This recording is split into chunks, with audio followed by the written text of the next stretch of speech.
BonkerStudio production. To present the complete, unabridged version of Michael Gerber's best-selling book, The E-Myth Revisited, narrated by the author, Michael Gerber. A worldwide business classic, a stunningly insightful view into why most small businesses don't work and what you can do about it. Discover Michael Gerber's secrets to making your business work for you. And now, Michael Gerber. The E-Myth Revisited: Why Most Small Businesses Don't Work and What to Do About It. Introduction. I think that maybe inside any business there was someone slowly going crazy. Joseph Heller, Something Happened. If you own a small business, or if you want to own a small business, this book was written for you. It represents many thousands of hours of work we have done at eMyth Worldwide over the past 24 years. It illustrates a belief created and supported by the experiences we've had with the thousands of small business owners with whom we've worked. It is a belief that says small businesses in the United States simply do not work. The people who own them do. And what we have also discovered is that the people who own small businesses in this country work far more than they should for the return they're getting. Indeed, the problem is not that the owners of small businesses in this country don't work. The problem is that they're doing the wrong work. As a result, most of their businesses end up in chaos, unmanageable, unpredictable, and unrewarding. Just look at the numbers. Businesses start and fail in the United States at an increasingly staggering rate. Every year, over 1 million people in this country start a business of some sort. Statistics tell us that by the end of the first year, at least 40% of them will be out of business. Within 5 years, more than 80% of them, 800,000, will have failed. And the rest of the bad news is, if you own a small business that has managed to survive for 5 years or more, don't breathe a sigh of relief. Because more than 80% of the small businesses that survive the first 5 years fail in the second 5. Why is this? Why do so many people go into business only to fail? What lesson aren't they learning? Why is it that with all the information available today on how to be successful in small business, so few people really are? This book answers those questions. It's about 4 profound ideas, which if you understand and take them to heart, will give you the power to create an extraordinarily exciting and personally rewarding small business. Ignore them, and you will likely join the hundreds of thousands of people every year who pour their energy and capital and life into starting a small business and fail, or the many others who struggle along for years simply trying to survive. Idea number 1. There is a myth in this country. I call it the E-Myth, which says that small businesses are started by entrepreneurs risking capital to make a profit. This is simply not so. The real reasons people start businesses have little to do with entrepreneurship. In fact, this belief in the entrepreneurial myth is the most important factor in the devastating rate of small business failure today.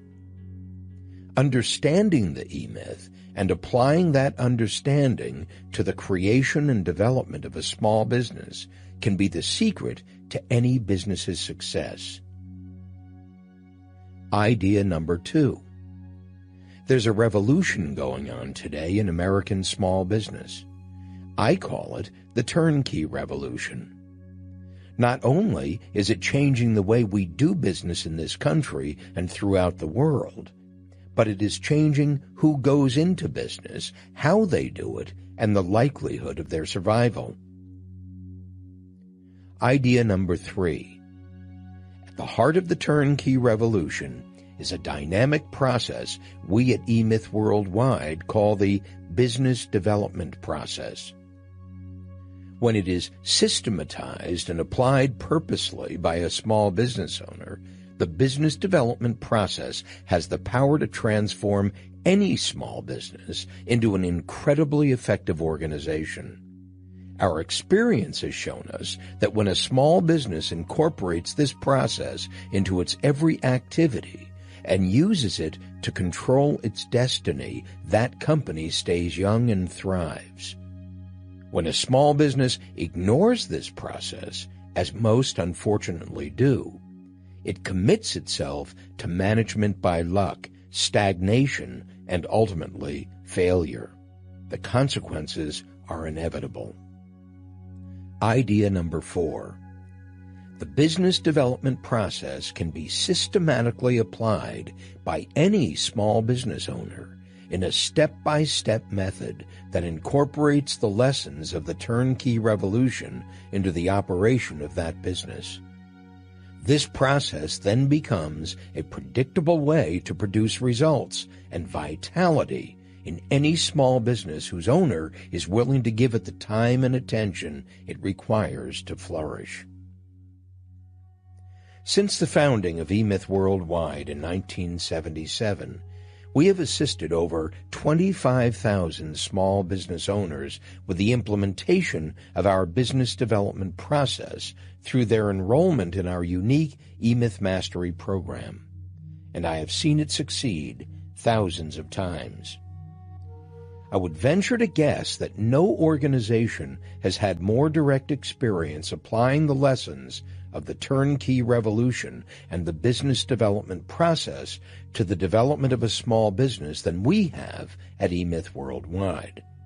And while the process is no magic bullet and does require hard work, it is also gratifying work, and the only work I know that will give you the level of control you need to get what you want from your small business. Indeed, it will change your business and it will change your life. This book, then, is about producing results, not simply how to do it, because both of us know that books like that don't work. People do. And what makes people work is an idea worth working for, along with a clear understanding of what needs to be done. It is only when such an idea becomes firmly integrated into the way you think and operate your business that how to do it becomes meaningful. This book is about such an idea that says your business is nothing more than a distinct reflection of who you are. If your thinking is sloppy, your business will be sloppy. If you are disorganized, your business will be disorganized. If you are greedy, your employees will be greedy, giving you less and less of themselves and always asking for more. If your information about what needs to be done in your business is limited, your business will reflect that limitation. So if your business is to change, as it must continuously to thrive, you must change first. If you are unwilling to change, your business will never be capable of giving you what you want. The first change that needs to take place has to do with your idea of what a business really is and what it takes to make one work. Once you fully understand the relationship every owner must have with his or her business, if it is to work, I can assure you that your business and your life will take on new vitality and new meaning. You'll know why so many people fail to get what they want from a business of their own. You'll see the almost magical opportunities available to anyone who starts a small business in the right way, with a true understanding, with the necessary tools. I've seen it happen thousands of times in every kind of business imaginable with people who knew nothing about business when they started. My wish is that by the time you're through listening to this book, it will have started to happen to you. Part 1. E-Myth and American Small Business. Chapter 1. The Entrepreneurial Myth. They intoxicate themselves with work so they won't see how they really are. Aldous Huxley. The E-Myth is the myth of the entrepreneur. It runs deep in this country and rings of the heroic. Picture the typical entrepreneur, and Herculean pictures come to mind. A man or woman standing alone, wind-blown against the elements, bravely defying insurmountable odds, climbing sheer faces of treacherous rock, all to realize the dream of creating a business of one's own. The legend reeks of nobility, of lofty, extra-human efforts, of a prodigious commitment to larger-than-life ideals. Well, while there are such people, my experience tells me they're rare. Of the thousands of business people I have had the opportunity to know and work with over the past 2 decades, few were real entrepreneurs when I met them. The vision was all but gone in most. The zest for the climb had turned into a terror of heights. The face of the rock had become something to cling to rather than to scale. Exhaustion was common, exhilaration rare. But hadn't all of them once been entrepreneurs? After all, they'd started their own business. There must have been some dream that drove them to take such a risk. But if so, where was the dream now? Why had it faded? Where was the entrepreneur who'd started the business? The answer is simple. The entrepreneur had only existed for a moment, a fleeting second in time, and then it was gone, in most cases forever. If the entrepreneur survived at all, it was only as a myth that grew out of a misunderstanding about who goes into business and why. A misunderstanding that has cost us dearly in this country, more than we can possibly imagine, in lost resources, lost opportunities, and wasted lives. That myth, that misunderstanding, I call the E-Myth, the myth of the entrepreneur. And it finds its roots in this country in a romantic belief that small businesses are started by entrepreneurs, when in fact, most are not. Then who does start a small business in America, and why? The entrepreneurial seizure. To understand the E-Myth and the misunderstanding at its core, let's take a closer look at the person who goes into business. Not after he goes into business, but before. For that matter, where were you before you started your business? And if you're thinking about going into business, where are you now? Well, if you're like most of the people I've known, you were working for somebody else. What were you doing? Probably technical work, like almost everybody who goes into business. You were a carpenter, a mechanic, or a machinist. You were a bookkeeper or a poodle clipper, a draftsperson or a hairdresser, a barber or a computer programmer, a doctor or a technical writer, a graphic artist or an accountant, an interior designer or a plumber or a salesperson. But whatever you were doing technical work. And you were probably damn good at it. But you were doing it for somebody else. Then, one day, for no apparent reason, something happened. It might have been the weather, a birthday, or your child's graduation from high school. It might have been the paycheck you received on a Friday afternoon, or a sideways glance from the boss that just didn't sit right. It might have been a feeling that your boss didn't really appreciate your contribution to the success of his business. It could have been anything, it doesn't matter what, but one day, for apparently no reason, you were suddenly stricken with an entrepreneurial seizure, and from that day on your life was never to be the same. Inside your mind it sounded something like this: what am I doing this for? Why am I working for this guy? Hell, I know as much about the business as he does. If it weren't for me, he wouldn't have a business. Any dummy can run a business. I'm working for one." And the moment you paid attention to what you were saying and really took it to heart, your fate was sealed. The excitement of cutting the cord became your constant companion. The thought of independence followed you everywhere. The idea of being your own boss, doing your own thing, singing your own song, became obsessively irresistible. Once you were stricken with an entrepreneurial seizure, there was no relief. You couldn't get rid of it. You had to start your own business. The fatal assumption.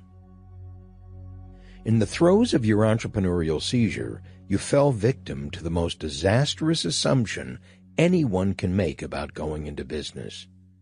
It's an assumption made by all technicians who go into business for themselves, one that charts the course of a business from grand opening to liquidation the moment it is made. That fatal assumption is, if you understand the technical work of a business, you understand a business that does that technical work. And the reason it's fatal is that it just isn't true. In fact, it's the root cause of most small business failures. The technical work of a business and a business that does that technical work are two totally different things. But the technician who starts a business fails to see this. To the technician suffering from an entrepreneurial seizure, a business is not a business, but a place to go to work. So the carpenter or the electrician or the plumber becomes a contractor. The barber opens up a barber shop. The technical writer starts a technical writing business. The hairdresser starts a beauty salon. The engineer goes into the semiconductor business. The musician opens up a music store. All of them believing that by understanding the technical work of the business, they are immediately and eminently qualified to run a business that does that kind of work. And it's simply not true. In fact, rather than being their greatest single asset, knowing the technical work of their business becomes their greatest single liability. For if the technician didn't know how to do the technical work of the business, he would have to learn how to get it done. He would be forced to learn how to make the business work, rather than to do the work himself. The real tragedy is that when the technician falls prey to the fatal assumption, the business that was supposed to free him from the limitations of working for somebody else actually enslaves him. Suddenly, the job he knew how to do so well becomes one job he knows how to do, plus a dozen others he doesn't know how to do at all. Because although the entrepreneurial seizure started the business, it's the technician who goes to work. And suddenly, an entrepreneurial dream turns into a technician's nightmare.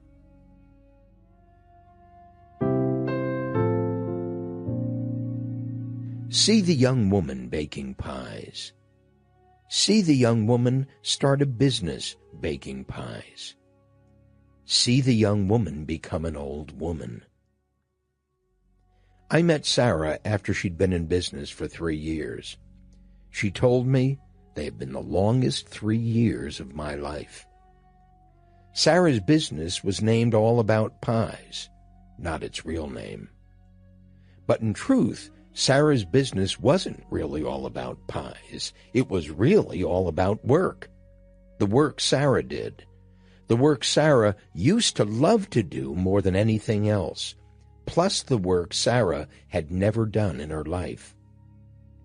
In fact, Sarah told me, not only do I hate to do all this, she spread her arms, taking in the small shop in which we stood, but I hate, she emphasized the word almost fiercely, I hate baking pies. I can't stand the thought of pies. I can't stand the smell of pies. I can't stand the sight of pies." And then she started crying.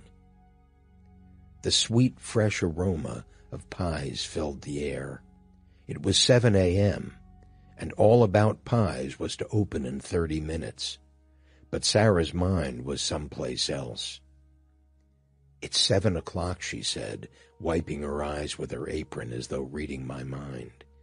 "Do you realize I've been here since 3 o'clock this morning, and that I was up at 2 to get ready, and that by the time I get the pies ready, open for business, take care of my customers, clean up, close up, do the shopping, reconcile the cash register, go to the bank, have dinner, and get the pies ready for tomorrow's bake, it'll be 9:30 or 10 o'clock tonight, and by the time I do all that, by the time any normal person, for God's sake, would say that the day was done, I will then also need to sit down and begin to figure out how I'm going to pay the rent next month.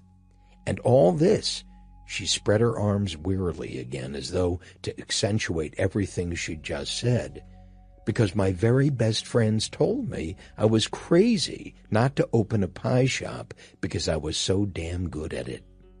And what's worse, I believed them. I saw a way out of the horrible job I used to have. I saw a way to get free, doing work I loved to do, and doing it all for me." She was on a tear that I didn't want to interrupt. I waited quietly to hear what she would say next. Instead, she kicked the huge black oven in front of her with her right foot. "Damn," she exploded. "Damn, damn, damn." For emphasis, she kicked the oven again, and then slumped, sighed deeply, and hugged herself almost desperately. "What do I do now?" she said, almost in a whisper. Not really asking me, I knew, but asking herself. Sarah leaned against the wall and remained there quietly for a long moment, staring at her feet. The large clock in the wall ticked loudly in the empty shop. I could hear the cars driving by on the busy street in front of the shop as the city came awake. The sun shone harshly through the spotless windows, sweeping the gleaming oak floor in front of the counter. I could see the dust in the stream of light hanging suspended as though waiting for Sarah to speak. She was deep in debt. She had spent everything she had, and more, to create this lovely little shop. The floors were the best oak. The ovens were the best ovens. The displays were charming, the very best money could buy. She had put her heart into this place, just as she had put her heart into her pies, falling in love with baking as a young girl, mentored by her aunt who had lived with her family while Sarah was growing up. Her aunt had filled her family's kitchen, Sarah's childhood, with the delicious sweet aroma of freshly baked pies. Her aunt had introduced her to the magic of the process, the kneading of the dough, the cleaning of the oven, the sprinkling of the flour, the preparation of the trays, the careful cutting of the apples, the cherries, the rhubarb, the peaches. It was a labor of love. Her aunt had corrected her when, in her haste, Sarah had hurried the process. Her aunt had told her time and time again, "Sarah, dear, we have all the time in the world. Baking pies is not about getting done. It's about baking pies." And Sarah thought she understood her. But now Sarah knew that baking pies was all about getting done. Baking pies was ruin for her, at least she thought it was. The clock continued its emphatic ticking. I watched as Sarah seemed to shrink even closer to herself. I knew how oppressive it must be for her to find herself so deeply in debt, to feel so helpless in the face of it. Where was her aunt now? Who was going to teach her what to do next? "Sarah," I said as carefully as I could, "it's time to learn all about pies all over again."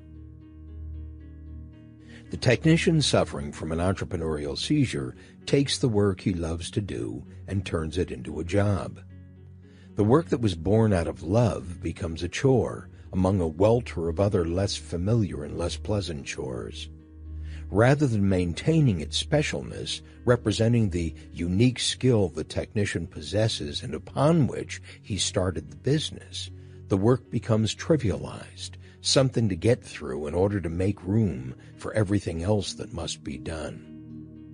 I told Sarah that every technician suffering from an entrepreneurial seizure experiences exactly the same thing. First, exhilaration. Second, terror. Third, exhaustion. And finally, despair. A terrible sense of loss, not only the loss of what was closest to them, their special relationship with their work, but the loss of purpose, the loss of self. Sarah looked at me with a sense of relief, as though she felt seen, but not judged. "You've got my number," she said. "But what do I do now?" "You take this one step at a time," I answered. "The technician isn't the only problem you've got to deal with here."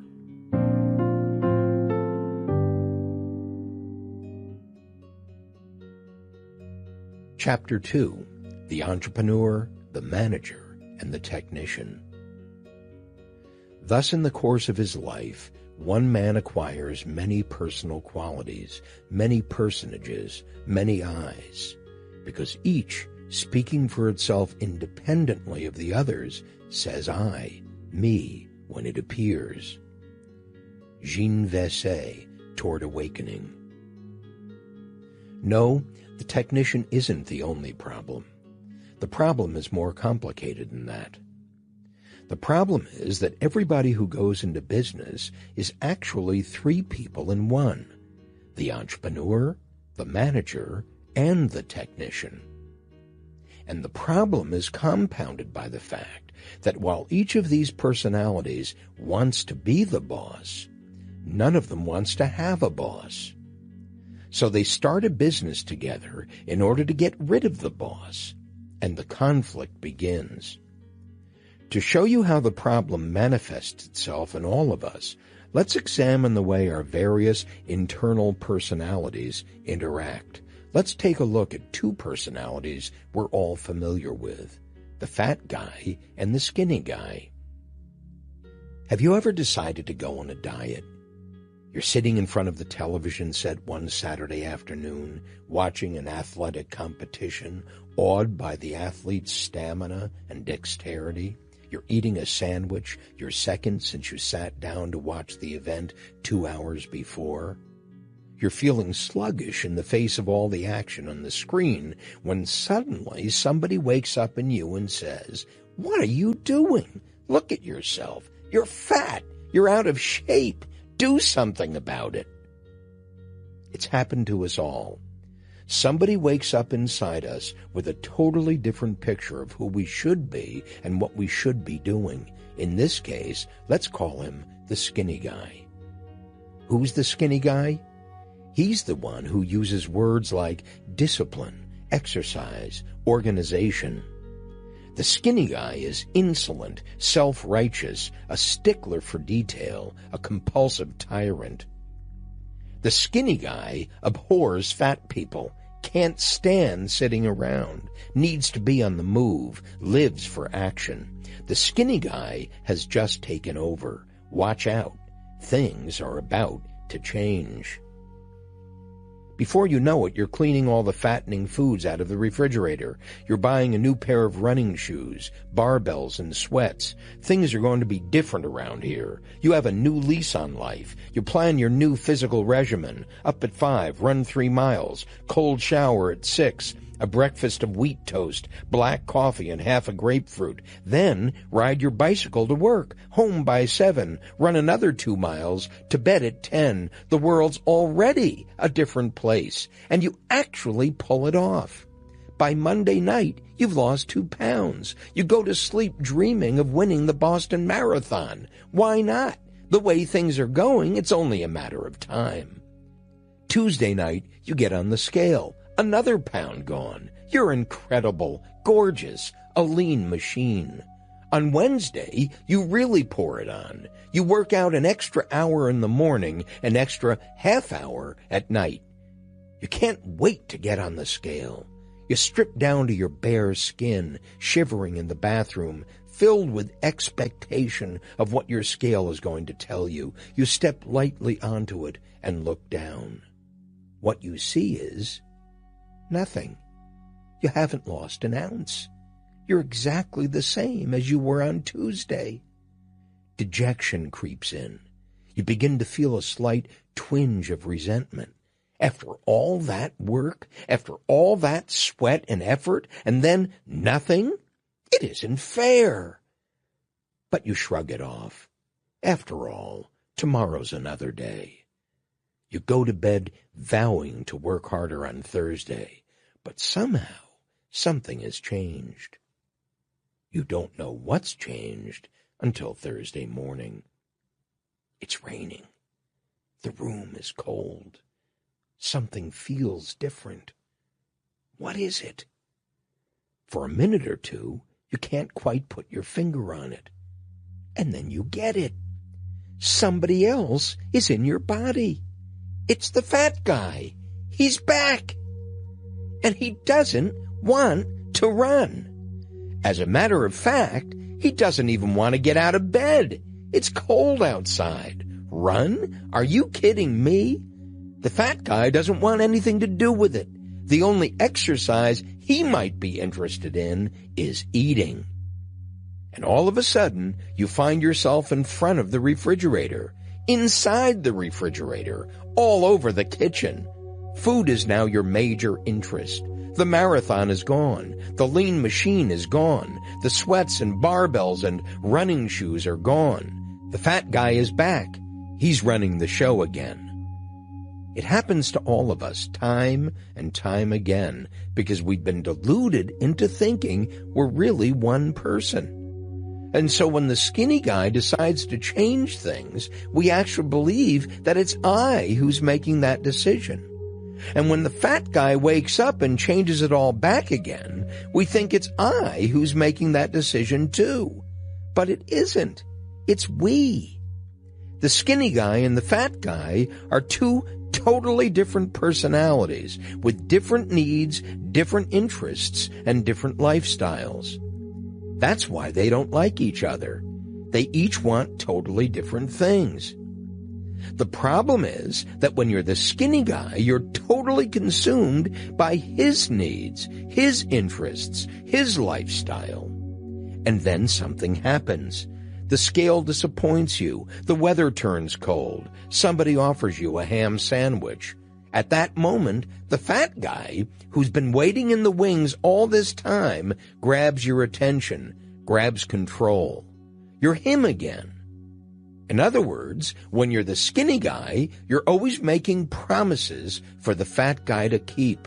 And when you're the fat guy, you're always making promises for the skinny guy to keep. Is it any wonder we have such a tough time keeping our commitments to ourselves? It's not that we're indecisive or unreliable.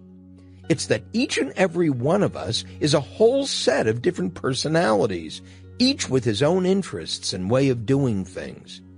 Asking any one of them to defer to any one of the others is inviting a battle or even a full-scale war.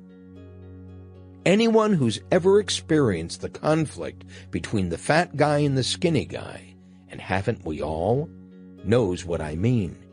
You can't be both. One of them has to lose, and they both know it. Well, that's the kind of war going on inside the owner of every small business. But it's a three-way battle between the entrepreneur, the manager, and the technician. Unfortunately, it's a battle no one can win. Understanding the differences between them will quickly explain why. The entrepreneur. The entrepreneurial personality turns the most trivial condition into an exceptional opportunity. The entrepreneur is the visionary in us, the dreamer, the energy behind every human activity, the imagination that sparks the fire of the future, the catalyst for change. The entrepreneur lives in the future, never in the past, rarely in the present. He's happiest when left free to construct images of what if and if when. In science, the entrepreneurial personality works in the most abstract and least pragmatic areas of particle physics, pure mathematics, and theoretical astronomy. In art, it thrives in the rarefied arena of the avant-garde. In business, the entrepreneur is the innovator, the grand strategist, the creator of new methods for penetrating or creating new markets, the world-bending giant like Sears Roebuck, Henry Ford, Tom Watson of IBM, and Ray Kroc of McDonald's. The entrepreneur is our creative personality, always at its best dealing with the unknown, prodding the future, creating probabilities out of possibilities, engineering chaos into harmony. Every strong entrepreneurial personality has an extraordinary need for control. Living as he does in the visionary world of the future, he needs control of people and events in the present so that he can concentrate on his dreams. Given his need for change, the entrepreneur creates a great deal of havoc around him, which is predictably unsettling for those he enlists in his projects. As a result, he often finds himself rapidly outdistancing the others. The farther ahead he is, the greater the effort required to pull his cohorts along. This then becomes the entrepreneurial worldview, a world made up both of an overabundance of opportunities and dragging feet. The problem is, how can he pursue the opportunities without getting mired down by the feet? The way he usually chooses is to bully, harass, excoriate, flatter, cajole, scream, and finally, when all else fails, promise whatever he must to keep the project moving. To the entrepreneur, most people are problems that get in the way of the dream. The manager. The managerial personality is pragmatic. Without the manager, there would be no planning, no order, no predictability. The manager is the part of us that goes to Sears and buys stacking plastic boxes, takes them back to the garage, and systematically stores all the various sized nuts, bolts, and screws in their own carefully identified drawer. He then hangs all of the tools in impeccable order on the walls, lawn tools on one wall, carpentry tools on another, and to be absolutely certain that order is not disturbed, paints a picture of each tool on the wall where it hangs. If the entrepreneur lives in the future, the manager lives in the past. Where the entrepreneur craves control, the manager craves order. Where the entrepreneur thrives on change, the manager compulsively clings to the status quo. Where the entrepreneur invariably sees the opportunity in events, the manager invariably sees the problems. The manager builds a house and then lives in it forever. The entrepreneur builds a house and the instant it's done, begins planning the next one. The manager creates neat, orderly rows of things. The entrepreneur creates the things the manager puts into rows.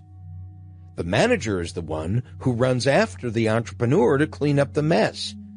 Without the entrepreneur, there would be no mess to clean up. Without the manager, there could be no business, no society. Without the entrepreneur, there would be no innovation. It is the tension between the entrepreneur's vision and the manager's pragmatism that creates the synthesis from which all great works are born. The technician. The technician is the doer. If you want it done right, do it yourself is the technician's credo. The technician loves to tinker. Things are to be taken apart and put back together again. Things aren't supposed to be dreamed about. They're supposed to be done. If the entrepreneur lives in the future and the manager lives in the past, the technician lives in the present. He loves the feel of things and the fact that things can get done. As long as the technician is working, he is happy, but only on one thing at a time. He knows that two things can't get done simultaneously. Only a fool would try. So he works steadily and is happiest when he is in control of the workflow. As a result, the technician mistrusts those he works for because they're always trying to get more work done than is either possible or necessary. To the technician, thinking is unproductive unless it's thinking about the work that needs to be done. As a result, he's suspicious of lofty ideas or abstractions. Thinking isn't work. It gets in the way of work. The technician isn't interested in ideas. He's interested in how to do it. To the technician, all ideas need to be reduced to methodology if they're to be of any value, and with good reason. The technician knows that if it weren't for him, the world would be in more trouble than it already is. Nothing would get done, but lots of people would be thinking about it. Put another way, while the entrepreneur dreams, the manager frets, and the technician ruminates. The technician is a resolute individualist, standing his ground, producing today's bread to eat at tonight's dinner. He's the backbone of every cultural tradition, but most importantly of ours. If the technician didn't do it, it wouldn't get done. Everyone gets in the technician's way. The entrepreneur is always throwing a monkey wrench into his day with the creation of yet another great new idea. On the other hand, the entrepreneur is always creating new and interesting work for the technician to do, thus establishing a potentially symbiotic relationship. Unfortunately, it rarely works out that way. Since most entrepreneurial ideas don't work in the real world, the technician's usual experience is one of frustration and annoyance at being interrupted in the course of doing what needs to be done to try something new that probably doesn't need to be done at all. The manager is also a problem to the technician because he is determined to impose order on the technician's work, to reduce him to a part of the system. But being a rugged individualist, the technician can't stand being treated that way. To the technician, the system is dehumanizing, cold, antiseptic, and impersonal. It violates his individuality. Work is what a person does, and to the degree that it's not, work becomes something foreign. To the manager, however, work is a system of results in which the technician is but a component part. To the manager, then, the technician becomes a problem to be managed. To the technician, the manager becomes a meddler to be avoided. To both of them, the entrepreneur is the one who got them into trouble in the first place. The fact of the matter is that we all have an entrepreneur, manager, and technician inside us. And if they were equally balanced, we'd be describing an incredibly competent individual. The entrepreneur would be free to forge ahead into new areas of interest. The manager would be solidifying the base of operations, and the technician would be doing the technical work. Each would derive satisfaction from the work he does best, serving the whole in the most productive way. Unfortunately, our experience shows us that few people who go into business are blessed with such a balance. Instead, the typical small business owner is only 10% entrepreneur, 20% manager, and 70% technician.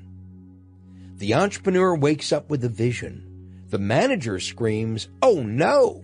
And while the two of them are battling it out, the technician seizes the opportunity to go into business for himself. Not to pursue the entrepreneurial dream, however, but to finally wrest control of his work from the other two. To the technician, it's a dream come true. The boss is dead. But to the business, it's a disaster because the wrong person is at the helm. The technician is in charge. Sarah looked a little overwhelmed. "I don't understand," she said. "How could I have done this differently? The only reason I went into this business was because I loved baking pies. If it hadn't been for that, what would have been the point?" She watched my face suspiciously, as though I were trying to make her already impossible situation even more impossible. "Well, let's think about it together," I answered. "If it's true that within each business person there are 3 personalities rather than just one, can you imagine what a mess that makes?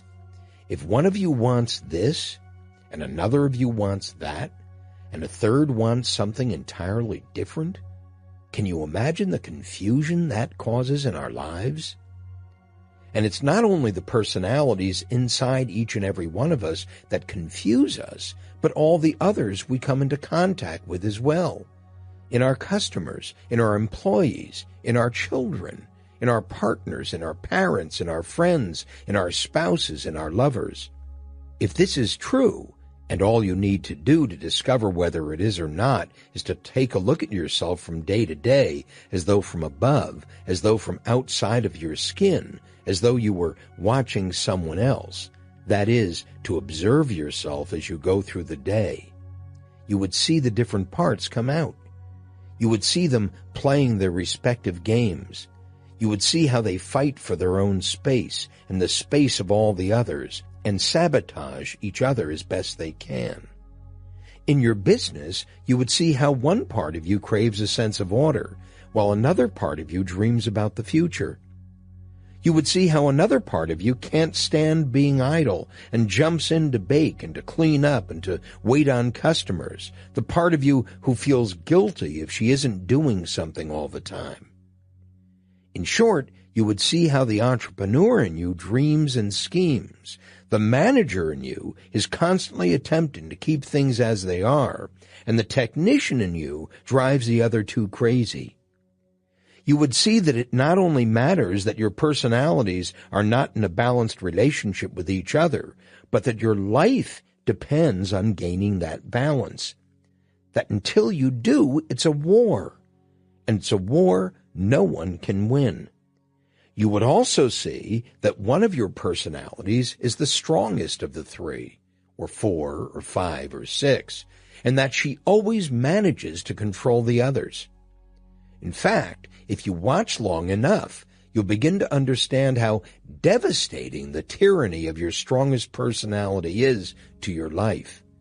And you'll see that without balance, without all 3 of these personalities being given the opportunity, the freedom, the nourishment they each need to grow, your business cannot help but mirror your own lopsidedness. So it is that an entrepreneurial business without a manager to give it order and without a technician to put it to work is doomed to suffer an early and probably very dramatic death.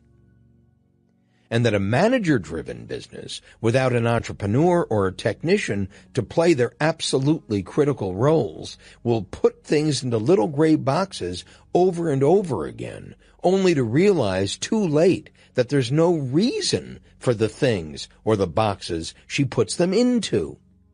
Such a business will die very neatly. And that in a technician-driven business, without the entrepreneur to lead her and the manager to supervise her, the technician will work until she drops, only to wake up the next morning to go to work even harder, and the next, only to discover, long after it's too late, that while she was working, someone moved a freeway through the store. Sarah looked at me with uncertainty. "But I'm not an entrepreneur," she said. "All I do is bake pies. All I ever wanted to do was to bake pies, just like the technician you described. When entrepreneurial personalities were passed out, I think I got passed over. What do I do if there is no entrepreneur in me?" I couldn't help but smile. This was going to be fun, because I knew when Sarah finally got it, and I knew she would, She was going to discover someone in herself she never knew was there. Before we reach that conclusion, Sarah, let's look more closely at what an entrepreneur does, I responded. An entrepreneur does the work of envisioning the business as something apart from you, the owner. The work of asking all the right questions about why this business as opposed to that business. Why a pie-baking business rather than a body shop? If you're a baker of pies, it's easy for you to decide upon opening a pie-baking business, but that's just the point. If you're a baker of pies and are determined to do entrepreneurial work, you would leave your pie-baking experience behind you and engage in the internal dialogue with which every truly entrepreneurial personality is wonderfully familiar. You would begin to say to yourself, it's time for me to create a new life. It's time for me to challenge my imagination and to begin the process of shaping an entirely new life. And the best way to do that anywhere in this whole wide world of opportunity is to create an exciting new business.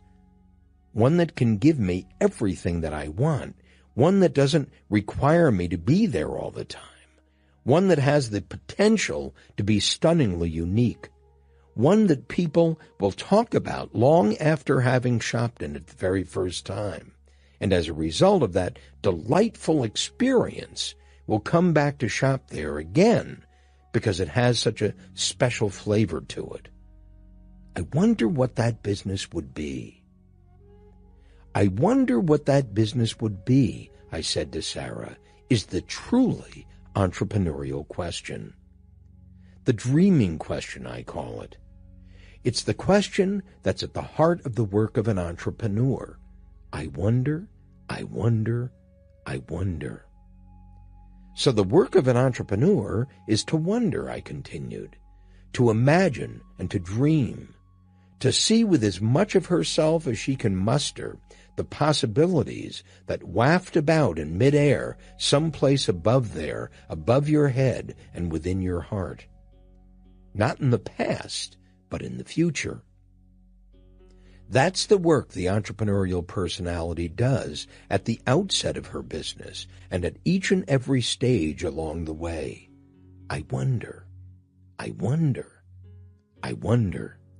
Just as every inventor must, just as every composer must, just as every artist or every craftsperson or every physicist must, just as every baker of pies must.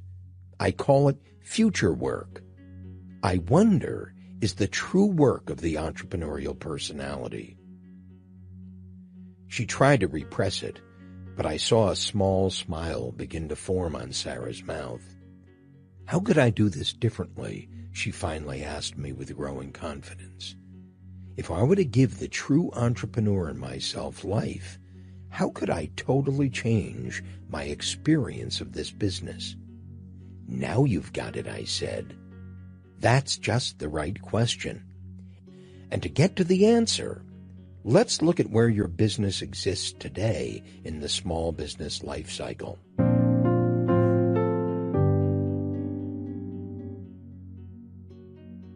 Chapter 3. Infancy, the technician's phase.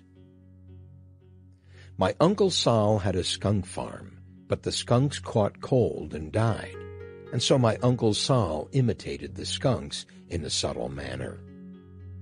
E. Cummings, Collected Poems. It is self-evident that businesses, like people, are supposed to grow, and with growth comes change. Unfortunately, most businesses are not run according to this principle. Instead, most businesses are operating according to what the owner wants as opposed to what the business needs. And what the technician who runs the company wants is not growth or change, but exactly the opposite. He wants a place to go to work, free to do what he wants, when he wants, free from the constraints of working for the boss. Unfortunately, what the technician wants dooms his business before it even begins. To understand why, Let's take a look at the 3 phases of a business's growth: infancy, adolescence, and maturity. Understanding each phase and what goes on in the business owner's mind during each of them is critical to discovering why most small businesses don't thrive and ensuring that yours does. The boss is dead, and you, the technician, are free at last. Finally, you can do your own thing in your own business. Hope runs high. The air is electric with possibilities. It's like being let out of school for the summer. Your newfound freedom is intoxicating. In the beginning, nothing is too much for your business to ask. As the technician, you're accustomed to paying your dues, so the hours devoted to the business during infancy are not spent grudgingly, but optimistically. There's work to be done, and that's what you're all about. After all, your middle name is work. Besides, you think, this work is for me. And so you work 10, 12, 14 hours a day, 7 days a week. Even when you're at home, you're at work. All your thoughts, all your feelings revolve around your new business. You can't get it out of your mind. You're consumed by it, totally invested in doing whatever is necessary to keep it alive. But now you're doing not only the work you know how to do, but the work you don't know how to do as well. You're not only making it, but you're also buying it, selling it, and shipping it. During infancy, you're a master juggler keeping all the balls in the air. It's easy to spot a business in infancy. The owner and the business are one and the same thing. If you remove the owner from an infancy business, there would be no business left. It would disappear. In infancy, you are the business. It's even named after you. Joe's Place, Tommy's Joint, Mary's Fine Foods, so the customer won't forget you're the boss. And soon, if you're lucky, all of the sweat, worry, and work begin to pay off. You're good. You work hard. The customers don't forget. They're coming back. They're sending in friends. Their friends have friends. And they're all talking about Joe, Tommy, and Mary. They're all talking about you. If you can believe what your customers are saying, there's never been anyone like Joe, Tom, and Mary. Joe, Tom, and Mary are just like old friends. They work hard for their money, and they do good work. Joe is the best barber I ever went to. Tommy is the best printer I ever used. Mary makes the best corned beef sandwich I ever ate. Your customers are crazy about you. They keep coming in droves. And you love it. But then it changes. Subtly at first, but gradually it becomes obvious. You're falling behind. There's more work to do than you can possibly get done. The customers are relentless. They want you. They need you. You've spoiled them for anyone else. You're working at breakneck speed. And then the inevitable happens. You, the master juggler, begin to drop some of the balls. It can't be helped. No matter how hard you try, you simply can't catch them all. Your enthusiasm for working with the customers wanes. Deliveries once early are now late. The product begins to show the wear and tear. Nothing seems to work the way it did at first. Joe's haircuts don't look the way they used to. I said short in the back, not on the sides. My name's not Fred, that's my brother, and I never had a crew cut. Glitches start showing up in Tommy's printing. Typos, ink smudges, wrong colors, wrong paper. I didn't order business cards, I ordered catalog covers. Pink, I said brown. Mary's best-tasting, biggest stack of corned beef in the world suddenly looks like pastrami. It is pastrami. Didn't you ask for pastrami? Another irritated voice calls out, Where's my pastrami sandwich? This is corned beef. And yet another, What are these garbanzo beans doing in my meatloaf? What do? You stretch. You work harder. you put in more time, more energy. If you put in 12 hours before, you now put in 14. If you put in 14 hours before, you now put in 16. If you put in 16 hours before, you now put in 20. But the balls keep dropping. All of a sudden, Joe, Tommy, and Mary wish their names weren't on the sign. All of a sudden, they want to hide. All of a sudden, you find yourself at the end of an unbelievably hectic week, late on a Saturday night, poring over the books, trying to make some sense out of the mess, thinking about all of the work you didn't get done this week and all of the work waiting for you next week, and you suddenly realize it simply isn't going to get done. There's simply no way in the world you can do all that work yourself. In a flash, you realize that your business has become the boss you thought you left behind. There's no getting rid of the boss. Infancy ends when the owner realizes that the business cannot continue to run the way it has been, that in order for it to survive, it will have to change. When that happens, when the reality sinks in, most business failures occur. When that happens, most of the technicians lock their doors behind them and walk away. The rest go on to adolescence.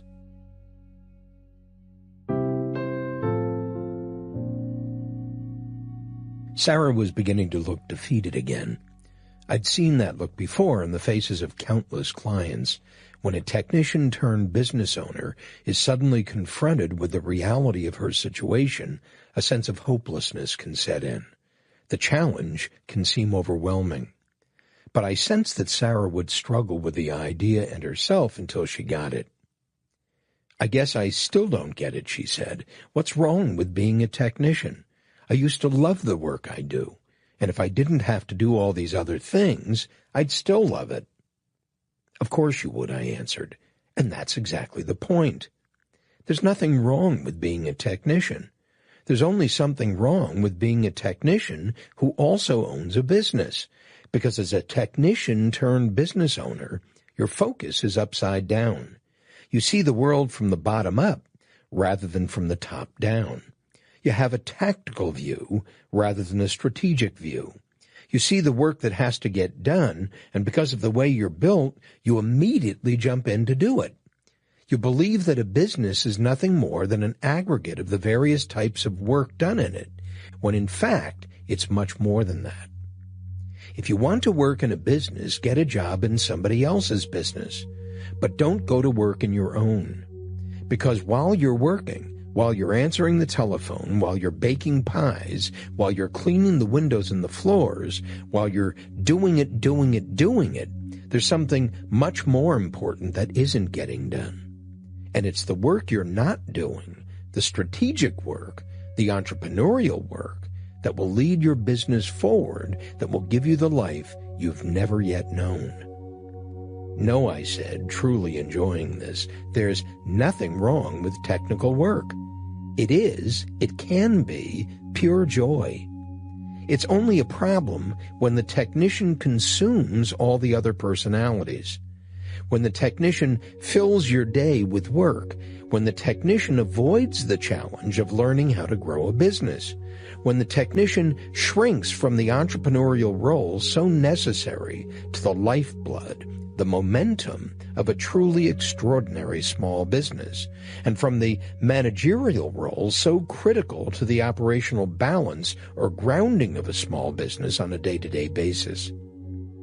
To be a great technician is simply insufficient to the task of building a great small business. Being consumed by the tactical work of the business, as every technician suffering from an entrepreneurial seizure is, leads to only one thing: a complicated, frustrating, and eventually demeaning job. Can you see that as long as you view your business from the technician's perspective, you are doomed to continue having this experience? I asked her as gently as I could. I saw that Sarah was still struggling with the idea of doing what she does differently. I waited for the question I knew was brewing, and it wasn't long before it came. But I can't even imagine what my business would be like without me doing the work, she said. It's always depended on me. If it weren't for me, my customers would go someplace else. I'm not sure I understand what's really wrong with that. Well, think about it, I said. In a business that depends upon you, on your style, on your personality, on your presence, on your talent and willingness to do the work, if you're not there, why, of course, your customers would go someplace else, wouldn't you? Because in a business like that, what your customers are buying is not your business's ability to give them what they want, but your ability to give them what they want. And that's what's wrong with it. What if you don't want to be there? What if you'd like to be someplace else, on a vacation or at home, reading a book, working in the garden, or in a sabbatical, for God's sake?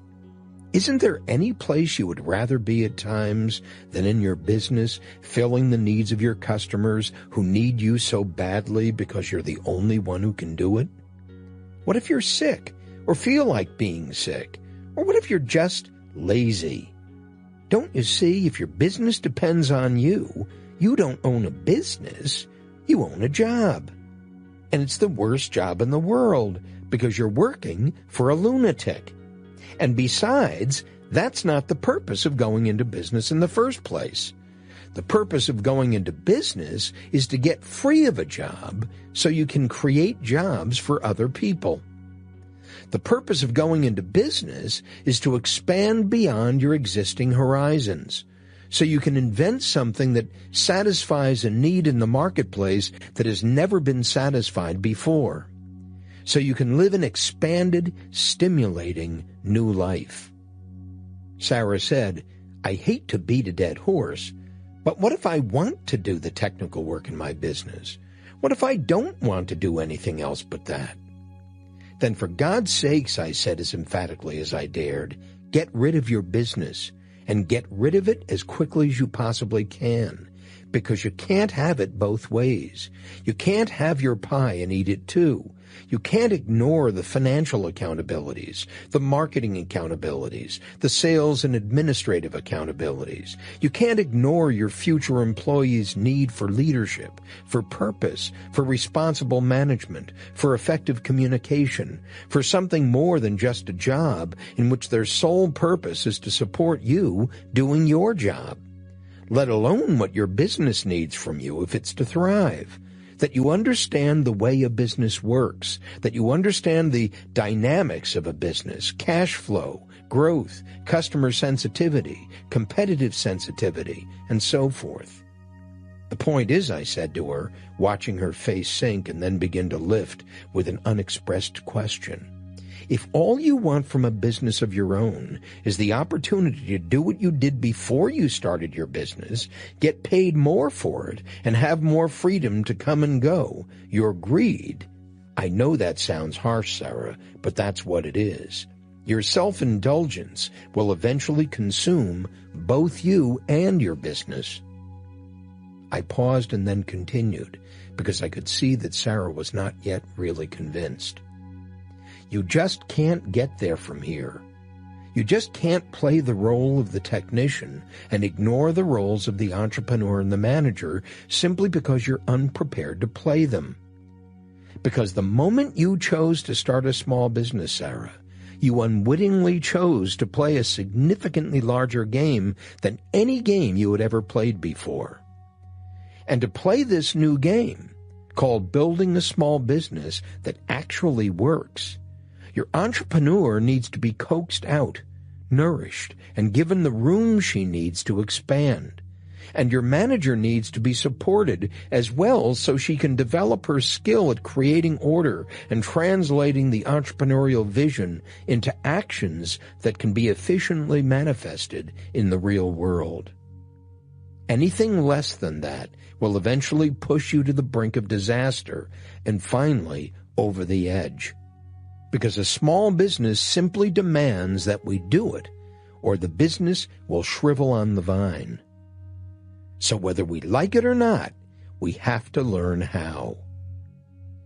The exciting thing is that once your technician begins to let go, once you make room for the rest of you to flourish, the game becomes more rewarding than you can possibly imagine at this point in your business's life. Tell me more about that, Sarah said. I really want to know. I will, I answered, although I sense that you already understand quite a bit more than you think. But first, let's go on to adolescence, the second stage in a small business's growth.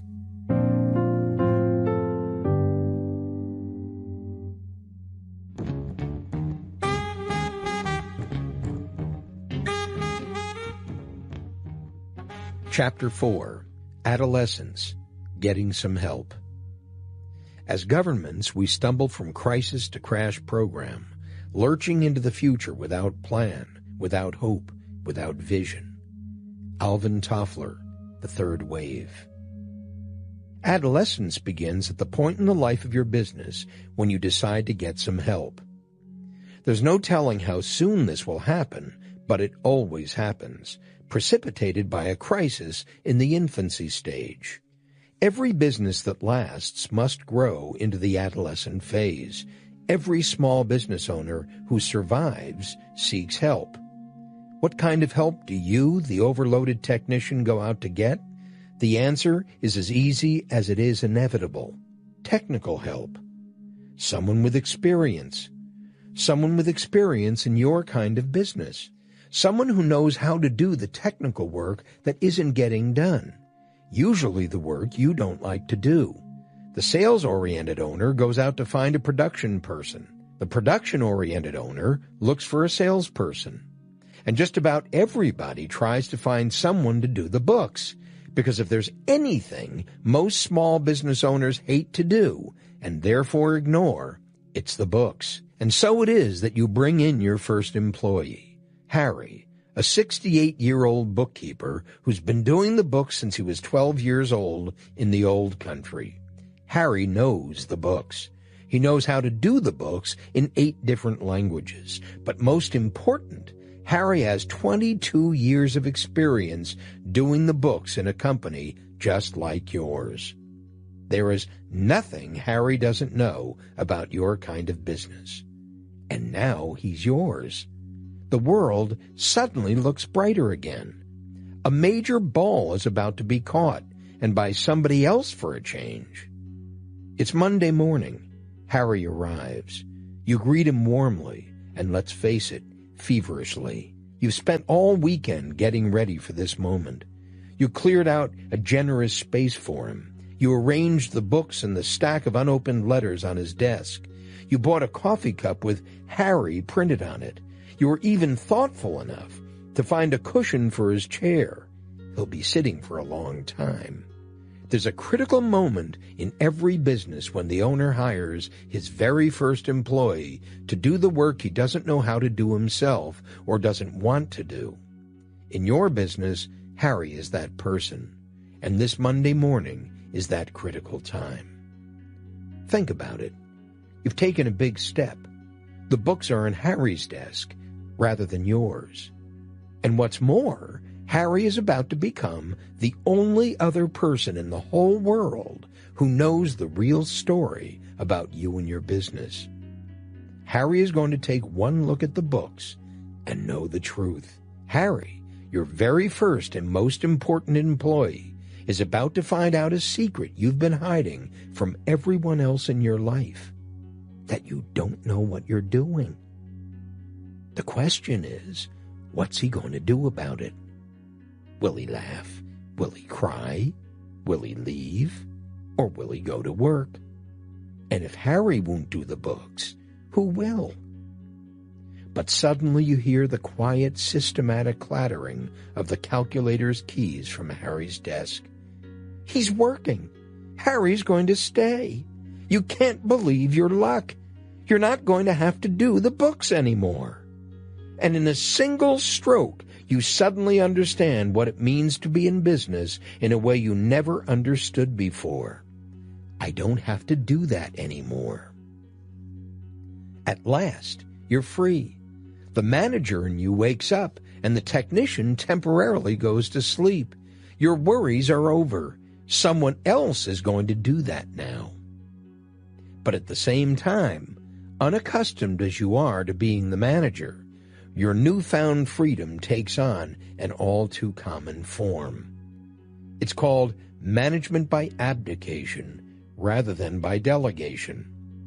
In short, like every small business owner has done before you, you hand the books over to Harry and run. For a while, you are free, at least relatively so. After all, you still have all the other work to do. But now that you have Harry, things are beginning to change. Because when Harry's not totally immersed in the books, you can get him to answer the phone. And when he's not answering the phone, you can get him to do a little shipping and receiving. And when he's not doing the shipping and receiving, he might as well handle a few of your customers. And when he's not handling a few of your customers, well, who knows what you could think of next? Life becomes easier. Life becomes a dream. You begin to take a little longer lunch, 30 minutes instead of 15. You leave a little earlier at the end of the day, 8 o'clock instead of 9. Harry comes to you occasionally to tell you what he needs, and you, busy as usual, simply tell him to handle it. How doesn't matter, as long as he doesn't bother you with the details. You've got other fish to fry. Harry needs more people. The business is beginning to grow. Busy as usual, you tell him to hire them. He does. Harry's a wonder. It's great to have a guy like Harry. You don't have to think about what he's doing. You don't have to worry about how he's getting along. He never complains. He just works. And he's doing all the work you hate to do. It's the best of all possible worlds. You get to be the boss, doing the work you love to do, and Harry takes care of everything else. Ah, the life of an entrepreneur. And then it unexpectedly happens. A customer calls to complain about the shabby treatment she received from one of your people. Who was it, you ask, privately steaming. She doesn't know, but if you're going to hire people like that, she'll take her business elsewhere. You promise to look into it. Your banker calls to tell you you're overdrawn. How did that happen, you ask him, your heart dropping to your knees. He doesn't know, but if you don't watch it more closely, he'll have to take steps. You promise to look into it. Your oldest supplier calls to tell you that the order you placed the week before was placed wrong, so the shipment will be 10 weeks late. What's more, you're going to have to eat the overage. How did that happen, you ask him, reaching for a Rolade. He doesn't know, but if you can't manage your ordering better than that, he'll have to look at other options. You promise to look into it.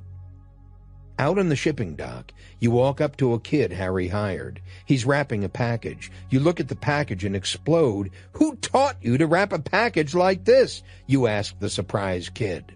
Didn't anyone show you how to do this right? Here, give it to me. I'll do it myself. And you do. That very afternoon, you happen to be walking by the production line. You almost drop in your tracks. Who taught you to do it that way, you stammer to the shocked production person. Didn't anybody show you how to do it right? Here, give it to me. I'll do it myself. And you do. The very next morning, you're talking to the new salesperson, also hired by Harry. What's happening to customer A, you ask her. Her answer sends you into a rage. When I took care of him, we never had problems like that, you wail. Here, give it to me. I'll take care of it myself. And you do. And the young shipping clerk looks at the production person, and they both look at the new salesperson, and they all look at their acting boss, Harry, and ask, who the hell was that? Harry just shrugs and says, as only a man who's worked for other people for 50-plus years can say, oh, that was just the boss. But hear this. What Harry knows is something you're about to learn. That it's only the beginning of a process that occurs in every adolescent business once the owner's management by abdication begins to take its toll. It's only the beginning of a process of deterioration in which the number of balls in the air not only exceeds your ability to juggle them effectively, but your people's ability as well. What Harry knows and what you're about to learn is that it's only the beginning of a process in which the balls begin to fall faster and with greater frequency than they ever did when you were doing everything yourself. And as the thud of the landing balls becomes deafening, you begin to realize that you never should have trusted Harry. You never should have trusted anyone. You should have known better. As the balls continue to fall at an overwhelming rate, you begin to realize that no one cares about your business the way you do. That no one is willing to work as hard as you work. That no one has your judgment, or your ability, or your desire, or your interest. That if it's going to get done right, you're the one who's going to have to do it. So you run back into your business to become the master juggler again. It's the same old story. Walk into any adolescent business anywhere in the world, and you'll find the owner of the business doing it, busy, doing everything that has to get done in his business, despite the fact that he now has people who are supposed to be doing it for him. People he's paying to do it. And what's worse is that the more he does, the less they do. And the less they do, the more he knows that if it's going to get done, he's going to have to do it himself. So he interferes with what they have to do even more. But Harry knew this when he started. He could have told you, his new boss, that ultimately the boss always interferes. Harry could have told you that the work will never be done to the boss's satisfaction. And the reason is that the boss always changes his mind about what needs to be done and how. What Harry doesn't know, however, is why. Why you're such a madman. That it's not your people who are driving you crazy. That it's not the complaining customer who's driving you mad. That it's not the banker or the vendor or the incorrectly wrapped package that's driving you up the wall.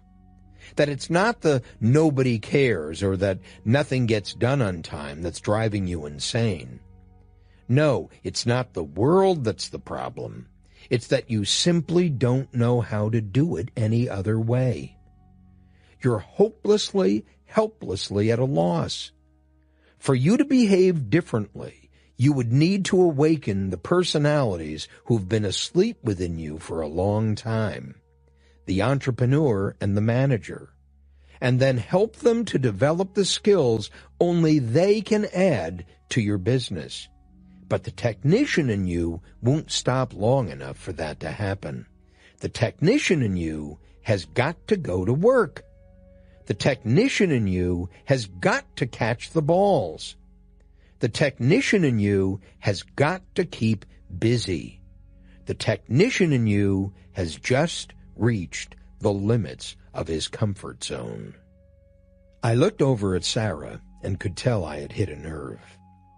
Sarah had discovered something in the course of our conversation, something about her comfort zone that was very meaningful for her. And intuitively, I knew we had just taken a snapshot of it. Chapter 5. Beyond the Comfort Zone. Drastic change creates an estrangement from the self and generates a need for a new birth of a new identity. And it perhaps depends on the way this need is satisfied whether the process of change runs smoothly or is attended with convulsions and explosions. Eric Hoffer, The Temper of Our Time. Every adolescent business reaches a point where it pushes beyond its owner's comfort zone, the boundary within which he feels secure in his ability to control his environment, and outside of which he begins to lose that control. The technician's boundary is determined by how much he can do himself. The manager's is defined by how many technicians he can supervise effectively, or how many subordinate managers he can organize into a productive effort.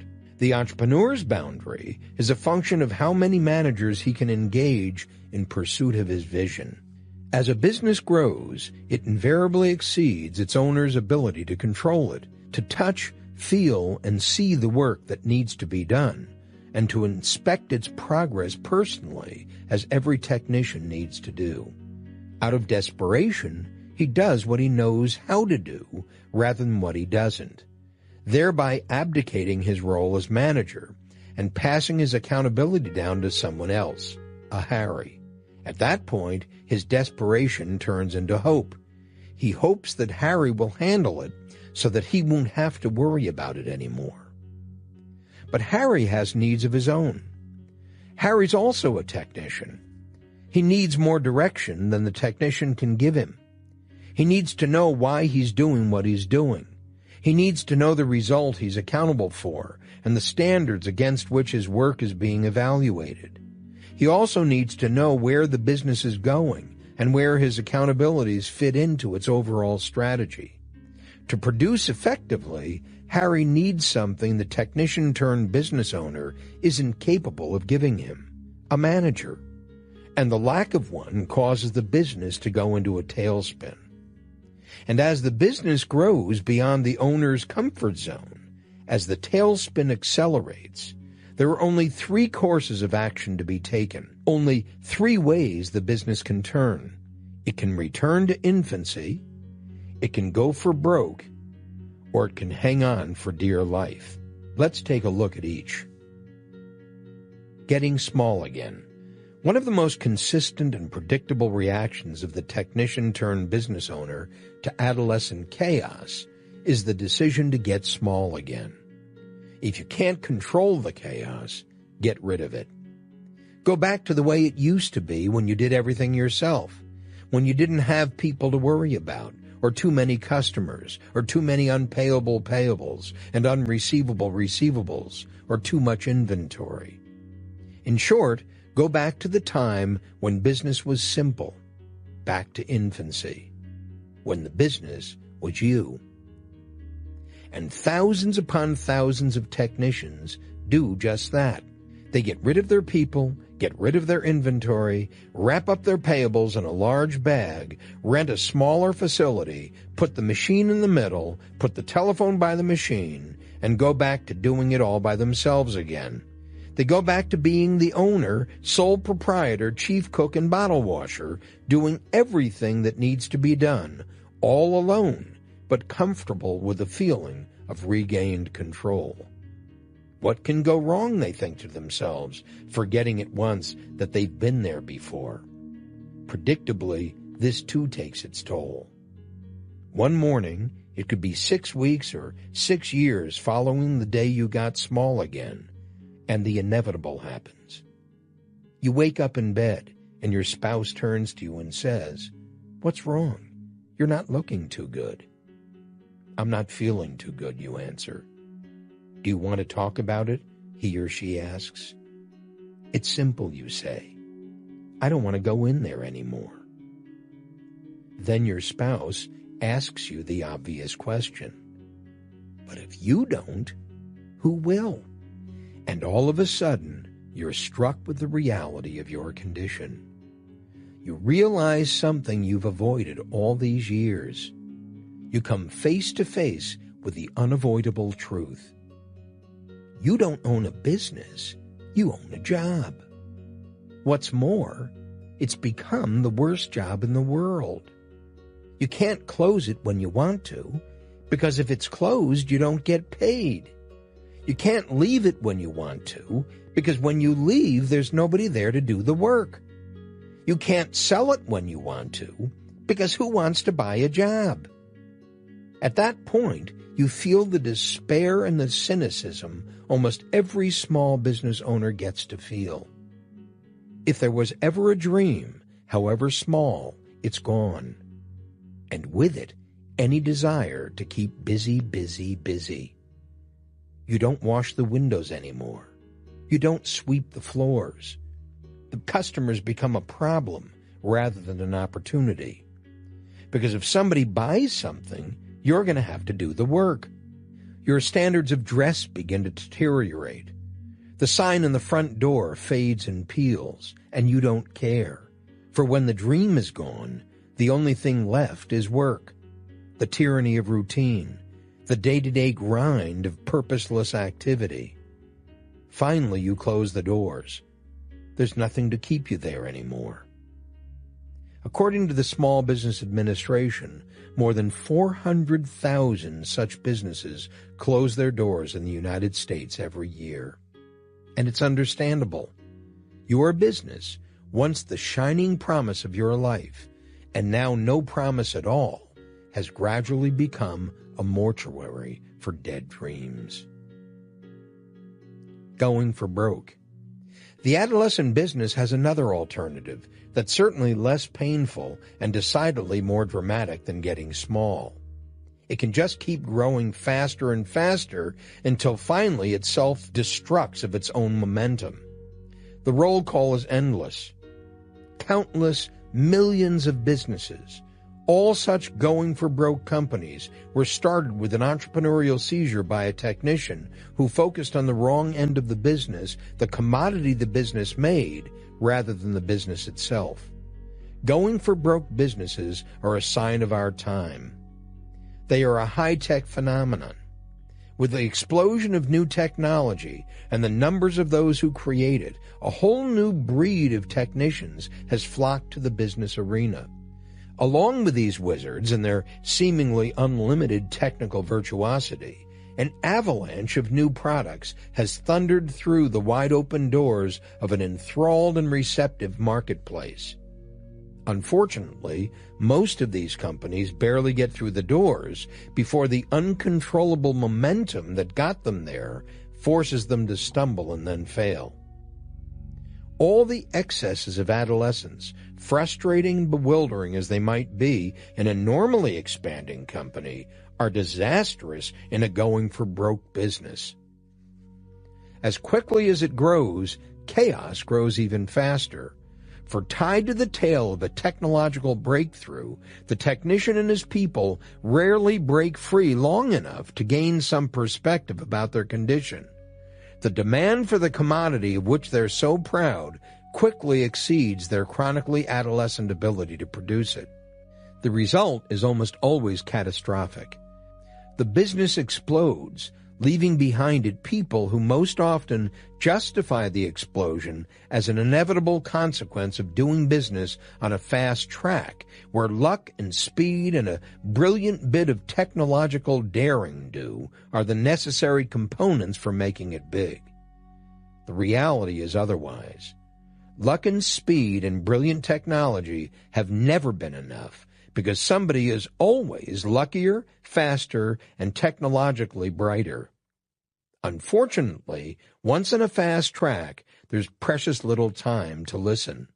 The race is won by reflex, a stroke of genius, or a stroke of luck. Going for broke is the high-tech equivalent of Russian roulette, oftentimes played by people who don't even know the gun is loaded. Adolescent survival. The most tragic possibility of all for an adolescent business is that it actually survives.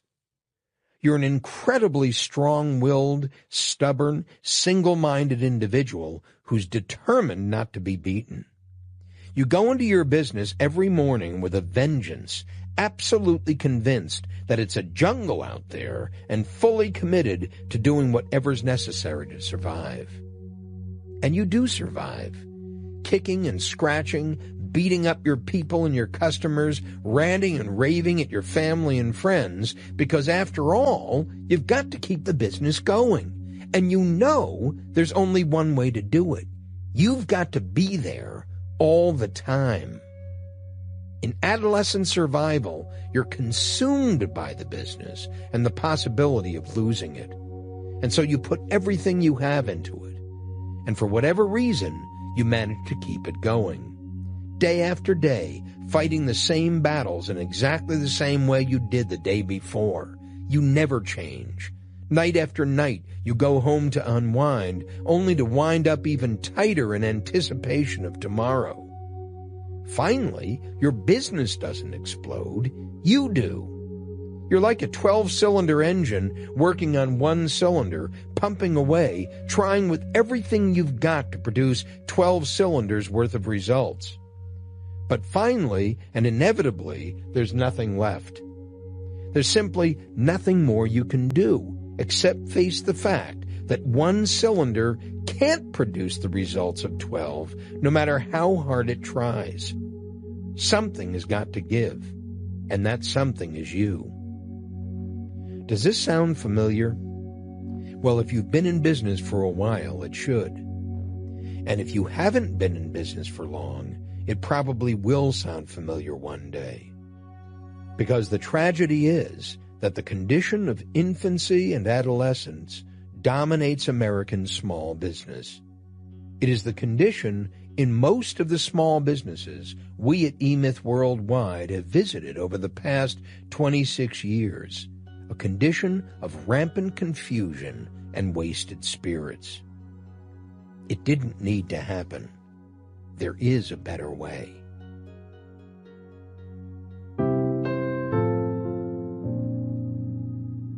The nerve I had touched earlier in Sarah had diminished enough for her to collect her thoughts. "How did you know?" she asked me quietly. "Have you been talking to someone about me?" she said, in part wanting to believe I knew more about her story than I'd let on, and in part knowing she was just like everyone else. She knew the answer. Before I could confirm it, she said, "I got small again, and I still don't understand what happened." She looked around the small shop as though seeing someone or something I couldn't. "My Harry was Elizabeth," she sighed. "I hired her when the business was only 6 months old. She did everything for me, Elizabeth did. She was absolutely incredible. I don't know what I would have done without her. She did the books. She helped me bake. She cleaned up in the morning and after we closed. She hired my first 3 employees, taught them how to do the various jobs that needed to be done.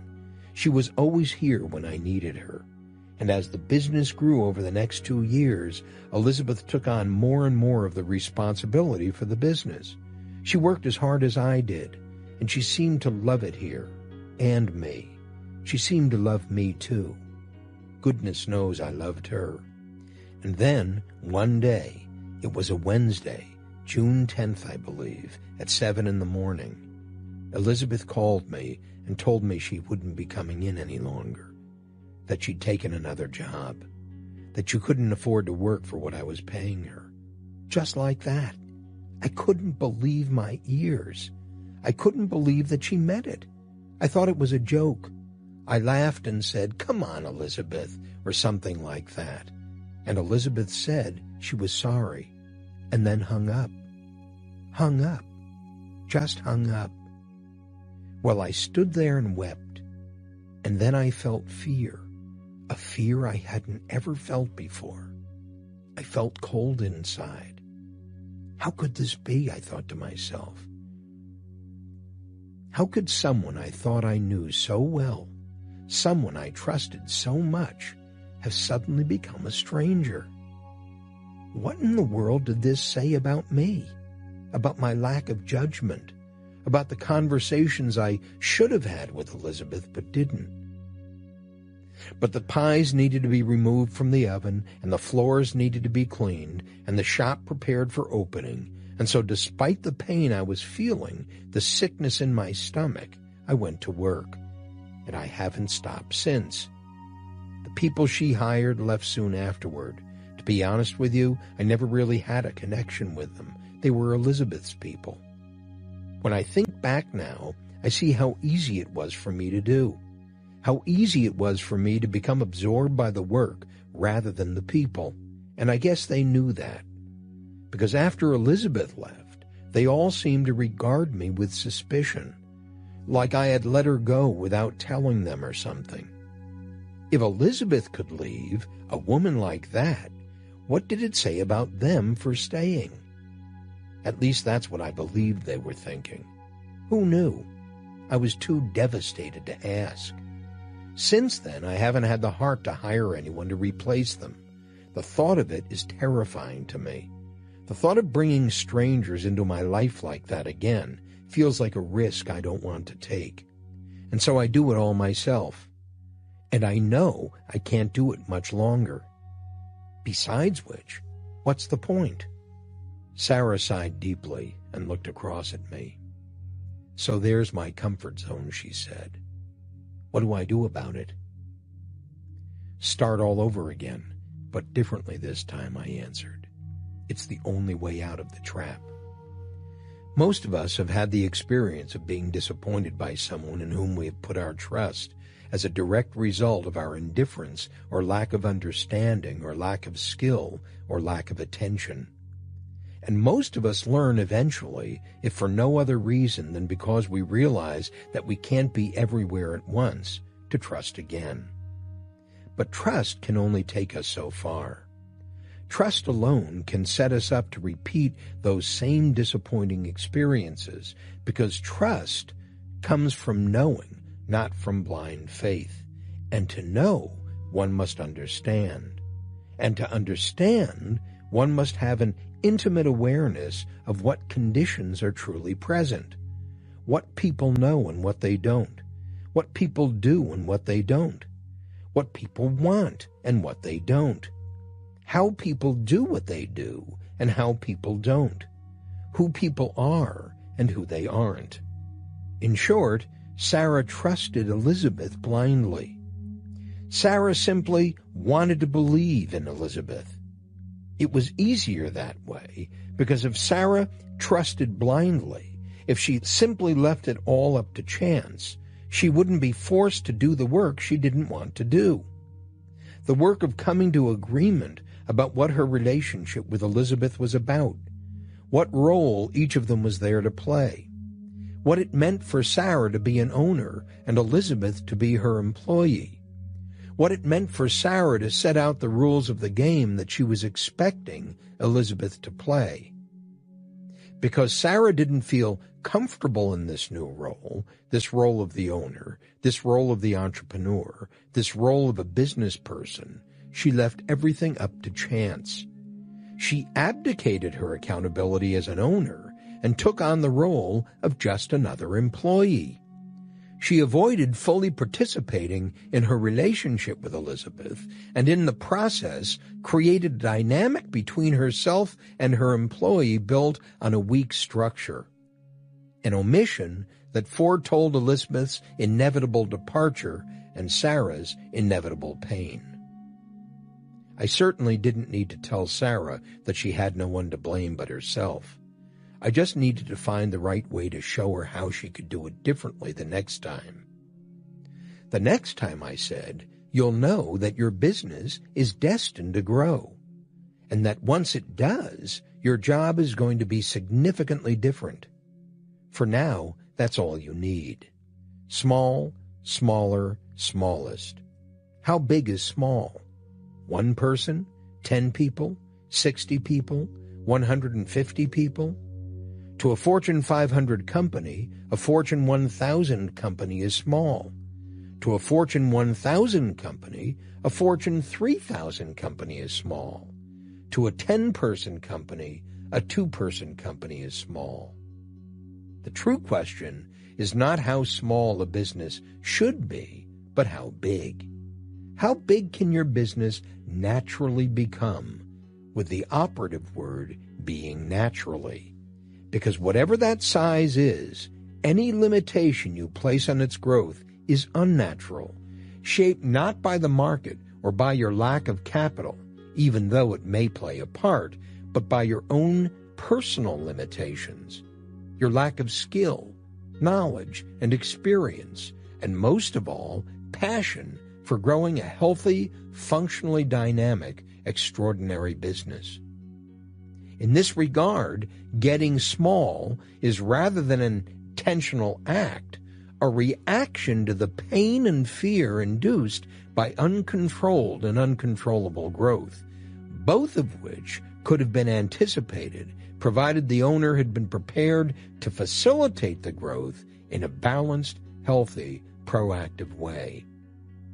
But to do that requires intention at the outset of the business, entrepreneurial intention, as well as a willingness, no, a true passion for the personal transformation such a process will call for, accessing new skills, new understanding, new knowledge, new emotional depth, new wisdom.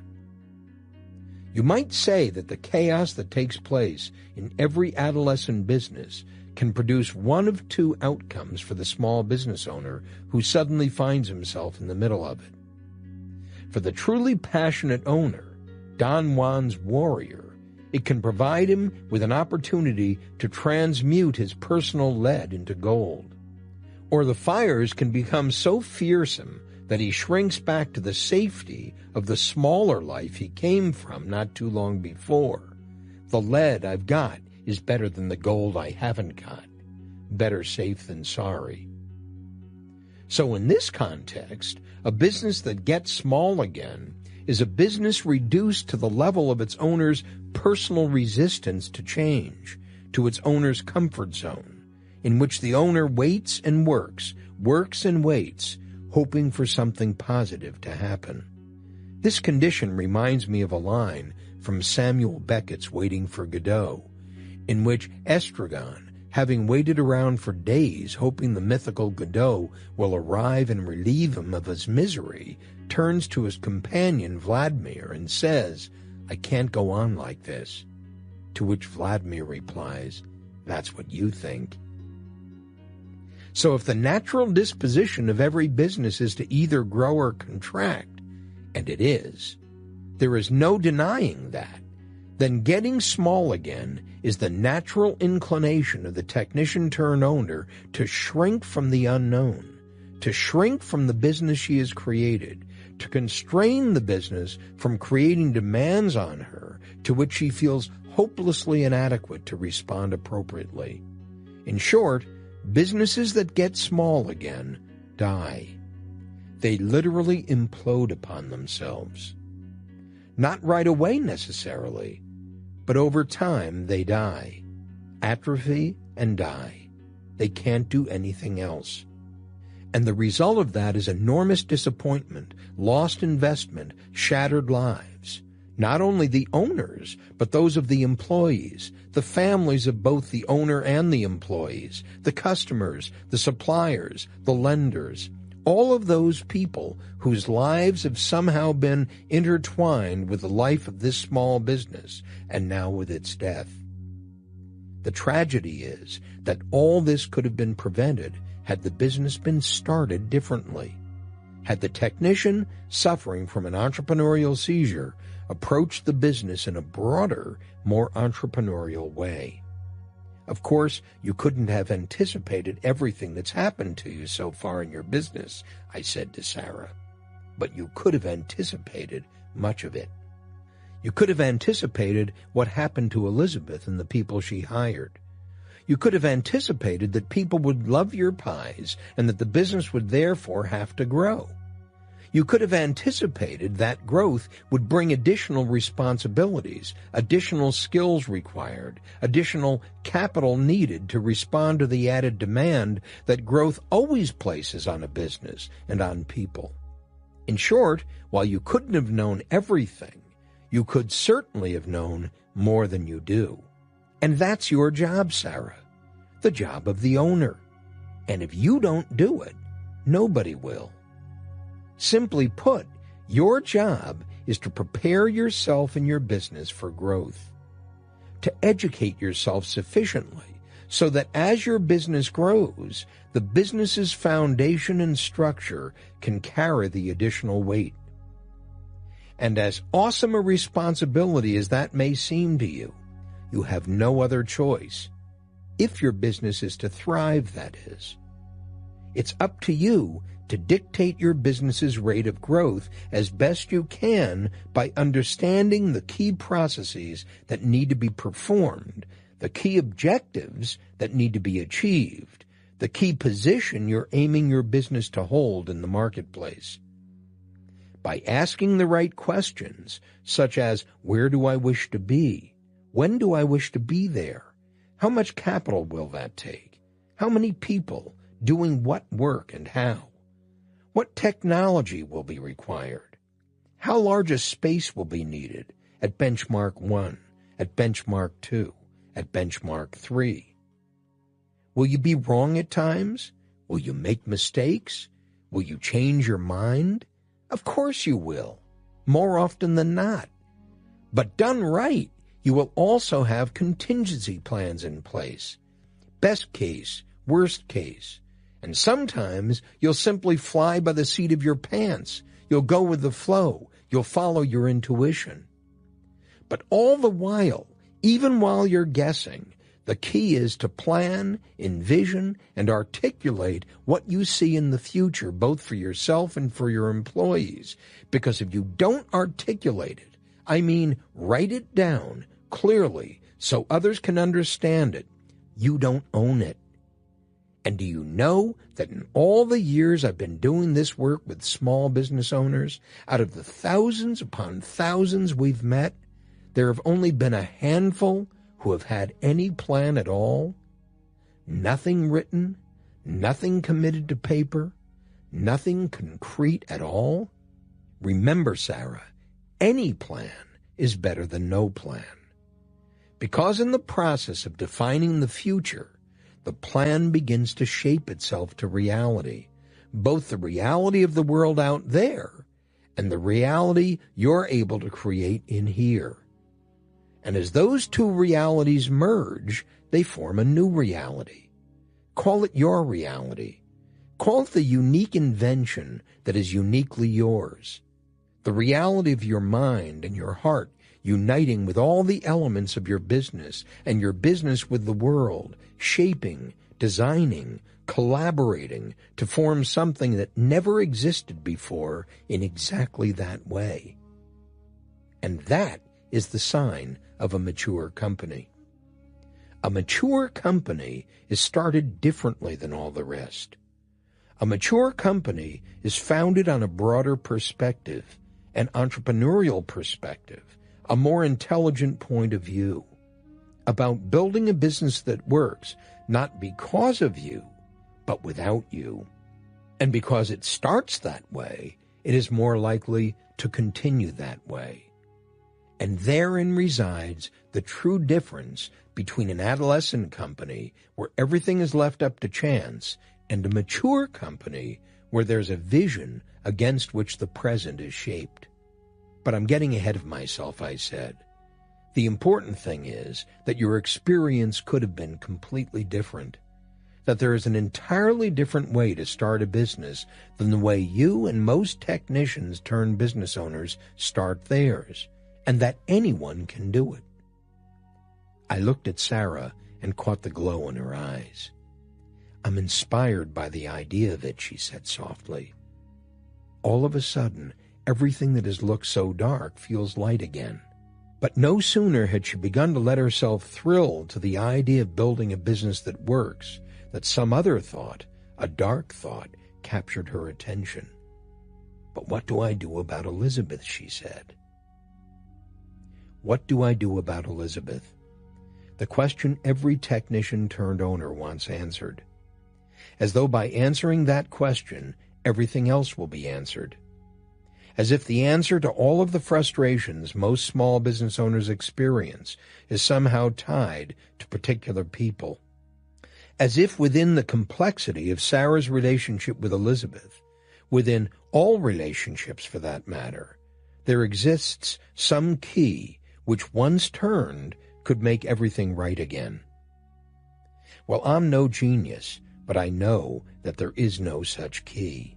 There's just us, you and me, fumbling about in our often inadequate way, constantly being surprised by our own and other people's behavior, how badly we've done it, how out of touch with our own and others' feelings we've discovered ourselves to be. I looked Sarah in the eye, got very quiet, and said, Sarah, the real question is not what you do about Elizabeth, but what do you do about all the Elizabeths in your future? You did the best you could, and so did Elizabeth. It's time to get on with your life, to build your business in an enlivening way. Are you ready? Sarah smiled at me, her eyes positively gleaming. I'm ready if you are, she said. Then let's talk about maturity for a minute, I said, because that's where your future lies.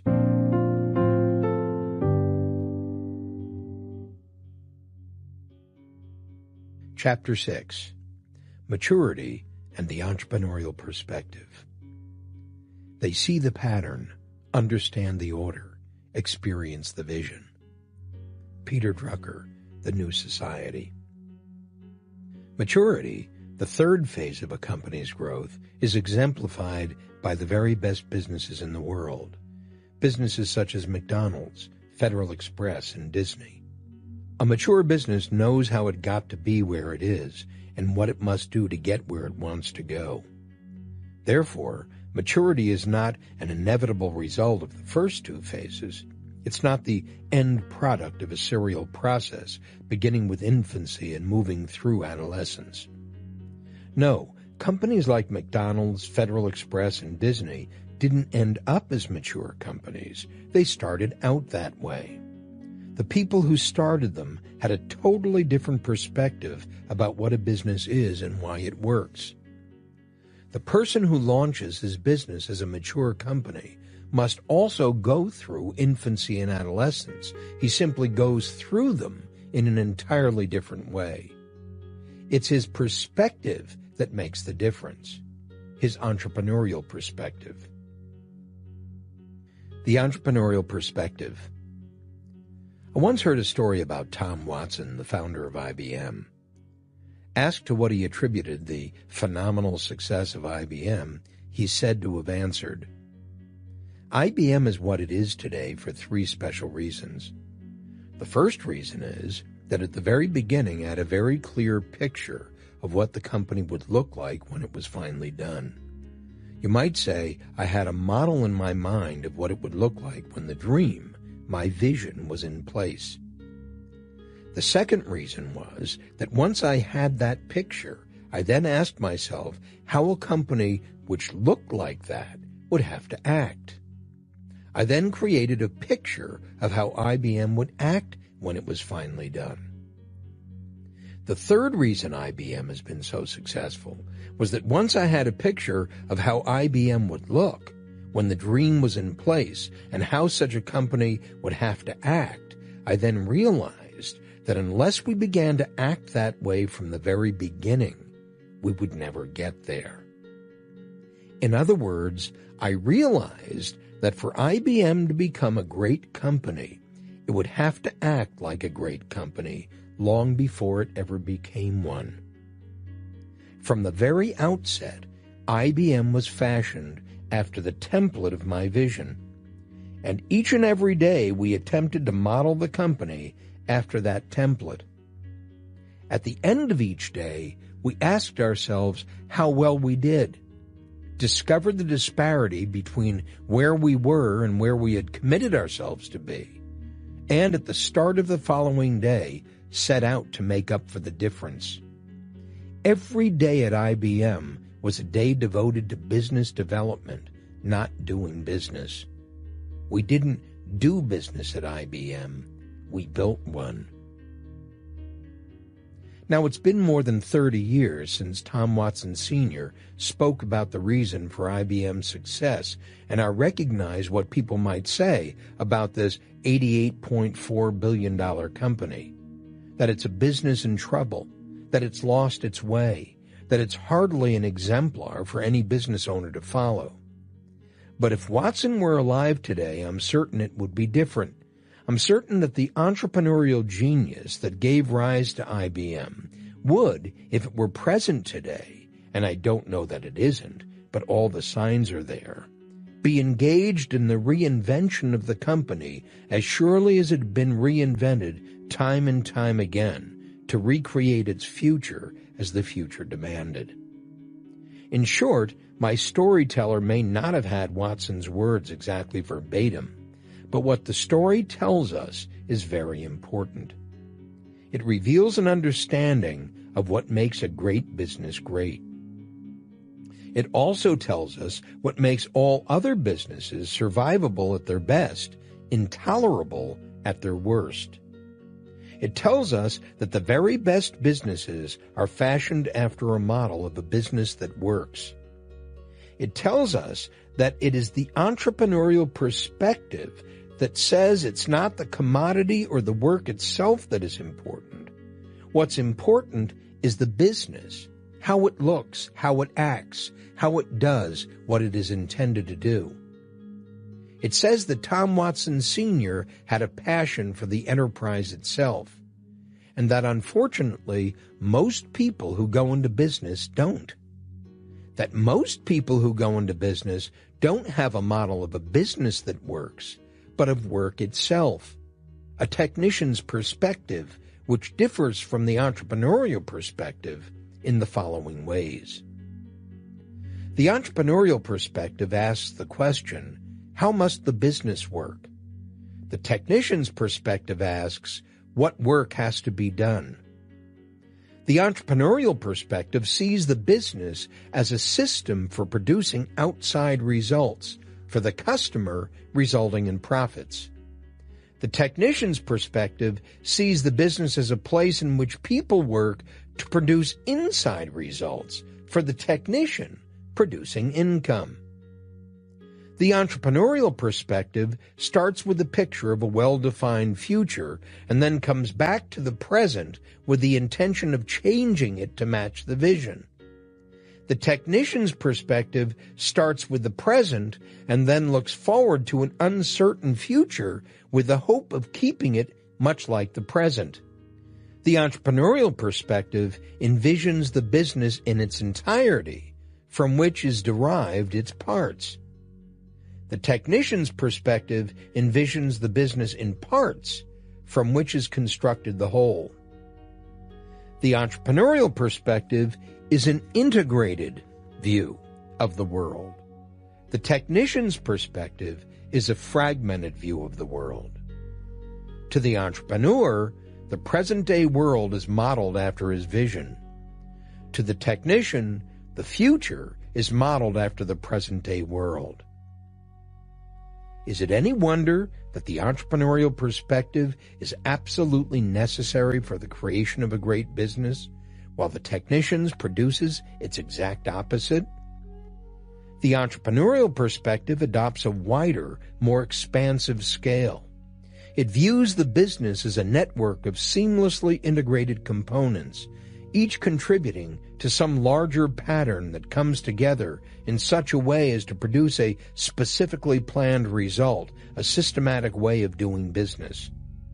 Each step in the development of such a business is measurable, if not quantitatively, at least qualitatively. There's a standard for the business, a form, a way of being that can be translated into things to do today that best exemplify it. The business operates according to articulated rules and principles. It has a clear, recognizable form. With the technician's perspective, however, the scale is narrower, more inhibited, confined principally to the work being done. As a result, the technician's business becomes increasingly oppressive, less exhilarating, closed off from the larger world outside. His business is reduced to steps that fail to take him anywhere other than to the next step, itself nothing more than a replica of the one before it. Routine becomes the order of the day. Work is done for work's sake alone, forsaking any higher purpose, any meaning for what needs to be done other than the need to just do it. The technician sees no connection between where his business is going and where it is now. Lacking the grander scale and visionary guidance manifest in the entrepreneurial model, the technician is left to construct a model each and every step of the way. But the only model from which to construct it is the model of past experience, the model of work. Exactly the opposite of what he needs if the business is to free him of the work he's grown accustomed to doing. The entrepreneurial model. What does the entrepreneur see off in the distance that the technician finds so difficult to see? What exactly is the entrepreneurial model? It's a model of a business that fulfills the perceived needs of a specific segment of customers in an innovative way. The entrepreneurial model looks at a business as if it were a product sitting on a shelf and competing for the customer's attention against a whole shelf of competing products or businesses. Said another way, the entrepreneurial model has less to do with what's done in a business and more to do with how it's done. The commodity isn't what's important. The way it's delivered is. When the entrepreneur creates the model, he surveys the world and asks, where's the opportunity? Having identified it, he then goes back to the drawing board and constructs a solution to the frustrations he finds among a certain group of customers. A solution in the form of a business that looks and acts in a very specific way, the way the customer needs it to look and act, not the entrepreneur. How will my business look to the customer? The entrepreneur asks. How will my business stand out from all the rest? Thus, the entrepreneurial model does not start with a picture of the business to be created, but of the customer for whom the business is to be created. It understands that without a clear picture of that customer, no business can succeed. The technician, on the other hand, looks inward to define his skills and only looks outwardly afterward to ask, how can I sell them? The resulting business almost inevitably focuses on the thing it sells rather than the way the business goes about it or the customer to whom it's to be sold.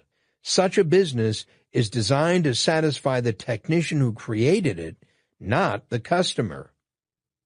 To the entrepreneur, the business is the product.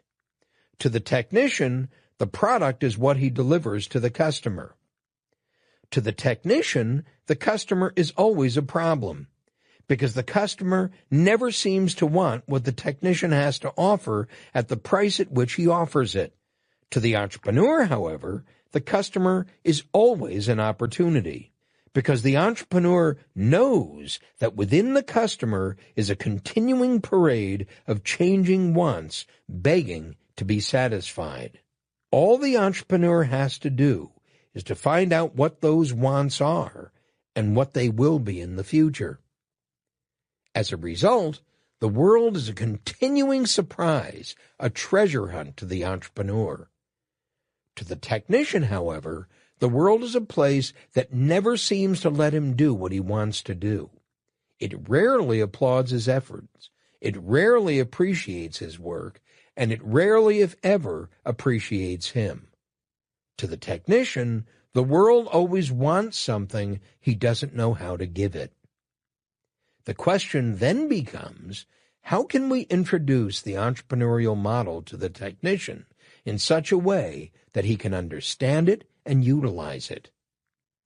The answer is, unfortunately, we can't. The technician isn't interested. The technician has other things to do. If we're to be successful at this, what we must do instead is to give the undeveloped entrepreneur in each of us the information he needs to grow beyond the limitations of the technician's comfort zone, so as to experience a vision of a business that works. What we must do instead is to provide our inner entrepreneur with a model of a business that works, a model that is so exciting that it stimulates our entrepreneurial personality, our innovative side, to break free of the technician's bonds once and for all. What we must do instead is discover a model that sparks the entrepreneurial imagination in each of us with such a resounding shock that by the time the technician wakes up to the fact, it will be too late. The entrepreneur will be well on his way.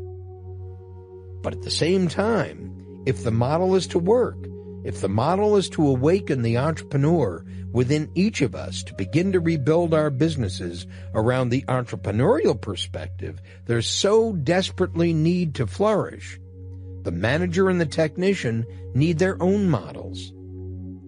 Because if the entrepreneur drives the business, the manager must make certain it has the necessary fuel for sustenance, and that the engine and chassis are in a good state of repair. If the technician is to be satisfied, on the other hand, there must be a model that provides him with work that satisfies his need for direct interaction with every nut and bolt. In short, for this business model of ours to work, it must be balanced and inclusive, so that the entrepreneur, the manager, and the technician all find their natural place within it, so they all find the right work to do. To find such a model, let's examine a revolutionary development that has transformed American small business in an astonishing way. I call it the turnkey revolution. It was time for Sarah to open her store, and we still had a lot of work to do. "I'll come back tonight," I said. "Can I answer any questions before I leave?" "Yes," Sarah smiled. "How soon can we get started?"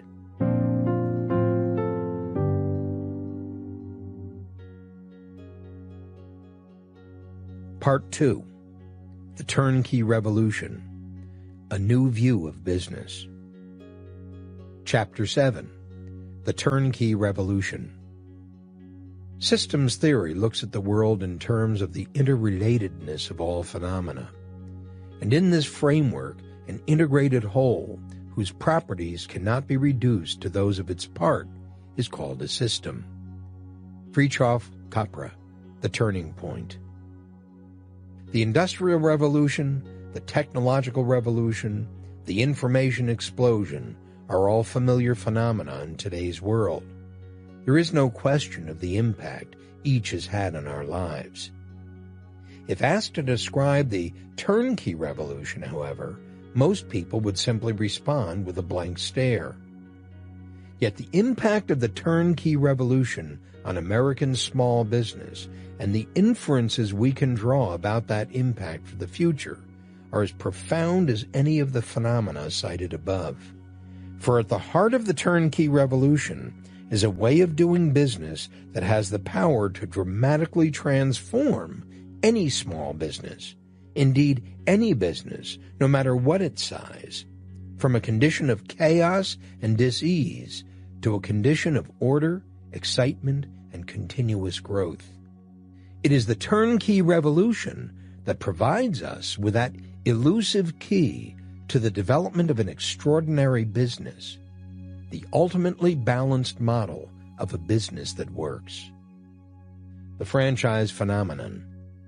It all started in 1952 when a 52-year-old salesman walked into a hamburger stand in San Bernardino, California, to sell the two brothers who owned it a milkshake machine. What he saw there was a miracle. At least that's how Ray Kroc, the milkshake machine salesman, might have described it, for he had never seen anything like that very first McDonald's, later to become McDonald's, hamburger stand. It worked like a Swiss watch. Hamburgers were produced in a way he'd never seen before, quickly, efficiently, inexpensively, and identically. Best of all, anyone could do it. He watched high school kids working with precision under the supervision of the owners, happily responding to the long lines of customers queued up in front of the stand. It became apparent to Ray Kroc that what the McDonald brothers had created was not just another hamburger stand, but a money machine. Soon after that first visit, and possessed by a passion he had never felt quite like that before, Ray Kroc convinced Mac and Jim McDonald to let him franchise their method. 12 years and several million hamburgers later, he bought them out and went on to create the largest retail prepared food distribution system in the world. The most successful small business in the world. That's what McDonald's calls itself today, and for good reason. Because the success of McDonald's is truly staggering. Think about it. In less than 40 years, Ray Kroc's McDonald's has become a $40 billion a year business with 28,707 restaurants worldwide and growing in number every minute, serving food to more than 43 million people every day in 120 countries, representing more than 10% of the gross restaurant receipts in America. The average McDonald's restaurant produces more than $2 million in annual sales and is more profitable than almost any other retail business in the world, with an average 17% pre-tax net profit. But Ray Kroc created much more than just a fantastically successful business. He created the model upon which an entire generation of entrepreneurs have since built their fortunes, a model that was the genesis of the franchise phenomenon. It started as a trickle when a few entrepreneurs began to experiment with Kroc's formula for success. But it wasn't long before the trickle turned into Niagara Falls. In the year 2000, there were 320,000 franchise businesses in 75 industries. Franchises produced $1 trillion in sales each year, almost 50% of every retail dollar spent in the nation, and had more than 8 million full and part-time people, the largest employer of high school youth in the country's economy. But the genius of McDonald's isn't franchising itself. The franchise has been around for more than 100 years. Many companies, Coca-Cola and General Motors among them, have utilized franchising as an effective method of distribution to reach broadly expanding markets inexpensively. The true genius of Ray Kroc's McDonald's is the business format franchise. It is the business format franchise that has revolutionized American business. It is the business format franchise, with one new franchise opening its door every 8 minutes of every single business day, that has spawned so much of the success of the franchise phenomenon over the past 40 years. And according to studies conducted by the U.S. Commerce Department from 1971 to 1987, less than 5% of franchises have been terminated on an annual basis, or 25% in 5 years.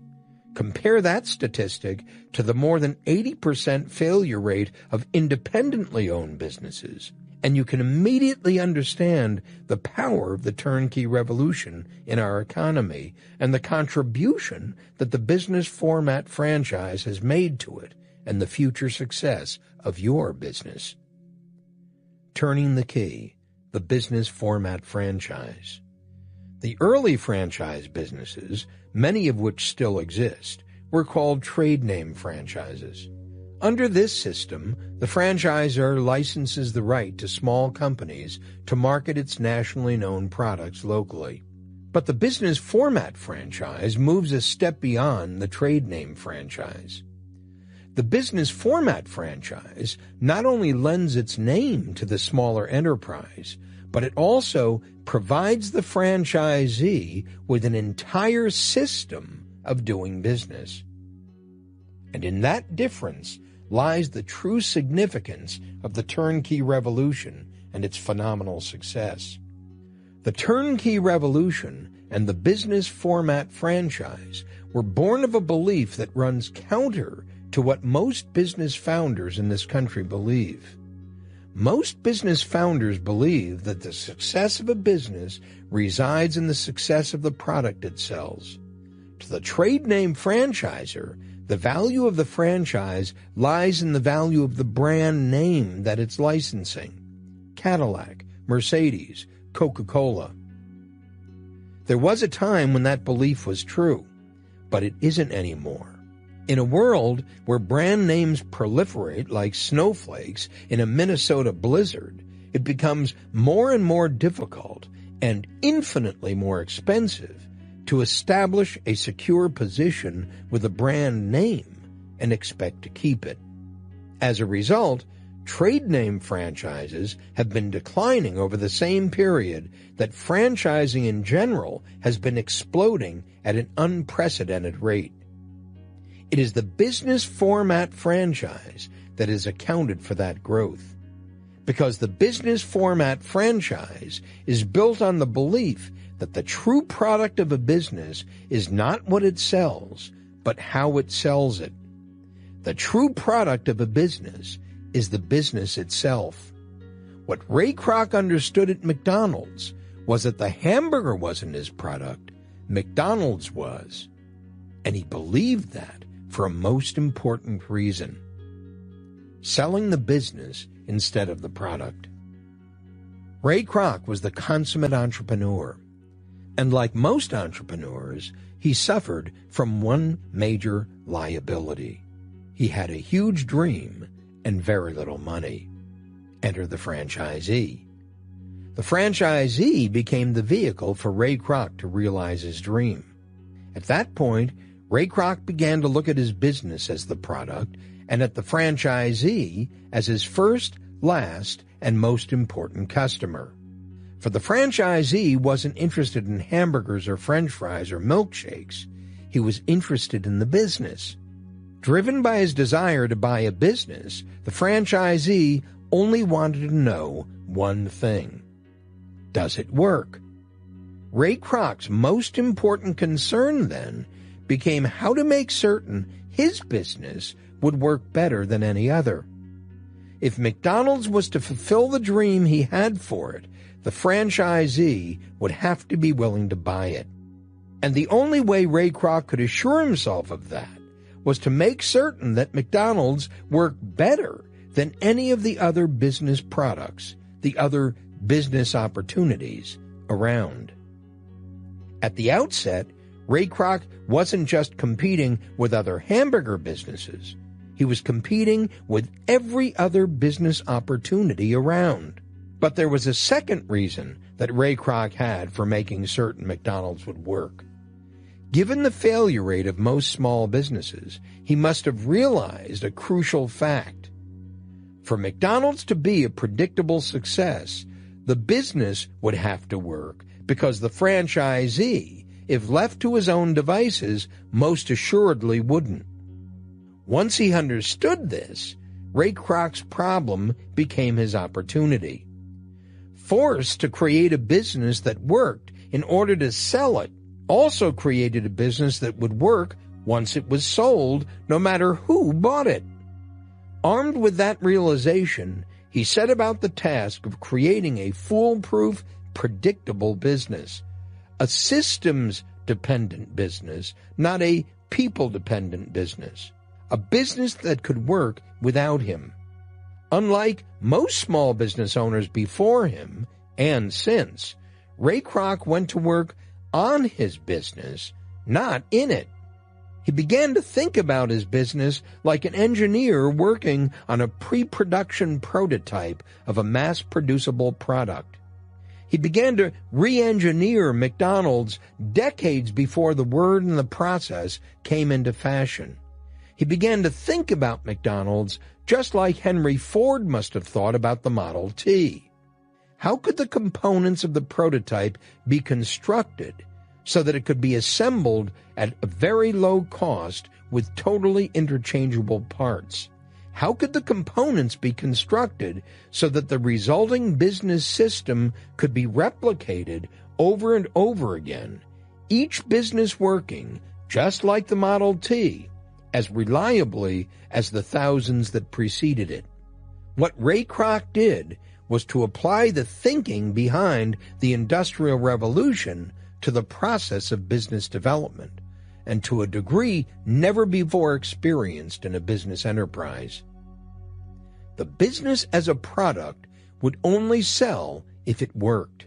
And the only way to make certain it would work in the hands of a franchisee anywhere in the world would be to build it out of perfectly predictable components that could be tested in a prototype long before ever going into mass production. Therein lies the secret behind the stunning success of the business format franchise, the launching pad for the turnkey revolution. That secret is the franchise prototype. It is in the franchise prototype that every successful franchisor builds his fortune. It is in the franchise prototype that every extraordinary franchisor plants the seeds of his fortune. And it is in the franchise prototype that you can find the model you need to make your business work.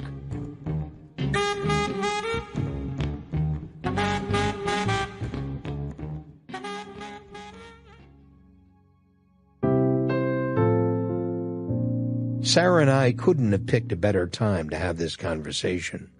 If she had ever felt the weight of being a technician turned business owner, caught up in the doing of her business and the inordinate price she was paying for it, it was right now. It was 10 o'clock at night. As usual, she'd had a tumultuous day. Her face was flushed with the exertion of mopping the floors, bundling and tossing out the trash, preparing the ovens for the next day, cleaning the counters to their original high luster, in addition to a full day of waiting on customers, serving up pie, coffee, and tea, washing, drying, and stacking plates, cups, saucers, and shining the silver. And yet, with all that had gone on in the shop that day, you couldn't have known it. For as always, the shop was impeccable. And despite the cost to her of keeping it that way, I couldn't help but notice the deep satisfaction Sarah felt as she surveyed her domain. But she was obviously tired. We pulled 2 chairs up to a table and quietly sipped the tea she'd prepared for us. The large clock ticked emphatically on the wall, punctuating our silence. An occasional car drove by the shop. People walked by the shop's windows, occasionally looking into the shop as they continued on their journey into the night. I waited for a sign from Sarah that she was ready. Finally, she began thoughtfully and quietly. You talk about McDonald's as an example to be modeled. I'm not sure I agree with you about that. I know if my aunt were here today, she would think of McDonald's as exactly the opposite of what you've suggested it is. Talk to me about that, she said. I'm interested in how you would respond to my aunt, about what you would say to her. You know, Sarah, I began, I can sense that something has shifted in you today, something important. I can sense also from the tone of your question that you're truly interested in pursuing this question about McDonald's, and am inspired to engage in the question with you at the deepest level. I want to thank you for that. It's true, many small business owners at first misunderstand my point about McDonald's. They associate fast food with low quality. They infer then that by setting McDonald's up as an example, I'm suggesting that one can be incredibly successful in business despite the seemingly low quality of the product delivered, when exactly the opposite is true. But let me get back to that in a moment. As for your aunt, even though I've never met her, from the way you've described her, I feel I know her. And this is what I would say to her if she were here asking me the question herself. I would say that Ray Kroc was a man with a purpose. His purpose was clear, undiluted, and sure. He lived in an ordinary world like we all do, a world in which most things don't work the way they're supposed to. At McDonald's, he saw something that did work, exactly as it was supposed to, time after time after time. To Ray Kroc, that was an inspiration. In fact, he was awed by it. He was a simple man, and he fell in love with the sheer enormity of the thing he called McDonald's. As certainly as you loved baking pies, Ray Kroc loved making McDonald's.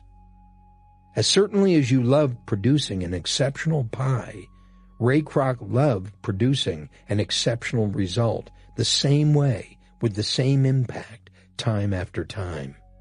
As certainly as you loved the aroma, the smells, the sight, the taste of your kitchen, Ray Kroc loved the aroma, the smells, the sight, the taste of McDonald's. He was a man in love. Now, from the outside in, I can understand why you might be critical of McDonald's. You might say that people shouldn't eat meat.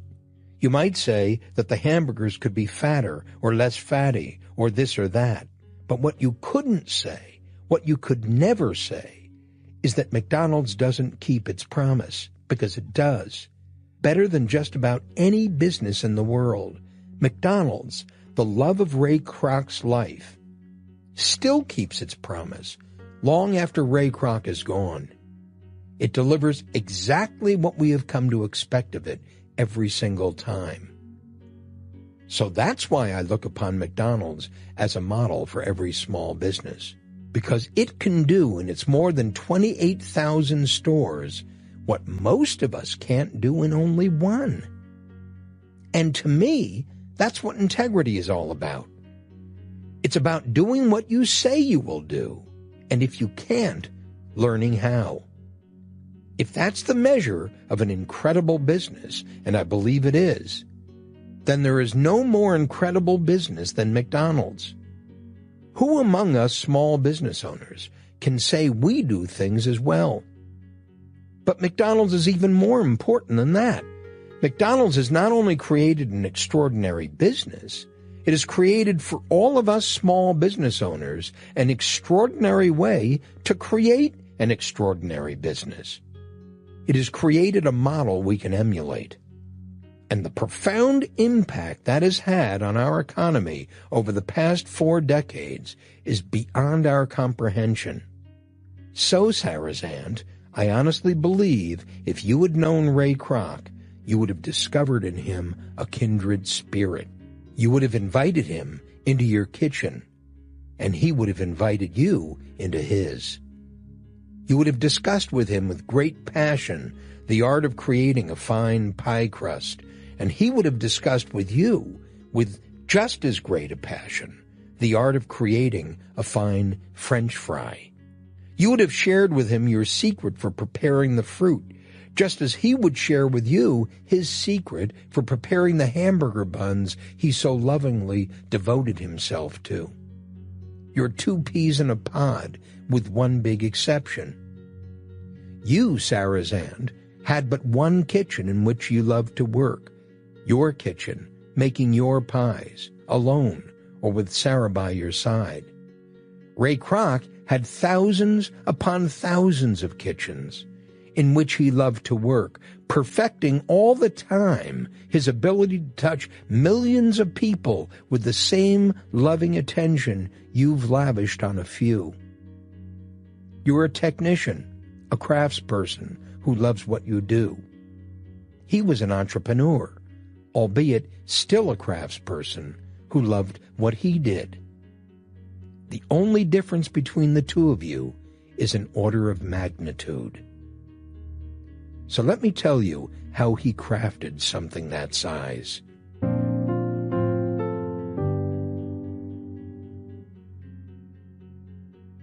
Chapter 8. The Franchise Prototype. Precision instruments are designed to achieve an idea, dimensional precision where perfection is impossible. There is no perfectly shaped part of the motorcycle, and never will be.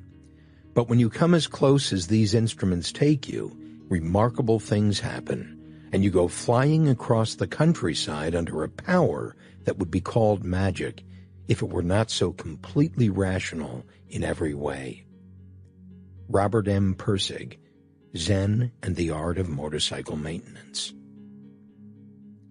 The success of the business format franchise is without question the most important news in business.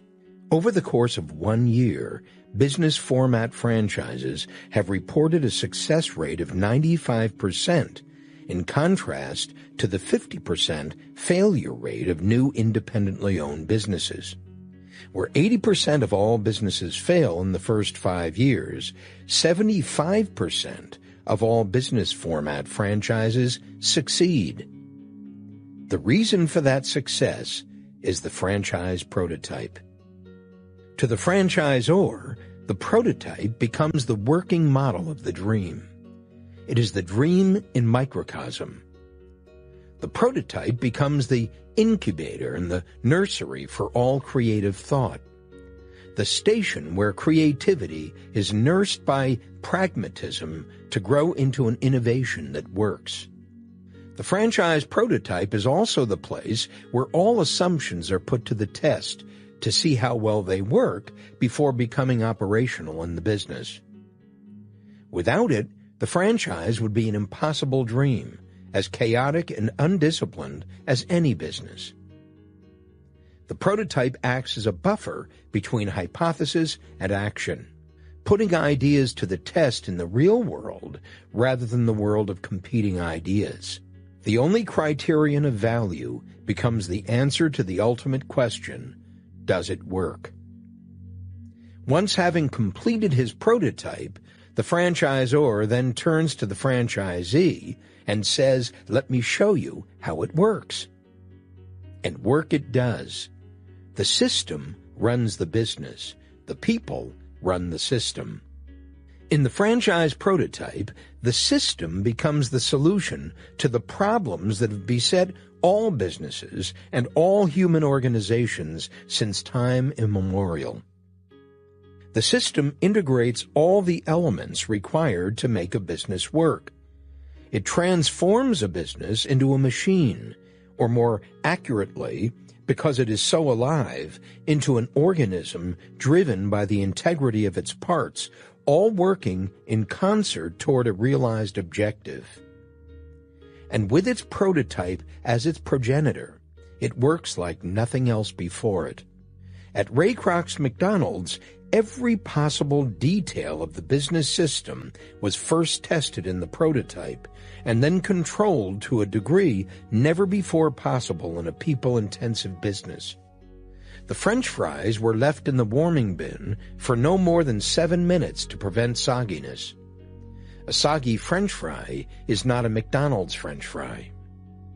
Hamburgers were removed from the hot trays in no more than 10 minutes to retain the proper moisture. The frozen meat patties, precisely identical in size and weight, were turned at exactly the same time on the griddle. Pickles were placed by hand in a set pattern that prevented them from sliding out and landing in the customer's lap. Food was served to the customer in 60 seconds or less. Discipline, standardization, and order were the watchwords. Cleanliness was enforced with meticulous attention to the most seemingly trivial detail. Ray Kroc was determined that the customer would not equate inexpensive with inattentive or cheap.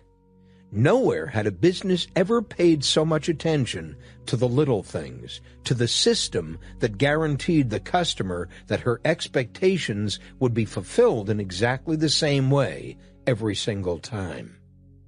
Unlike the trade name franchise before it, Ray Kroc's system left the franchisee with as little operating discretion as possible. This was accomplished by sending him through a rigorous training program before ever being allowed to operate the franchise. At McDonald's, they called it the University of Hamburgerology, or Hamburger U. There, the franchisee learned not how to make hamburgers, but how to run the system that makes hamburgers, the system by which McDonald's satisfied its customers every single time. The system that was to be the foundation of McDonald's uncommon success.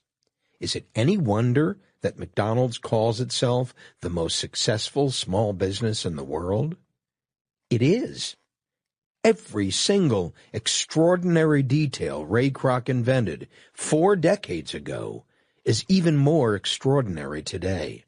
Whether it's Hamburger U, or the placement of pickles, or the exacting way in which the buns are warmed before serving, or the thickness of the patty, All of it today, long after Ray Kroc is gone, is still known by the franchisee as the system at the heart of McDonald's. And just as it was then, it is now. Once the franchisee learns the system, he is given the key to his own business. Thus the name, turnkey operation. The franchisee is licensed the right to use the system, learns how to run it, and then turns the key. The business does the rest. And the franchisees love it. Because if the franchisor has designed the business well, every problem has been thought through. All that's left for the franchisee to do is learn how to manage the system. That's what the franchise prototype is all about. It's a place to conceive and perfect the system, to find out what works because you've worked it. The system isn't something you bring to the business, it's something you derive from the process of building the business. The franchise prototype is the answer to the perpetual question, how do I give my customer what he wants while maintaining control of the business that's giving it to him? To the entrepreneur, the franchise prototype is the medium through which his vision takes form in the real world. To the manager, the franchise prototype provides the order and the predictability, the system so important to his life. To the technician, the prototype is a place in which he is free to do the things he loves to do, technical work. And to the small business owner, the franchise prototype provides the means through which he can finally feed his three personalities in a balanced way while creating a business that works. So now you have it.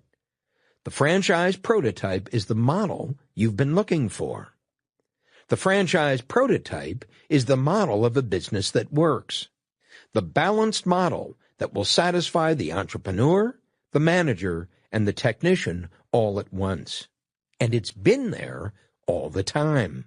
It's been there at McDonald's, and at Federal Express, and at Disney World, and at Mrs. Fields Cookies.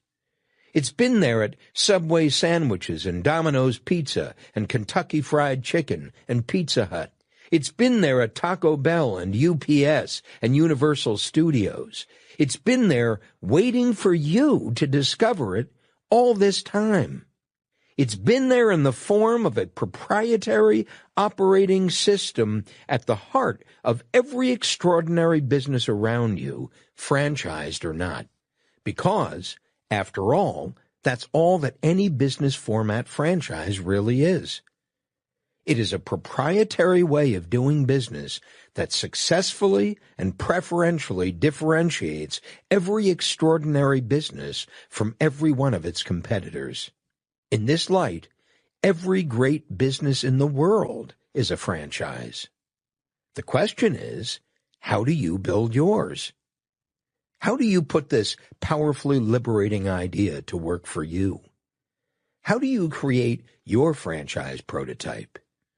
How do you, like Ray Kroc, build a business that works predictably, effortlessly, and profitably each and every day? How do you build a business that works without you? How do you get free of your business to live a fuller life? Do you get it? Do you see why this is so important? Because until you do, your business will control your life. But once you begin to put this idea to work for you, you're on your way to being free. I could see that Sarah got it. I could see that the flush on her cheeks now had nothing to do with the work she'd been doing all day. I could see that her dark, intelligent, creative eyes were riveted on mine, and that the questions were bubbling within her. She was feeling excitement contemplating the creation of an entrepreneurial business. And she knew she had one already. She could do in her business what Ray Kroc had done in his. All she needed to do was to learn how. Chapter 9. Working on your business, not in it. Form is only a beginning. It is the combination of feelings and a function, shapes and things that come to one in connection with the discoveries made as one goes into the wood that pull it together and give meaning to form. James Krevnoff, A Cabinet Maker's Notebook. It is critical that you understand the point I'm about to make, for if you do, neither your business nor your life will ever be the same. The point is, your business is not your life. Your business and your life are two totally separate things. At its best, your business is something apart from you rather than a part of you, with its own rules and its own purposes. An organism, you might say, that will live or die according to how well it performs its sole function: to find and keep customers. Once you recognize that the purpose of your life is not to serve your business, but that the primary purpose of your business is to serve your life, you can then go to work on your business rather than in it, with a full understanding of why it is absolutely necessary for you to do so. This is where you can put the model of the franchise prototype to work for you. Where working on your business rather than in your business will become the central theme of your daily activity, the prime catalyst for everything you do from this moment forward. Pretend that the business you own, or want to own, is the prototype, or will be the prototype, for 5,000 more just like it. That your business is going to serve as the model for 5,000 more just like it. Not almost like it, but just like it. Perfect replicates, clones. In other words, pretend that you're going to franchise your business. Note, I said pretend. I'm not saying that you should. That isn't the point here, unless of course you want it to be. Further, now that you know what the game is, the franchise game as I call it, understand that there are rules to follow if you're to win. 1. The model will provide consistent value to your customers, employees, suppliers, and lenders beyond what they expect. 2. The model will be operated by people with the lowest possible level of skill necessary. 3. The model will stand out as a place of impeccable order. 4. All work in the model will be documented in operations manuals. 5. The model will provide a uniformly predictable service to the customer. 6. The model will utilize a uniform color, dress, and facilities code. Let's take a look at these rules in turn. 1. The model will provide consistent value to your customers, employees, suppliers, and lenders beyond what they expect. What is value? How do we understand it? I would suggest that value is what people perceive it to be and nothing more. So what could your prototype do that would not only provide consistent value to your customers, employees, suppliers, and lenders, but would provide it beyond their wildest expectations? That is the question every entrepreneur must ask, because it is the raison d'être of his business.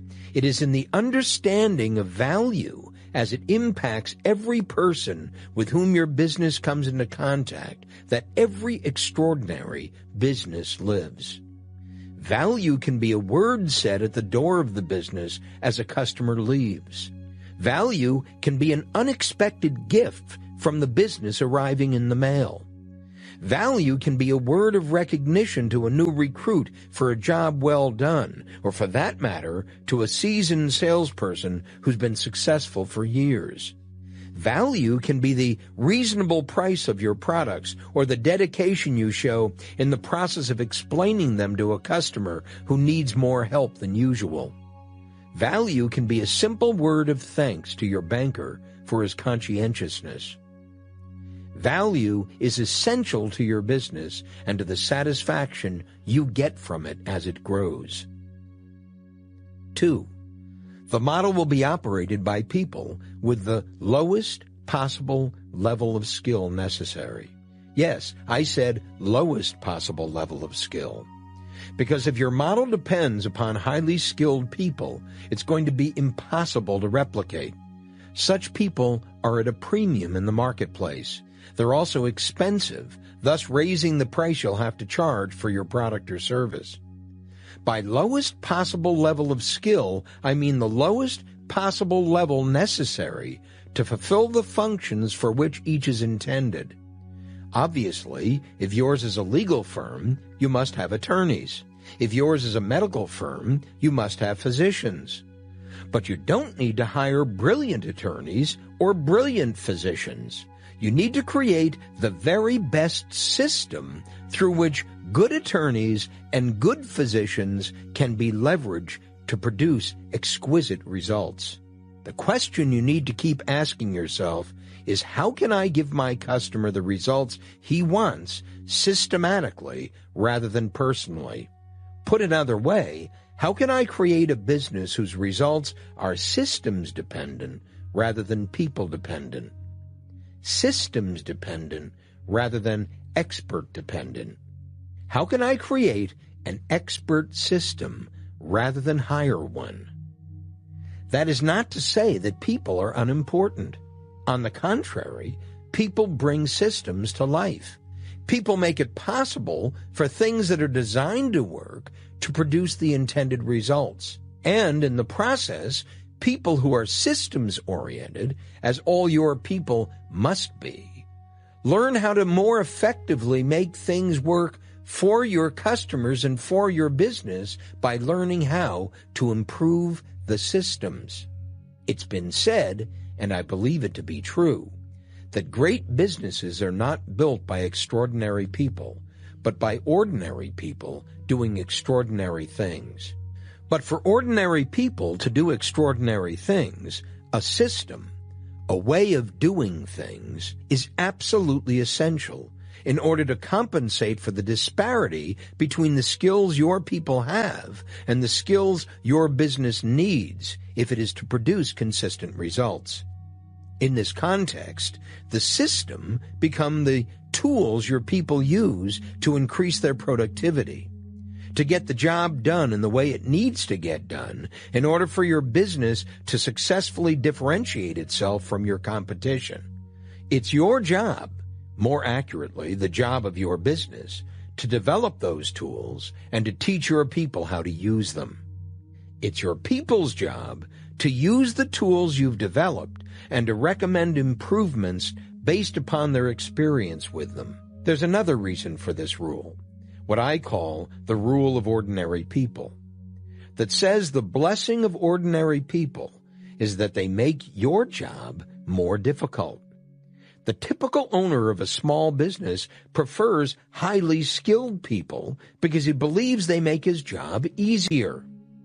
He can simply leave the work to them.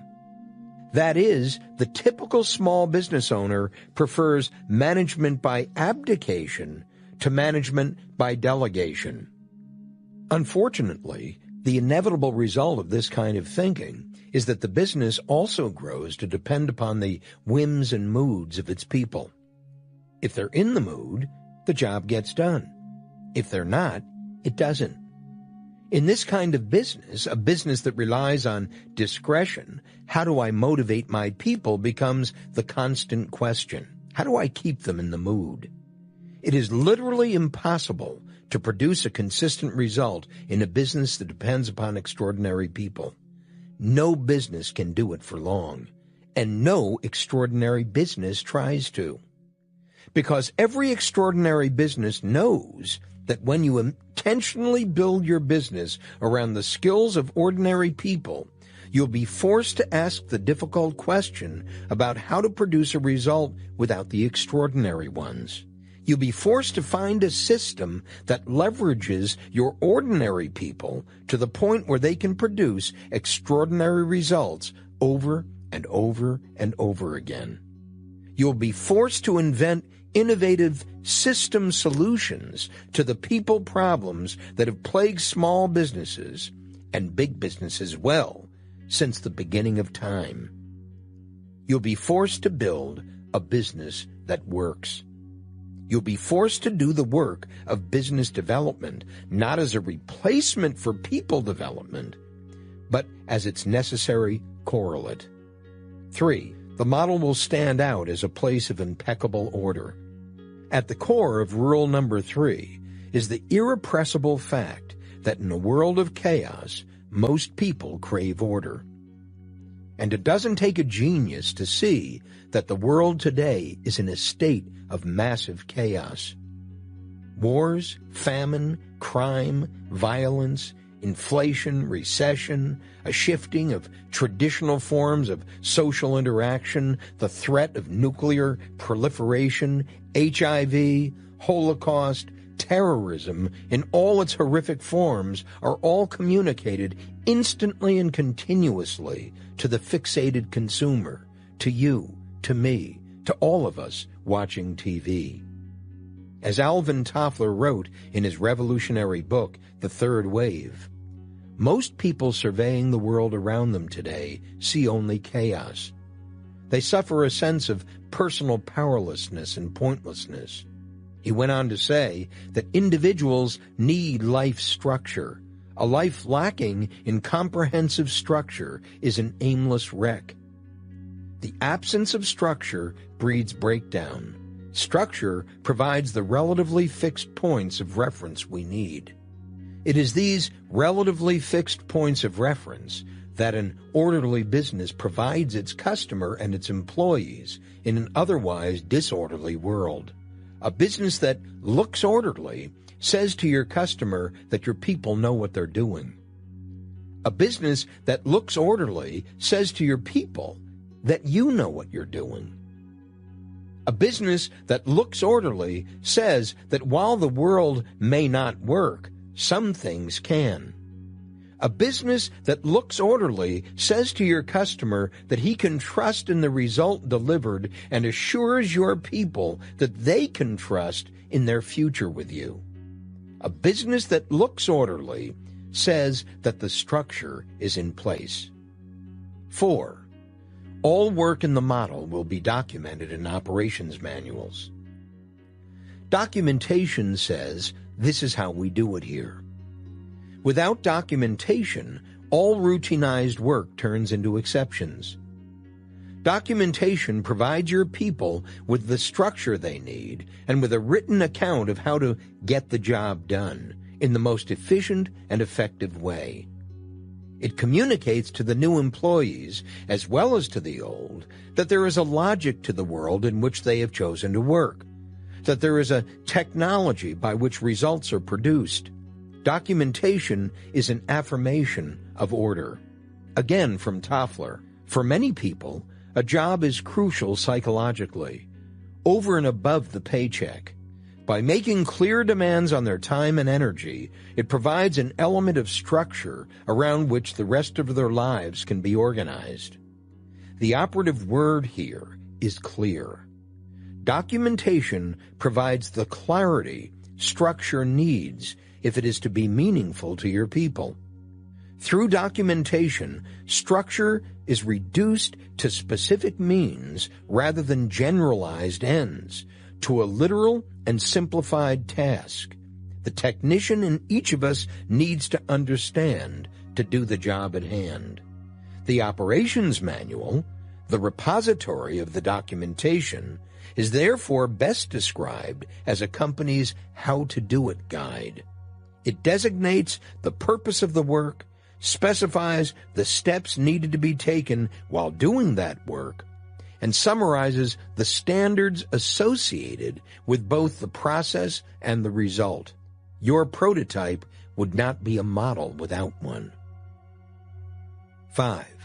The model will provide a uniformly predictable service to the customer. While the business must look orderly, it is not sufficient. The business must also act orderly. It must do things in a predictable, uniform way. An experience I had not too long ago illustrates the point.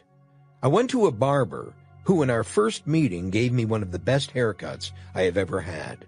He was a master with the scissors and used them exclusively, never resorting to electric shears as so many others do. Before cutting my hair, he insisted on washing it, explaining that the washing made cutting easier. During the haircut, one of his assistants kept my cup of coffee fresh.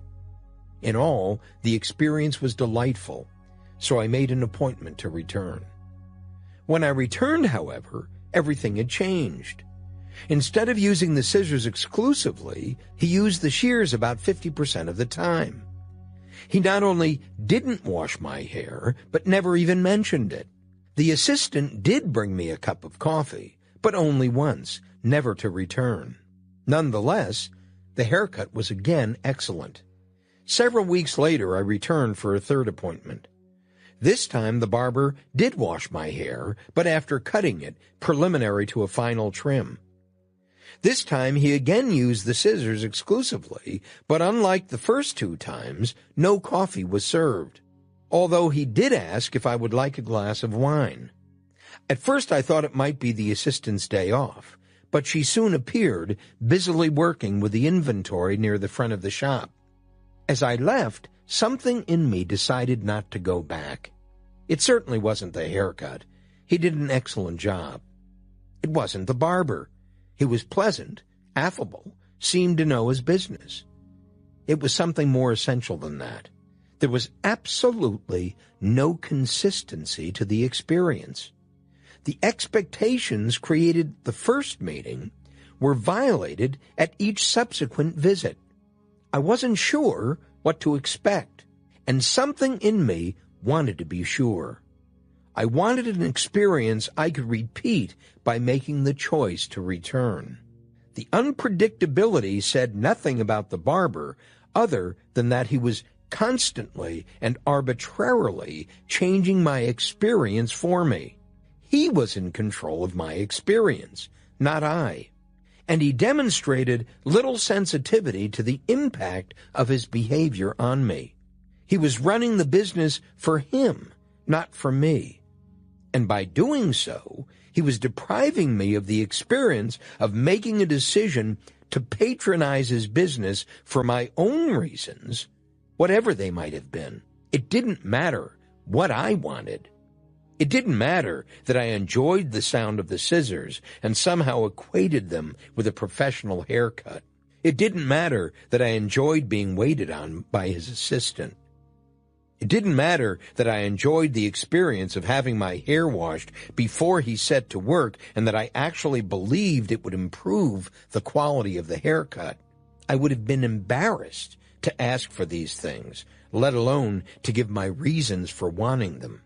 They were also totally emotional, so illogical. How could I have explained them or justified them without appearing to be a boob? What the barber did was to give me a delightful experience, and then each and every time take it away. It reminded me of my first psychology course in college. I recall the professor talking about the burnt child syndrome. This is where a child is alternately punished and rewarded for the same kind of behavior. This form of behavior in a parent can be disastrous to the child. He never knows what to expect or how to act. It can also be disastrous to the customer. The burnt child, of course, has no choice but to stay with the parent, but the burnt customer can go someplace else, and he will. What you do in your model is not nearly as important as doing what you do the same way each and every time. 6. The model will utilize a uniform color, dress, and facilities code. Marketing studies tell us that all consumers are moved to act by the colors and shapes they find in the marketplace. Different consumer groups simply respond differently to specific colors and shapes. Believe it or not, the colors and shapes of your model can make or break your business. Louis Cheskin, founder of the Color Research Institute, wrote about the power of colors and shapes in his book, Why People Buy. Little things that are meaningless from a practical point of view may have great emotional meaning through their symbolism. Images and colors are often great motivating forces. Some time ago, we conducted a study of women shopping in an apparel shop. A young woman wanted to buy a blouse that was available in several colors. She held the blue blouse up to her face and looked into the mirror. She was a blonde, and she knew she looked good in blue. She fingered the red one lovingly. She loved the color, she thought, but she said it was too strong and loud. The salesgirl reminded her that yellow was the fashionable color. She could not make up her mind between the color that she looked best in, the color she liked best, and the color in current fashion, so she settled on a gray blouse. It was reported to me a couple of weeks later that she didn't like the gray blouse. It was dead, she said. She wore it only twice. Some of the other purchasers of blouses permitted one of the inner drives to win. Some bought blouses because the color flattered them. Others chose the color that was in fashion, and some took the color they liked. Each chose a color that satisfied the strongest urge or fulfilled the greatest wish. Just think, all this deep psychology in the mere process of buying a blouse. Your business is the same as the blouse in Cheskin's story. There are colors that work and colors that don't. The colors you show your customer must be scientifically determined and then used throughout your model.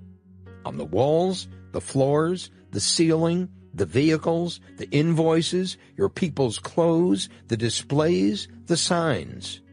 The model must be thought of as a package for your one and only product, your business. Just as with colors, there are shapes that work and shapes that don't. On your business card, your signs, your logo, your merchandise displays.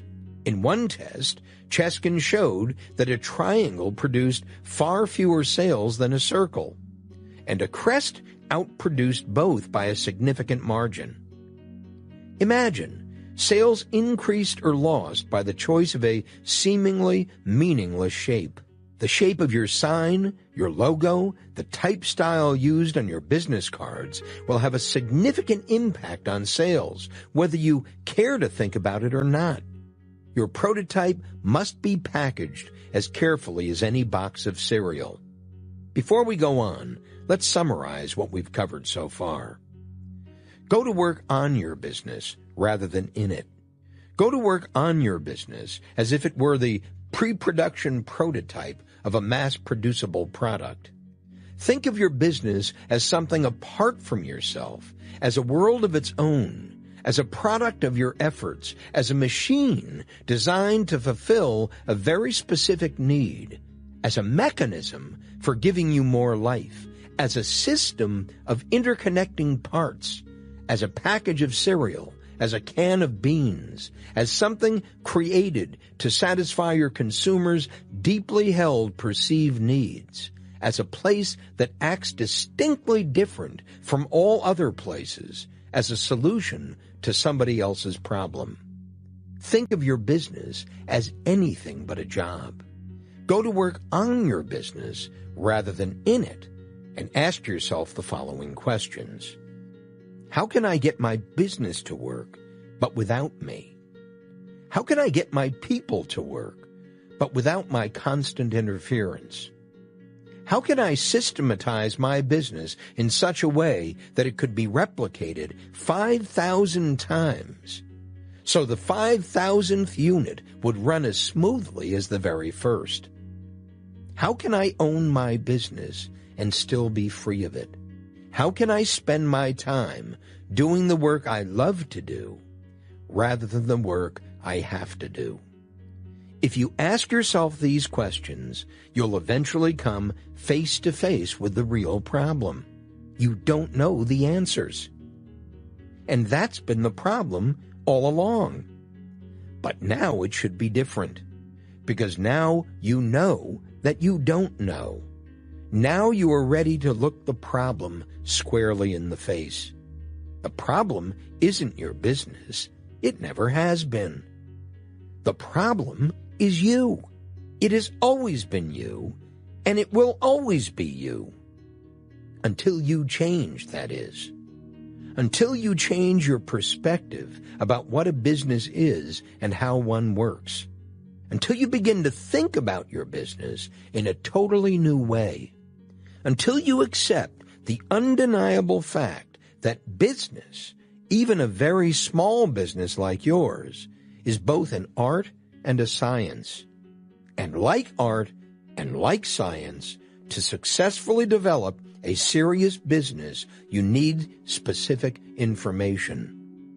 Most importantly, to successfully develop a serious business, you need a process, a practice by which to obtain that information, and once obtained, a method with which to put that information to use in your business productively.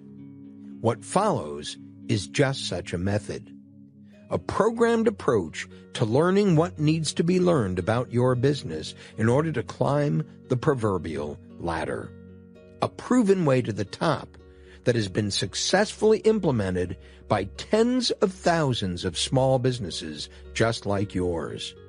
We call it the E-Myth Mastery Program, and it's a process that can transform your life. Sarah looked at me thoughtfully for a moment and then said, "Let me describe in my own words what I heard you just say." She folded her hands tightly together before her on the table, and, as if for emphasis, leaned towards me. "What you're saying is that I'm too identified with my business, that I need to separate myself from it. First, in the way I think about it, second, in the way I feel about it, and third, in the way I work in it. And what I also hear you saying is that it is this identification with my business, my technician's need to see the business as nothing more or less than me, that is causing me all of the pain I'm feeling, all of the frustration I experience going to work every day. My belief that if I'm good, the business will be. That if I work hard enough, the business will succeed. That if I'm in touch with everything that goes on in the business, nothing can possibly go wrong. And what I also hear you saying is that in order for me to be free of my frustration, in order to exercise true control over my business, I need to disidentify with my business. I need to conceive of my business in a radically different way than I'm accustomed to. I need to conceive of my business as a product. Just like my pies are a product, I need to think of my business like that. And if I were to think that way, I would suddenly have to ask the question, how must my business as a product work in order for it to successfully attract not only customers, but also employees who want to work here? And the minute I ask that question, I'm already doing business in a totally new way. Sarah paused for a moment, as if to let that last thought truly sink in. "You know," she said quietly, "I can truly say that until this very moment, I had never thought about my business as an idea before. I simply thought of it as a job, a place to go to work. I never even considered that there was another way to think about it. But now it's getting exciting, an entirely new opportunity. Thinking like this reminds me of my first literature class in high school. My teacher was Mr. Rethke, and he had an incredible ability to bring the subject of literature alive. By the time I read the first assignment, it was Huckleberry Finn. I couldn't put the book down. These were real people in the book, living out their lives in real places, overcoming obstacles, terror, love, feelings. Huckleberry Finn came alive to me in that first class like no other book has ever before it. That's what this feels like to me, like we're opening the covers of a new book, not knowing what's inside, but knowing, given the wonderful, rich anticipation that accompanies every new adventure, that nothing will ever be the same again. That's how all this feels to me, that my business will never be the same from this moment on, And neither will I." She pressed her hands together and then leaned back against her chair as if to catch a breath. "And if I understand you correctly, that's what you're calling the franchise prototype. The franchise prototype is the name for my business as a product. It's a way of thinking about my business as one complete thing, a whole, you might say, that looks, acts, and feels in a clearly definable way, apart from me, independent of me, that if I did all this correctly, All About Pies could be designed, engineered, and manufactured just like any product is, to operate predictably in such a way that causes everyone to want to buy from it. And because it is so predictably responsive to their needs, they'd keep on coming back for more. And it's my job to design, engineer, and manufacture All About Pies until it works perfectly without me having to be here all the time. And while I must admit, I'm overwhelmed by the idea of it, it's the most challenging and exciting thought I've had in years. And the great thing is, I've already got the business. All I have to do now is to learn how. "Sarah," I said, "I couldn't have said it any better. So let's go on to the next step, the business development process. Because what you have to learn is going to be easier than you think."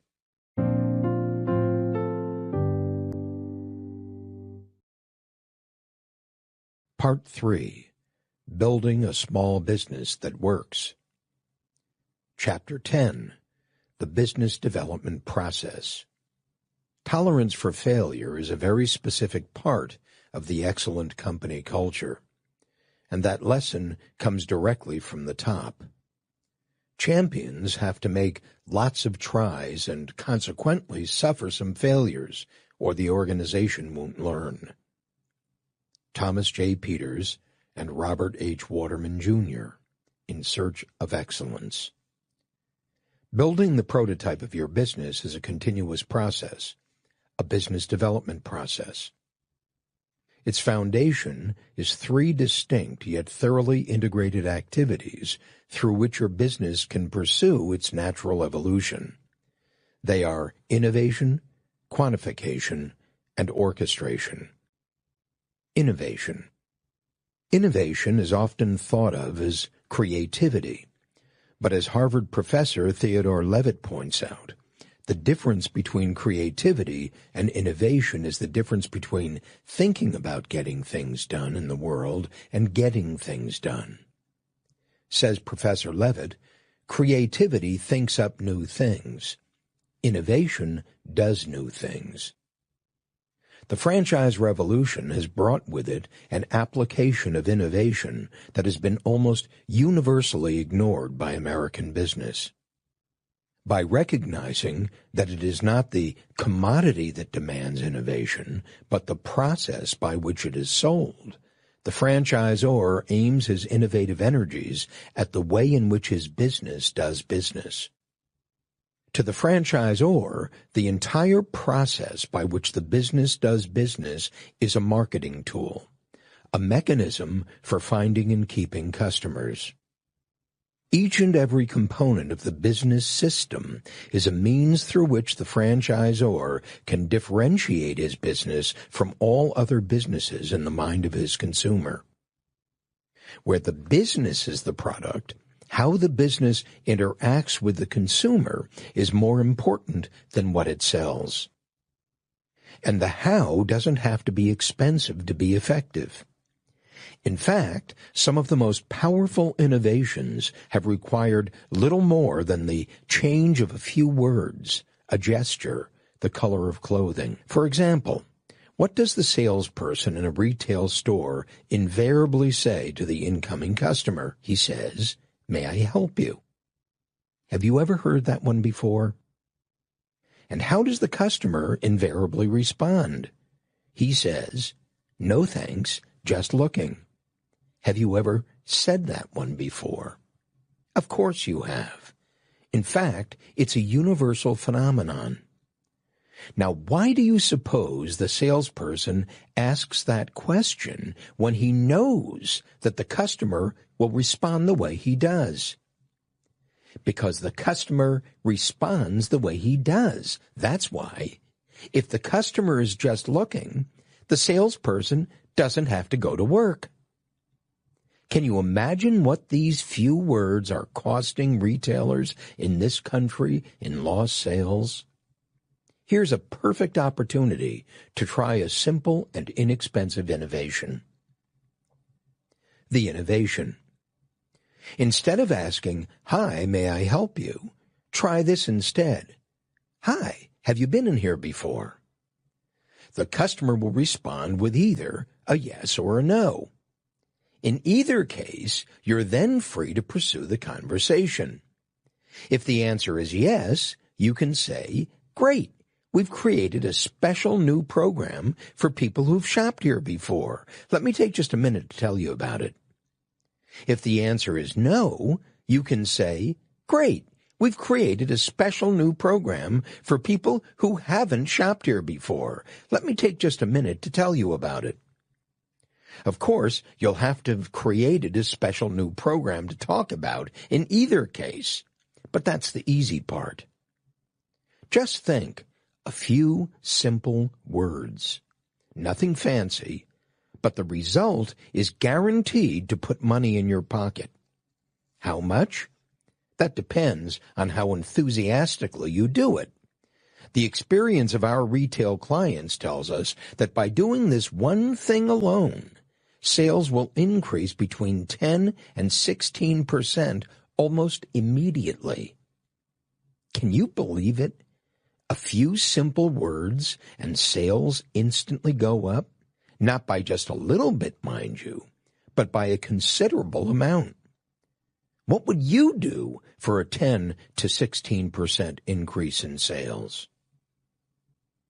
The innovation. Again, for salespeople, a 6-week test. For the first 3 weeks, wear a brown suit to work, a starched tan shirt, a brown tie for men, and well-polished brown shoes. Make certain that all the elements of your suit are clean and well-pressed. For the following 3 weeks, wear a navy blue suit, a good starched white shirt, a tie with red in it, a pin or a scarf with red in it for women, and highly polished black shoes. The result will be dramatic. Sales will go up during the second 3-week period. Why? Because, as our clients have consistently discovered, blue suits outsell brown suits, and it doesn't matter who's in them. Is it any wonder that McDonald's, Federal Express, Disney, Mrs. Fields Cookies, and many more extraordinary companies spend so much time and money on determining how they look? It pays, and it pays consistently, over and over and over again. The innovation. The next time you want somebody to do something for you, touch him softly on the arm as you ask him to do it. You will be amazed to find that more people will respond positively when you touch them than when you don't. Again, to apply this to your business, you or your salespeople should make a point of touching each customer on the elbow, arm, or back sometime during the sales process. You will find, as our clients have found, that there will be a measurable increase in sales. Innovation is the heart of every exceptional business. Innovation continually poses the question, what is standing in the way of my customer getting what he wants from my business? For the innovation to be meaningful, it must always take the customer's point of view. At the same time, innovation simplifies your business to its critical essentials. It should make things easier for you and your people in the operation of your business. Otherwise, it's not innovation, but complication. Innovation, then, is the mechanism through which your business identifies itself in the mind of your customer and establishes its individuality. It is the result of a scientifically generated and quantifiably verified profile of your customers' perceived needs and unconscious expectations.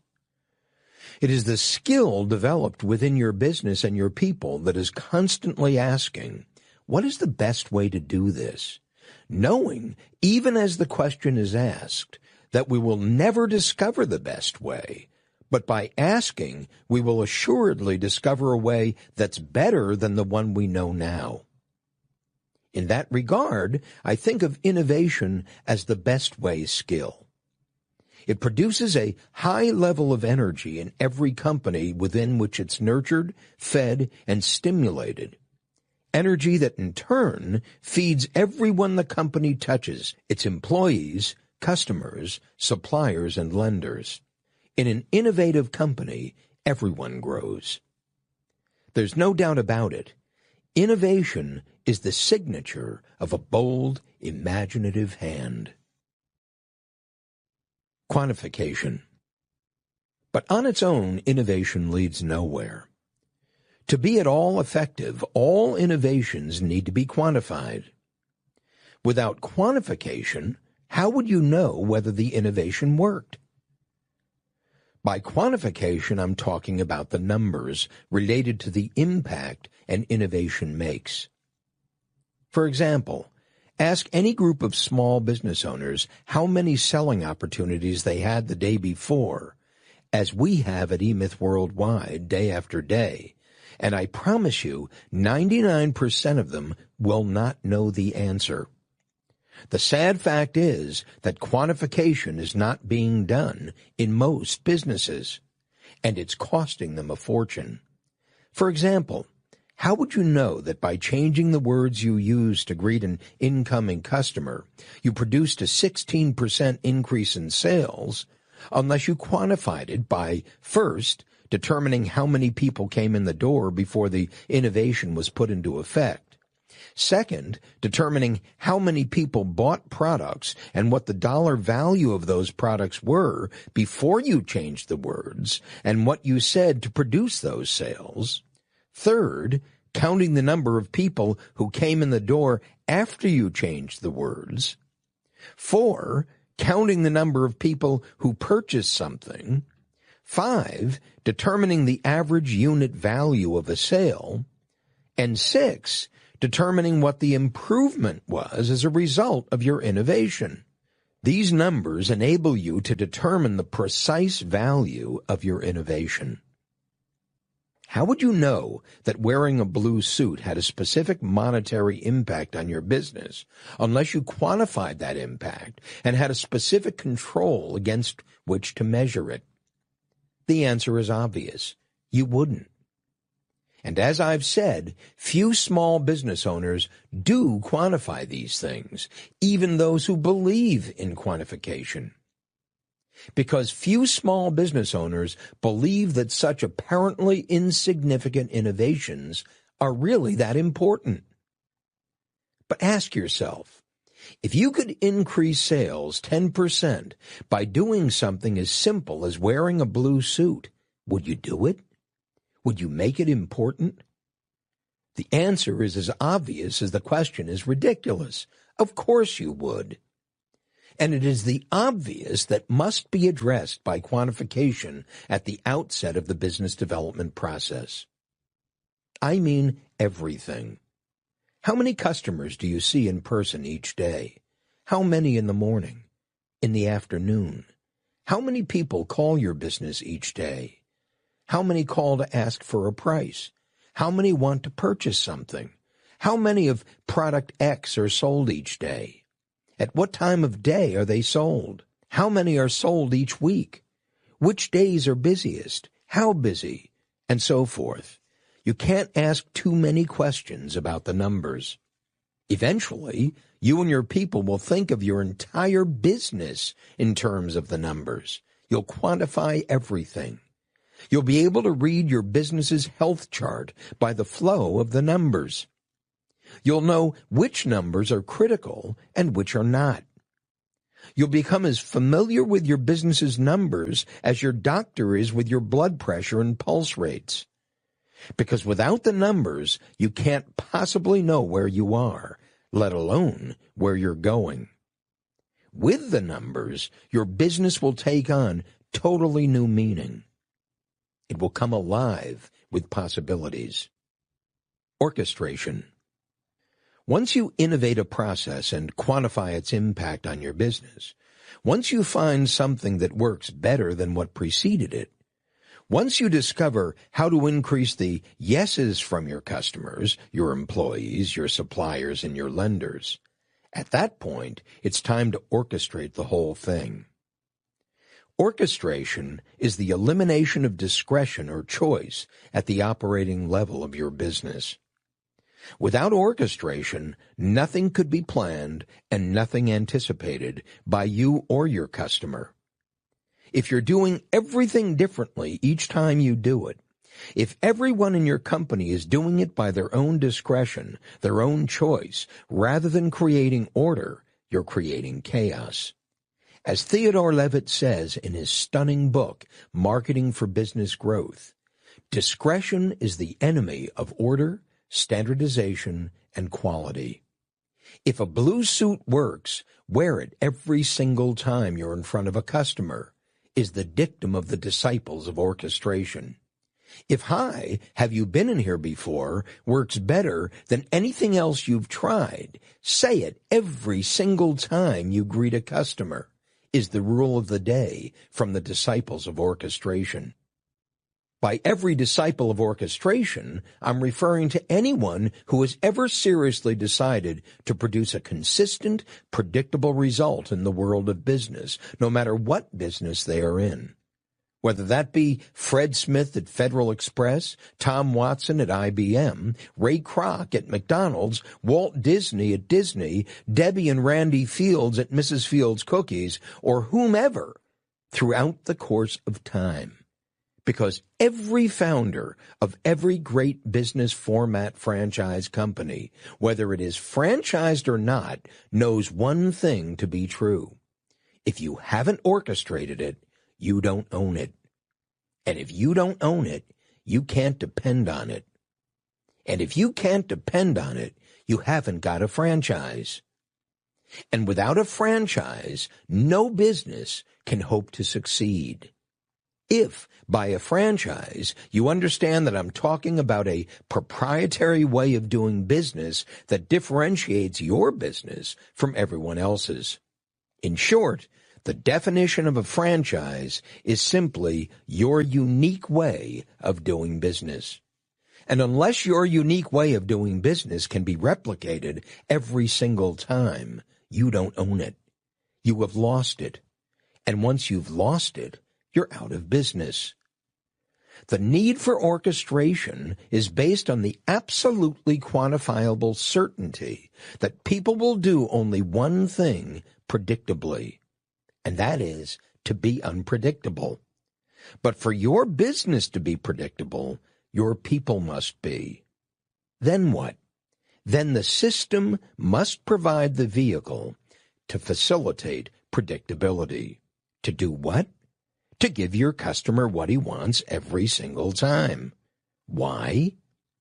Because unless your customer gets everything he wants every single time, he'll go someplace else to get it. Orchestration is the glue that holds you fast to your customer's perceptions. Orchestration is the certainty that's absent from every other human experience. It is the order and the logic behind the human craving for reason. Orchestration is as simple as doing what you do, saying what you say, looking like you look, being how and who you are, for as long as it works, for as long as it produces the results you want. And when it doesn't work any longer, change it. The business development process is not static. It's not something you do and then are done with. It's something you do all the time.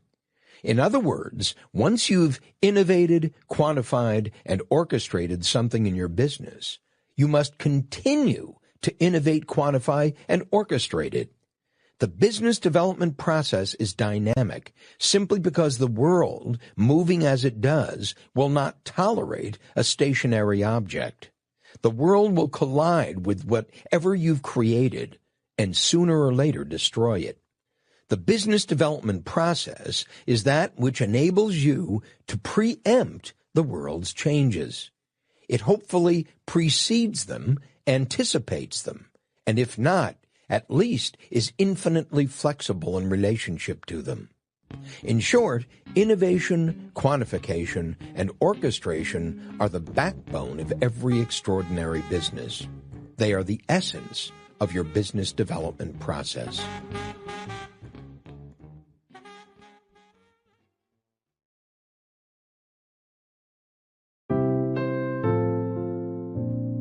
I need you to help me with something, Sarah said, a look of concern on her face. I need help coming to grips with this whole subject of orchestration.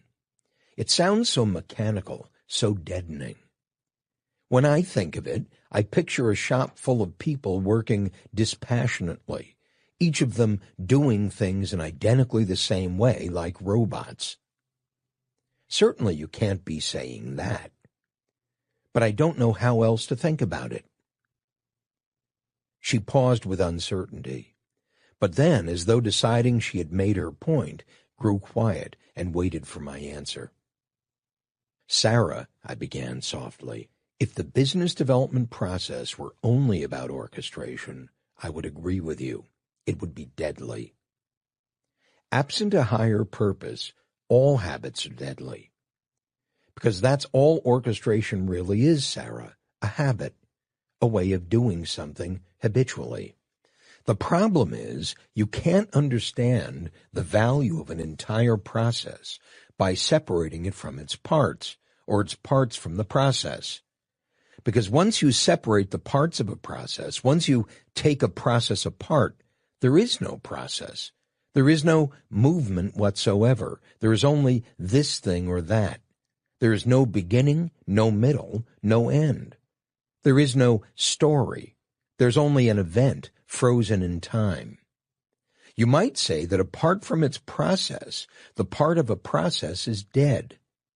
So when you think of orchestration absent innovation and quantification, you're describing an action stripped of its purpose, its meaning, its vitality. No, to fully understand the role any action or any piece of work plays in the business as a whole, you have to see it as a part of the whole, not as a thing in itself. Let me show you what I mean. Think back to your aunt's kitchen. Think about the process of baking a pie. Certainly, when you remember the entire process you and your aunt went through, you remember much more than any single part of it. Isn't that true? Sarah smiled warmly, reliving the experience in her aunt's kitchen. Yes, of course that's true, she responded. It all melts together into a sensation, you might say, into a picture, and smells and movements and things fused together with my aunt's remarks and her laughter and her hands doing the things they did on the cutting board. Exactly the opposite of what I imagine orchestration to be, she said firmly. In fact, that's what was so special to me about the kitchen, the creativity of it all, the continuous stream of surprises. But think about it, Sarah. Is that really true? Wasn't there a specific way your aunt taught you to cut the fruit? A specific way to hold it? A specific way to prepare it? Wasn't there a specific way to do everything your aunt taught you to do? And wasn't the creativity, the continuous stream of surprises, a result not just of the specific work you were doing, but of your continuous and exhilarating experience of improving as you learned how to do these very specific tasks better and better until you could do them almost as well as your aunt? Wasn't that where the joy came from? That if you were resigned to doing one thing, one way, forever, without ever improving, there would be no joy. There'd only be the same deadening routine. And isn't that what your aunt taught you as she taught you to bake pies? The mystery that change can bring? So of course there needs to be orchestration, Sarah. There needs to be a way we do something. There needs to be a set routine. Because without it, there would be nothing to improve upon. And without improvement, there'd be no reason to be. We would be machines, or as you called them, robots. There would be the tyranny of routine. There'd be the monotony and the boredom you so eloquently describe. But with the process, with the continuous innovation and quantification that precedes the orchestration and that follows it, with this continuous investigation into the way of work, the work itself becomes key to our own personal transformation. The work itself becomes something other than a habit. It becomes an exploration into who we are and how we express ourselves in relationship to something much larger. First, the position we fill. Then the function it fills. Then the business within which the function fulfills both itself and the business, without which it wouldn't exist. Then the world within which the business fulfills its purpose, as well as the purpose of the people with whom and for whom it comes into contact, and so on and so forth. What I've just described is the thrill of apprenticeship, the learning and growing that you experienced in the kitchen under your aunt's tutelage. That's one level of experience, but there are more. A second kind of experience is when you begin to develop a certain level of mastery of the orchestrated skills your aunt introduced you to, mastery that comes from your practice. That's the mastery of the craftsperson. The craftsperson develops a knowingness about the work she does that bears its own fruit, the fruit of being present or attentive. The craftsperson learns that within the work she does there is a jewel hiding below the surface. That the thrill of the craft is to discover the jewel, and that there is only one way to discover it, to practice the craft mindlessly, to become one with the work, to polish and polish as though with one's heart. That there is no way to know when the jewel will show itself, but to trust with all one's heart that one day, when it is least expected, the jewel will be there. It will appear. And so the craftsperson is one who has reached that stage of her development where she is content with the work and only the work, knowing that it is only through being there with one's work that the jewel will reveal itself, and that it is the work, and only the work, raised to the level of near perfection that connects the craftsperson with herself, with her own heart. And so she practices, day in and day out, content to do so, without the thrill of the apprentice to keep her going, but knowing deep inside that there is no place to go but here. Unlike the apprentice's stage, the craftsperson's stage is long and relatively serene until that day when the jewel does appear, and with it a stunning explosion of light enraptures the craftsperson and brings with it mastery. You've seen mastery before, Sarah. You've seen it in your aunt's face, in her eyes, in the way she spoke to you. For the master, there is only one way, and that is to teach another. The master is connected to the apprentice as though to her past, as you are to your childhood. The master knows that the process of growing, of change, of transformation is always moving, never still. It is in the face of the apprentice that the master sees herself anew. It is in the face of the craftsperson that the master renews her pilgrimage and finds the beauty of giving herself up to work. It is in the face of the work that the master discovers anew why she is so enraptured, and in doing so, brings her rapture to the apprentice to start all over again. In much the same way, orchestration builds upon that which preceded it, and becomes the foundation for that which is about to follow, and in the process honors the past, the present, and the future. To me, Sarah, that is what the business development process is all about. It is a search within which the very ordinary things we must do from day to day are the essential hub of the wheel around which the search moves. On a more practical level, what we've experienced in our work with small businesses is that as the business development process becomes an integral part of the business, it also becomes an integral part of the communication between the participants. It becomes not only a way of thinking and a way of doing, but a way of being as well. You might say that, while going to work on the business, people begin to realize that it is a powerful metaphor for going to work on their lives. And that, I believe, is the heart of the process. Not efficiency, not effectiveness, not more money, not to downsize or get lean, but to simply and finally create more life for everyone who comes into contact with the business, but most of all for you, the person who owns it. So I obviously feel passionately about the subject. What you call it doesn't really matter. Call it the business development process, re-engineering, TQM, excellence, or Kaizen. The entire subject becomes a desultory process if it doesn't address the hearts and minds and souls of people. Quality is just a word, and an empty word at that, if it doesn't include harmony, balance, passion, intention, and attention.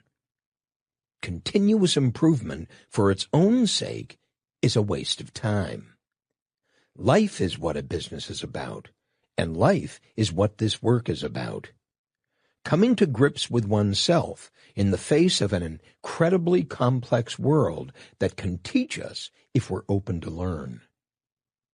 In this way, the business development process can be thought of as a metaphor for personal transformation, for coming to grips with real life, for developing real skills within a structure of your own design, for understanding the dynamics of change, of value, of communication, of thought. It's an idea that we at eMyth Worldwide have learned to manifest in the practical world. It is a philosophy. It is a cosmology. It is whatever you wish it to be. But what it is, in the end, is an opportunity to fulfill whatever is fulfillable in the place you find yourself now, and in any future place you could occupy with enough imagination and enough of a wish. I suddenly became aware that I'd been going on without checking in with Sarah. I've been known to do that at times. I'm sorry, Sarah. I got carried away with the idea and the sound of my own voice. Do you have any specific questions? Can I be more specific? Sarah touched my hands on the table and said, "My head is full of questions, but somehow I think you're going to answer them. I just want to thank you for doing what you just did. If you don't mind, could we go on and talk about how all this works?" I took a sip of tea and went on.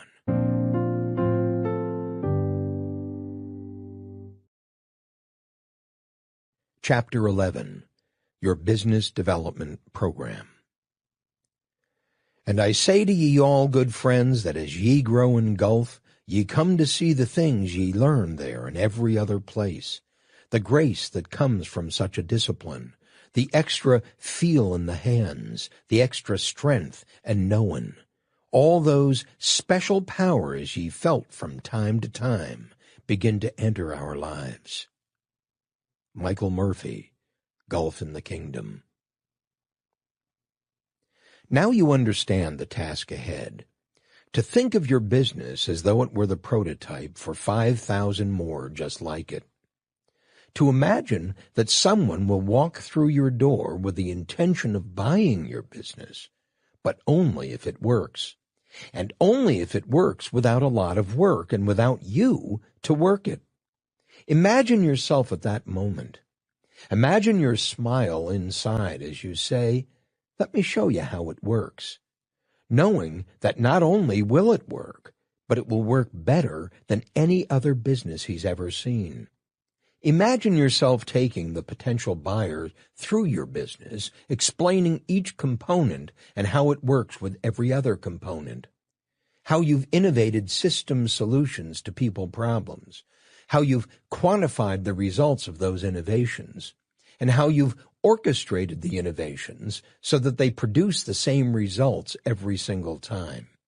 Imagine yourself introducing the potential buyer of your business to your people and standing by while they proudly explain their accountabilities to the fascinated stranger. Imagine how impressed the potential buyer of your business would be upon being presented with such order, such predictability, such irreproachable control. Imagine the results of your business development program. Your business development program is the step-by-step process through which you convert your existing business, or the one you're about to create, into a perfectly organized model for thousands more just like it. Your business development program is the vehicle through which you can create your franchise prototype. The program is composed of 7 distinct steps. Step 1, your primary aim.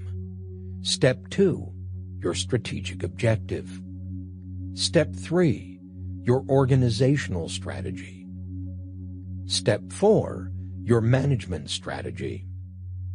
Step 5, your people strategy.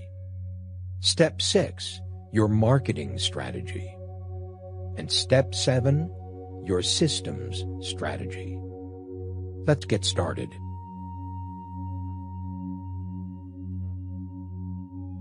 Chapter 12, your primary aim.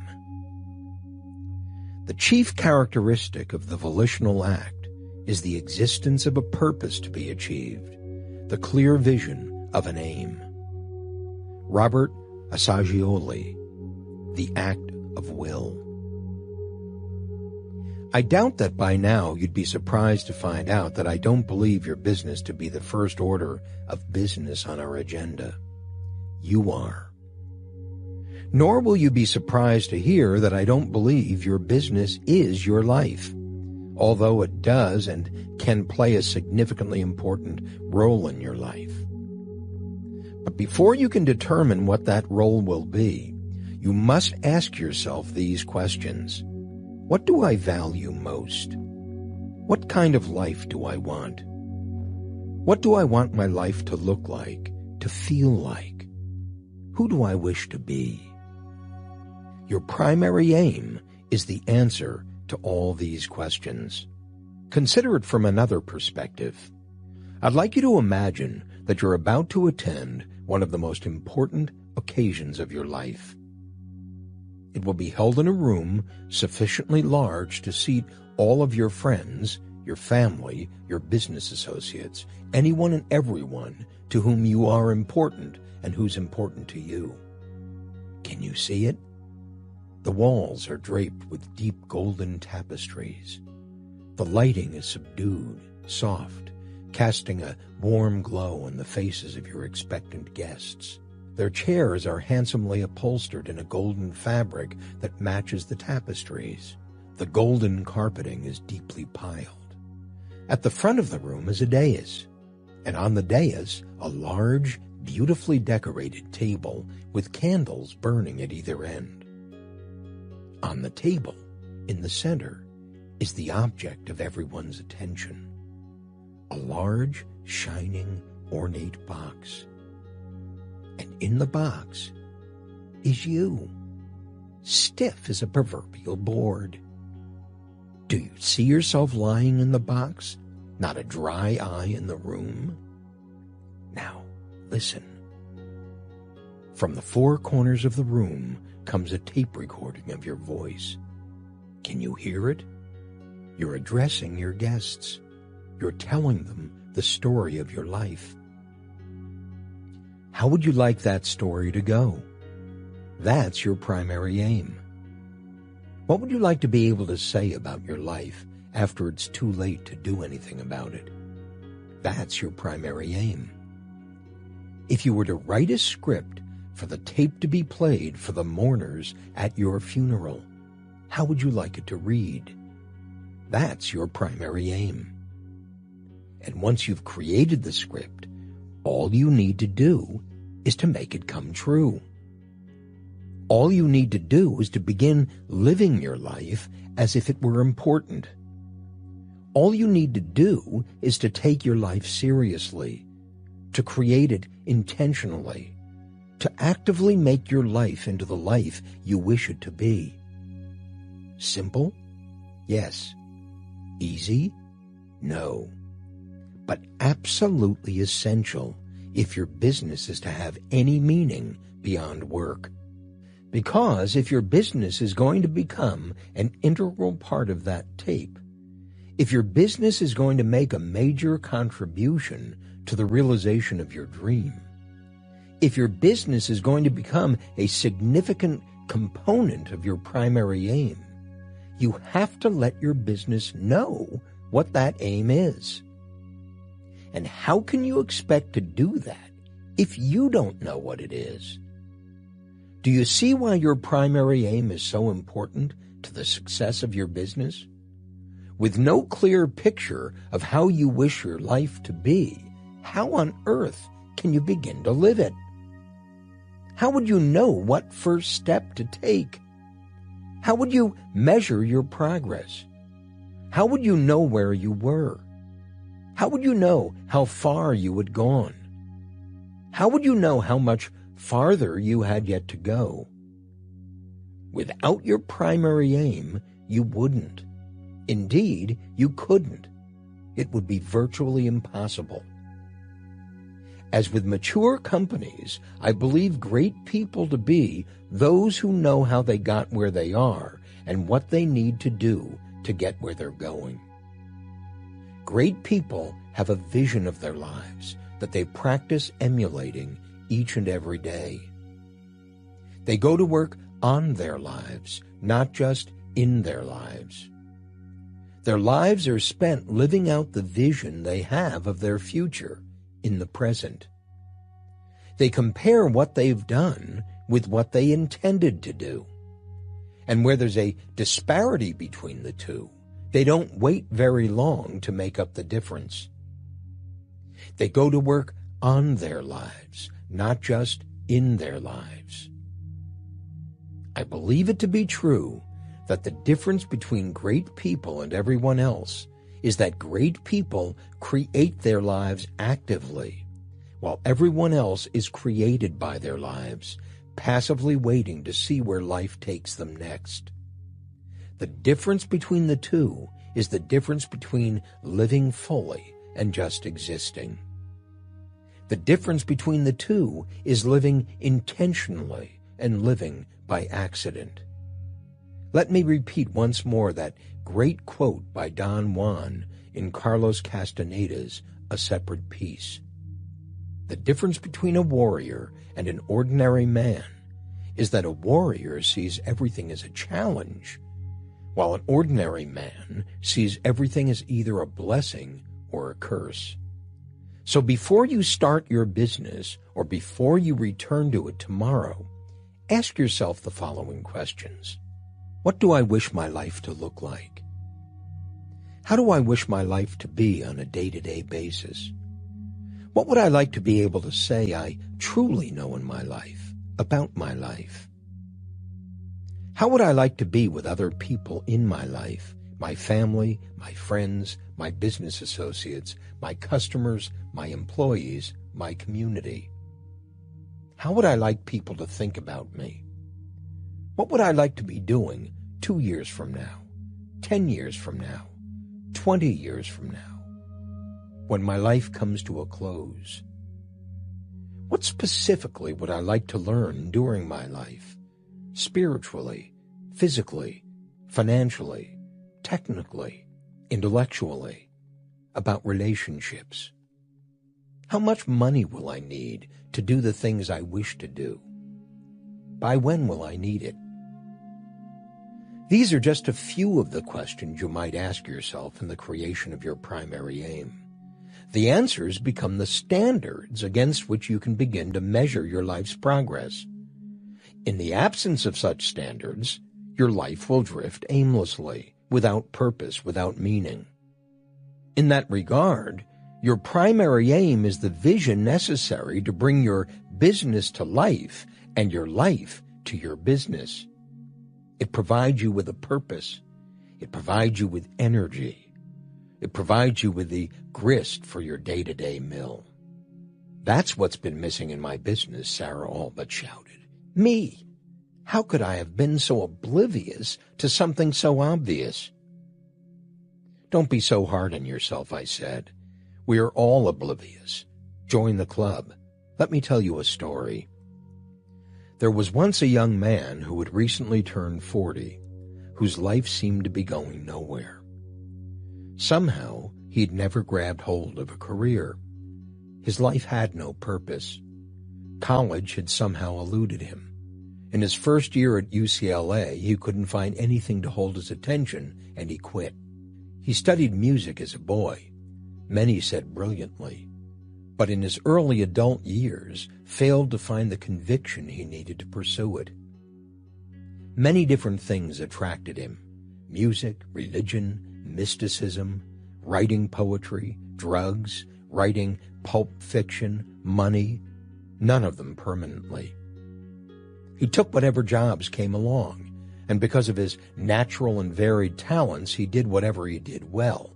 But even then, none of the jobs turned into anything with a future, at least not a future that attracted him. After leaving college at midterm, he drove to New York City to study art, quickly changed his mind, and joined the Army, which sent him to Korea. His father died suddenly, bringing him home to care for his mother and 2 younger siblings. Some time after, he met an exciting woman, took off to Europe, where they traveled from country to country on a motor scooter, and where he played saxophone and drew religious figures on the streets in front of cathedrals to earn enough money to eat. Finally, out of money and tired of the game, he and his woman friend were repatriated by the U.S. government and returned to New York City, where they contracted to drive a New York City yellow cab to L.A. to deliver it to its new owner. When he was 25, they married, had 2 children, moved to San Francisco, where the young man sold encyclopedias for a living, played saxophone on occasion, and became, over time, less young. Their life was a running battle. Eventually, after one too many rages about his wife's abuse of alcohol, her infidelity, and his lack of purpose, the whole thing came tumbling down into divorce. He immediately met a much younger woman, whose eyes shined like his ex-wives' didn't, who read his poetry and was touched by it, who listened to his music and was awed by it, was satisfied just to sit by his side, no questions asked. And though he continued to sell encyclopedias, and though his heartfelt need for connecting with something that smacked of purpose continued to pain him privately throughout all of this, his life took a more positive turn with this new young woman who eventually became his second wife. He went back to college, left the book business, studied contracting and construction so he could work with his hands rather than his mouth, moved with his new willing wife to Southern California, and maneuvered himself into framing jobs from which he was fired time after time until he learned how to pull it off. By this time, he was a man in his late 30s, beginning to do work that kids 20 years younger than him did. They regarded him on the job as something of a freak. His beard by now was down to his chest, his hair hung down over his shoulders, he wrote poetry at night, played jazz on the weekend, ate burritos with the Mexicans on the job, smoked dope in the evenings, and dreamed crazily about the future when he and his young wife would buy 20 acres in Mendocino County, build their own house with their own hands, raise a family, and have his 2 girls from his first marriage move in with them when everything was ready. They had a tiny 1-bedroom house in Santa Ana, California, drove a '52 Chevy pickup, and along with their Great Dane named Dan and a little black poodle named Murray, they lived in a sense-streaming daze that seemed at the time close to what the perfect life must be like. But as with all good things, this too came to an end when our young man, turning older, pursued by the demons of some indefinable muse, decided to move back north now that they had their act together, saved up enough from living the right life, hands crusted and gnarly from honest work, body brown and beautiful from putting his muscles on the line, brain filled with the poetry he had written, the music he had renewed, and the dope he had smoked, knowing that it was time to become the contractor he had set out to become 3 years before, and that all it would take was one sizable kick to get them moving toward what he knew would be the fine resolution of his up-to-now raggedy search. He and his wife and his Great Dane Dan and his poodle named Murray, plus whatever else they had accumulated in the few years he spent working with his hands rather than his mouth in Southern California, piled it all up in the '52 Chevy pickup and moved back to San Francisco they had come from not that long before. It was then that the big shift took place and the unpredictable happened. Our now 38-year-old hero and his young wife, along with the dogs and the pickup, were invited to move in temporarily with his sister and her husband while negotiating the purchase of their Mendocino acres. His brother-in-law had the idea that our hero would do well consulting in the area in which he was a tested expert, sales, with his advertising agency's high-tech small business clients, until such time, of course, that our hero settled down with his young bride on their Mendocino acres to follow his true calling. Understand, everyone knew that that was going to happen. Nobody doubted it. Full of the robust idealism that had marked his youthful passing, he was, without any doubt whatsoever, going to realize his vision. The 20 acres were all but his. It simply required the doing. Of course, there was also the contractor's license and the money, but no one thought that any of that would prove insurmountable. After all, here was a man who had lived a life that baffled good reason. Whatever he chose to do, he did. Whatever he did, he was good at, no matter that once he did it, he grew tired of it. He chose to do that too. To his friends and his family, he was, if not unexplainable, certainly someone to be noticed, at times in amazement, and at times with pity, but never without awe, because who knew what this man was going to do next? And somehow they all, in their own private way, envied him. Can you believe that? They envied him because he seemed so free.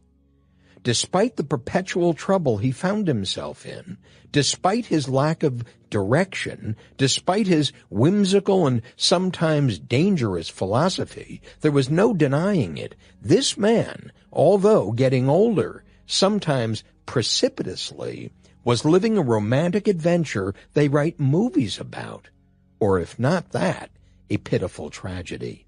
By anyone's standards, he was living pretty close to the edge. Here's a guy on the cusp of middle age with a long beard, a young wife, 2 dogs, and a pickup, without a home of their own, living with family, searching for property they couldn't possibly afford, with hardly a thought in his head that anything was wrong at all with his picture, about to step on those moving stairs to somewhere that he was totally unprepared for. And take the step he did, and it was a stunner. He was, thanks to his brother-in-law's good intentions, suddenly set adrift in a world that could have been another planet for all he knew. In Silicon Valley, calling on techies who owned businesses whose names he couldn't even pronounce at first attempt, making stuff he didn't even know existed. He was dumbfounded by the magnitude of his ignorance, and yet something called him to stay. They asked him, "How can you help me?" He answered, "I don't know." They asked him, "What do you know about my business?" He answered, "Nothing." They looked at him for a long time. He sat and looked back and just thought. They said to him, "Why don't you come back after you've had some time to think about it?" He said he would, and he did, because he knew something was there. Understand, here's a guy who had been selling encyclopedias to people at night in front of their television sets or on the dining room table, watching their faces suspiciously regard him as someone who came out of the night, until he spread out the encyclopedia and the vividly colored panels that showed all the books graphically alive, the maps, the transparencies of the human body, the endless list of topics, of wonders the world withheld from them in their ordinary lives, the promise to their children, even their children to come, of education, of knowledge, of information, long before the information age had arrived. Here their eyes would awaken and lighten up to all these colorful pictures of what was possible, and now, almost within their reach, pending a decision. He had done that late at night, grinding away in front of Frank and Marge, until finally Frank, with his last breath, would say sort of covertly, "Well, Marge, what do you think? Think we should do it?" And he would sit there, our 30-something hero, waiting without a movement, without a whisper of encouragement to Marge, let alone to Frank, waiting for the inevitable yes or no, either of which would turn him back out into the night, to, if he was lucky, go another round at Ben and Mary's, with all the little kids hanging on the pictures and making messes on his laminated plates. To this guy, this world, this Silicon Valley was a miracle. And I get to do this during the day? And so visit them he would, all the while feeling stupid, knowing nothing about their world or their business or the little weird things they made there, the little black boxes with their arcane significance so far beyond his experience of coffee tables and poetry and music and framing and pitching and closing. This intricate little world of theirs that lived in some cubicle inside of their foreign, tight, screwy little brains. And yet intuitively, he knew that he knew something they needed. He knew that there was something waiting there for him, something his particular life had in some strange, inexplicable way prepared him for. Something only someone who had lived in such an unconscious, cataclysmic, totally disorganized, yet always passionate state, doing this and that, could fully appreciate. And it was then that the curtain lifted.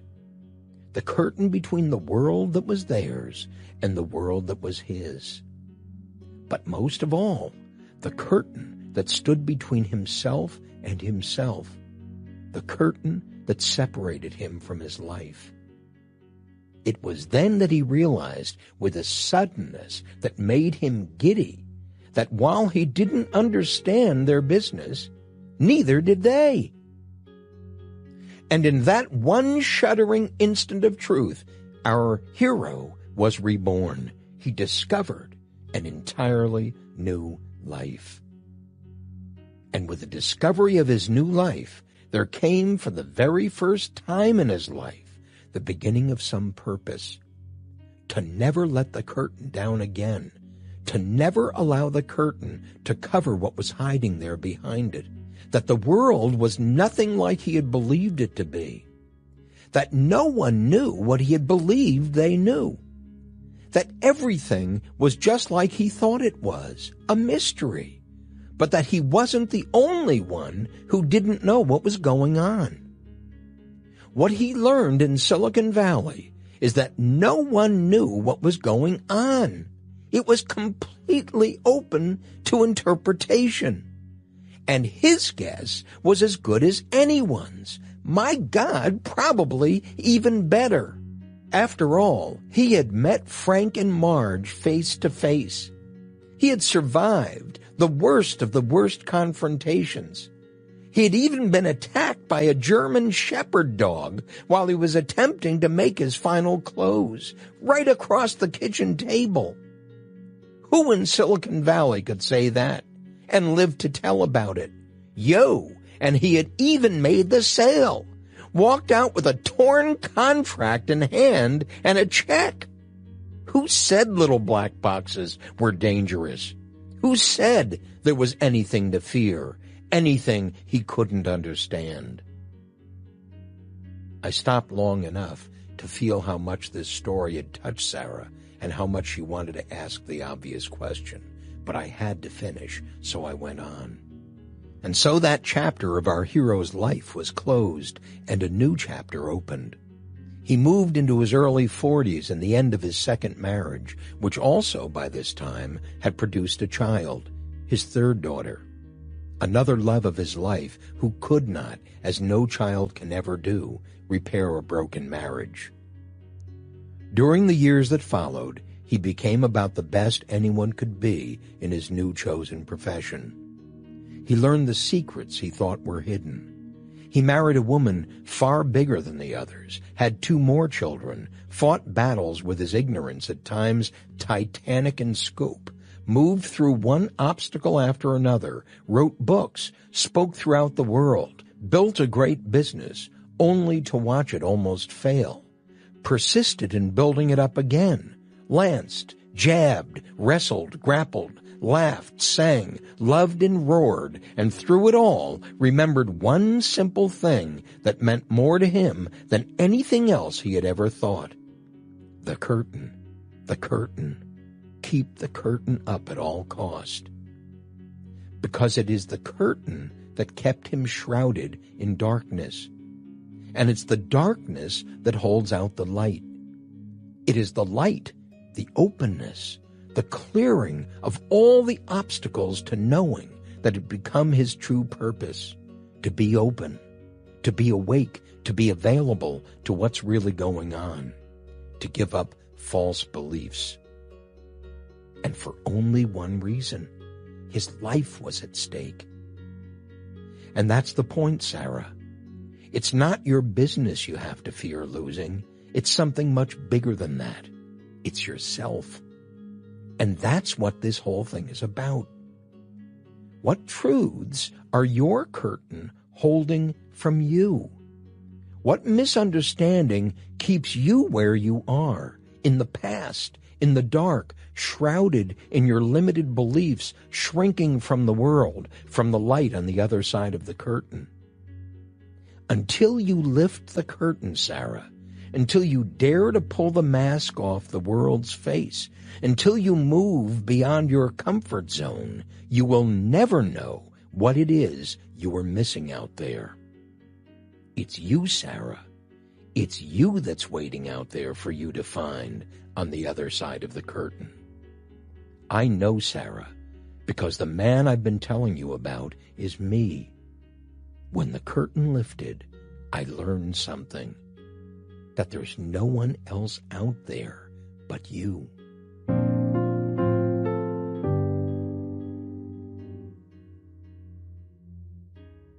Chapter 13. Your Strategic Objective. Your arrows do not carry, observed the master, because they do not reach far enough spiritually. Eugene Herrigel, Zen and the Art of Archery. Once you have a picture of how you want your life to be, and you come to the realization that it's more than just things to have and things to do, once you realize that what you and I really want is to have the room, the openness to expand, to grow, to be more of ourselves, whatever that means, and to find out what that means is what's most important to us, Once you see that, you can then turn to the business that's going to help you get there. You can then turn to the development of your strategic objective. Your strategic objective is a very clear statement of what your business has to ultimately do for you to achieve your primary aim. It is the vision of the finished product that is and will be your business. In this context, your business is a means rather than an end, a vehicle to enrich your life rather than one that drains the life you have. Your strategic objective is not a business plan. It is a product of your life plan, as well as your business strategy and plan. Your life plan shapes your life and the business that is to serve it. Your business strategy and plan provide the structure within which your business is intended to operate over time to fulfill your life plan. Your business strategy and plan are a way of communicating to anyone you must communicate to the direction your business is going, how it intends to get there, and the specific benchmarks it will need to hit in order for the strategy and plan to work. Your business strategy and plan are also useful for marketing your business to those who are important to you, your banker, your investors, and your strategic alliances in the business community. But unless your business strategy and plan can be reduced to a set of simple and clearly stated standards, it will do more to confuse you than to help. Your strategic objective is just such a list of standards. It is a tool for measuring your progress toward a specific end. It is designed for implementation, not for rationalization. It is a template for your business to make certain that the time you invest in it produces exactly what you want from it. Let's take a closer look at some of the standards that need to be included in your strategic objective. The first standard, money. The first standard of your strategic objective is money. Gross revenues. How big is your vision? How big will your company be when it's finally done? Will it be a $300,000 company? A $1 million company? A $500 million company?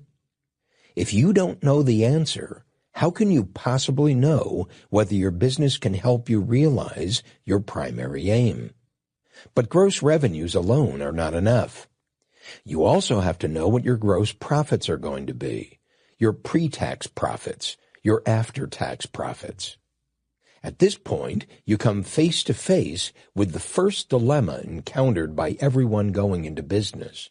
How can you possibly know now what your business is going to produce in sales that far in the future? The answer is, you can't. But it doesn't matter.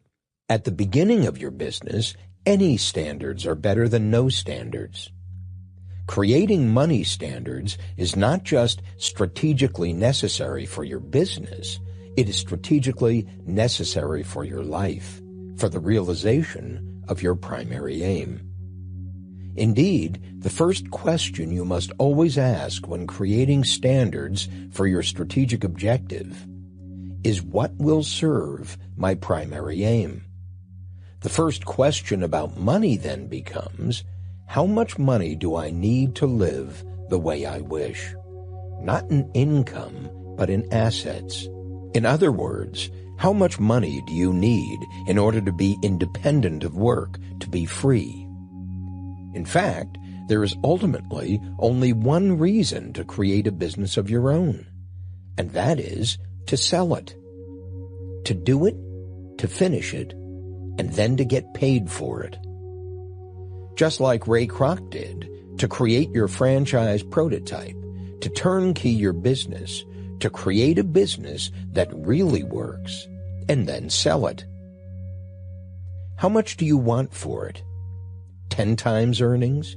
20 times earnings? When do you want it? 3 years from now? 5 years? Why would anyone buy it? Because it works.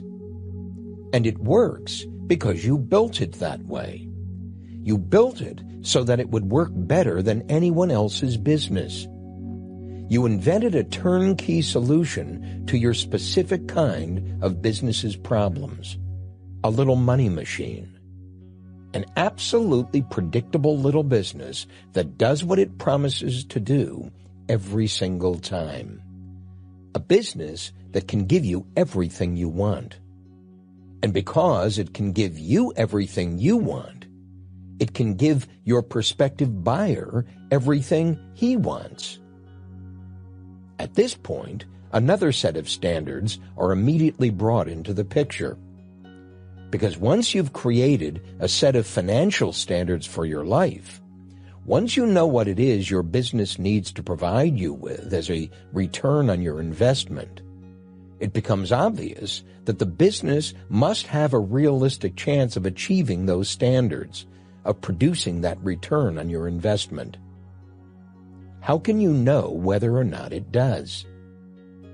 By determining whether your business is an opportunity worth pursuing. The second standard, an opportunity worth pursuing. An opportunity worth pursuing is a business that can fulfill the financial standards you've created for your primary aim and your strategic objective. If it is reasonable to assume that it can, the business is worth pursuing. If it is unreasonable to assume that it can, then no matter how exciting, interesting, or appealing the business is, forget it. Walk away from it. It will consume too much of your precious time and prevent you from finding a true opportunity worth pursuing. How do you know whether you have an opportunity worth pursuing? Look around. Ask yourself, does the business I have in mind alleviate a frustration experienced by a large enough group of consumers to make it worth my while? This standard fulfills two primary requirements of your strategic objective. It tells you what kind of business you're creating, while it defines who your customer will be. It tells you what you need to sell and to whom. What kind of business am I in? Ask anyone what kind of business they're in, and they'll instinctively respond with the name of the commodity they sell. We're in the computer business, or we're in the hot tub business. Always the commodity, never the product. What's the difference? The commodity is the thing your customer actually walks out with in his hand. The product is what your customer feels as he walks out of your business. What he feels about your business, not what he feels about the commodity. What he feels about the experience doing business with you. Understanding the difference between the two is what creating a great business is all about. Charles Revson, the founder of Revlon and an extraordinarily successful entrepreneur, once said about his company, "In the factory, Revlon manufactures cosmetics. But in the store, Revlon sells hope." The commodity is cosmetics. The product, hope. In a Chanel television commercial in the 1980s, an incredibly handsome man and a strikingly beautiful woman are alone while music plays hypnotically in the background. The scene shifts quickly and frequently to other shots, such as a tall, erect building. So far, there hasn't been a sound except for the music that supports this suggestive visual ballet. The black shadow of an airplane moves vertically up the building. She approaches him. The music continues. He says, "Can I ask you a question?" in a voice filled with intimacy and invitation. We don't hear her answer. We just see her tilt her head back, close her eyes, and open her mouth slightly. Suddenly, the message, share the fantasy, Chanel. Not a word about perfume. That's the commodity. The commercial is selling the product. Fantasy, intimacy, connection. The commercial is saying, buy Chanel, and this fantasy can be yours. What's your product? What feeling will your customer walk away with? Peace of mind, order, power, love, intimacy? What is he really buying when he buys from you? The truth is, nobody's interested in the commodity. People buy feelings. And as the world becomes more and more complex and the commodities more varied, the feelings we want become more urgent, less rational, more unconscious. How your business anticipates those feelings and satisfies them is your product, and the demographics and psychographics associated with your customer will predetermine how you do that. Who is my customer? Every business has a central demographic model, that is, a most probable customer. And that customer has a whole set of characteristics through which you can define him: age, sex, income, family status, education, profession, and so forth. Demographics is the science of marketplace reality. It tells you who your customer is. Your central demographic model customer buys for very particular reasons, none of which are rational or even explicable. Yet he buys or he doesn't. The motivations that propel him in either direction constitute your central psychographic model. Psychographics is the science of perceived marketplace reality. It tells you why your customer buys. So when you ask, is this business an opportunity worth pursuing? The only way to tell is to determine how many selling opportunities you have, your customers' demographics, and how successfully you can satisfy the emotional or perceived needs lurking there, your customers' psychographics. Standards 3 through how many? There is no specific number of standards in your strategic objective. There are only specific questions that need to be answered. When is your prototype going to be completed? In 2 years? 3? 10? Where are you going to be in business? Locally? Regionally? Nationally? Internationally? How are you going to be in business? Retail? Wholesale? A combination of the two? What standards are you going to insist upon regarding reporting, cleanliness, clothing, management, hiring, firing, training, and so forth? You can begin to see that the standards you create for your business will shape both your business and the experience you have of your business. In fact, the standards of your strategic objective create the tension that draws the future model of your business and the way it actually appears today closer to one another. As we saw earlier, standards create the energy by which the best companies and the most effective people produce results.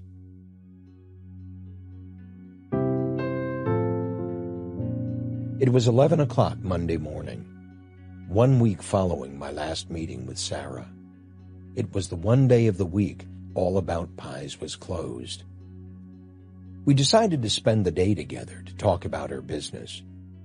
As she walked up to the table in the restaurant where we had decided to meet, I could see her excitement. She was a much different Sarah than when I had seen her a week earlier. Her eyes were clear, her body exuberant. She looked much younger. She also looked like she had a lot to talk about.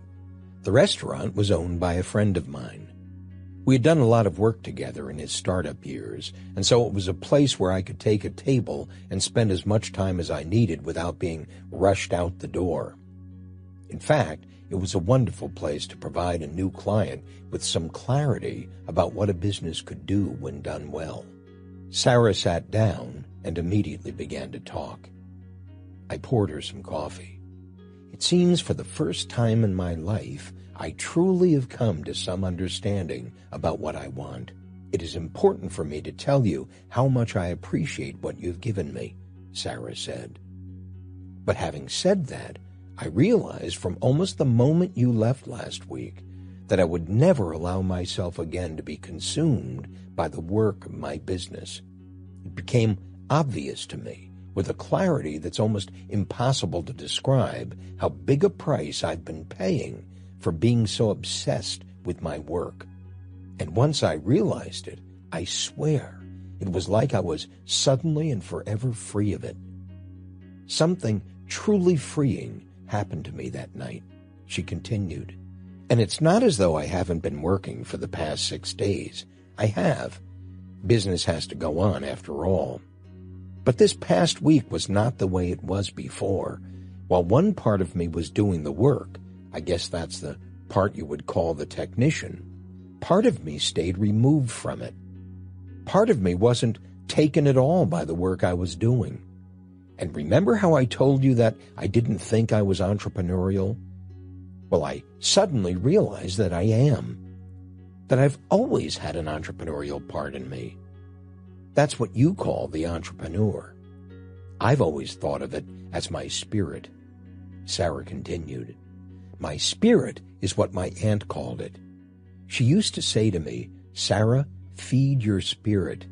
It is your spirit which gives you life. I remember as a little girl, it was my spirit that always got me into trouble. It was my spirit that my teachers complained about so much. They used to say to my parents, if it weren't for Sarah's spirit, she'd be doing much better in school than she does. It was my spirit that would dream when I was in the classroom, rather than pay attention to what was going on around me. I used to fantasize about things all the time. My head went to the strangest places. Anything could set me off. And while that part of me would really seem to tick my teachers and my parents off, my aunt always seemed to nurture it. You need to be very gentle with your spirit, Sarah, she used to say to me. It needs to be free, but it also needs you to direct its attention. Too much of one and not enough of the other, and your spirit will take off like a wild horse. That's how you need to think of your spirit, Sarah, like a wild horse. Part of it is there to serve you, and another part to serve itself. The thing you need to learn is which part is which. If you put it behind a fence, you will kill it. But if you leave it to come and go as it pleases, you will never understand it. And I see that's what I've been doing these past 3 years, Sarah said to me. I've put a fence around my spirit, around my entrepreneurial nature without even realizing it. But what I really came to understand this past week is that I've been doing that, putting a fence around my spirit for a long, long time. My parents taught me how to do it. My teachers taught me how to do it. And like a good little girl, I learned the lesson well. But now, the wild horse is free. Now I'm back in the kitchen with my aunt again. Now I really understand what my aunt was doing with me in the kitchen all those years ago. She wasn't teaching me how to bake pies. She was baking me. She was teaching me about the wild horse, about my spirit, about creativity. And when you talked about the entrepreneur, it all came back to me with a rush.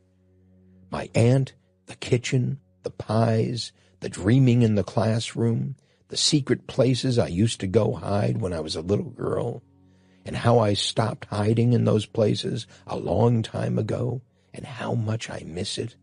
What I've come to realize is that I've confused baking good pies with what my aunt was really talking to me about. I thought that baking good pies was it, when it wasn't. It never has been, and it never will be again.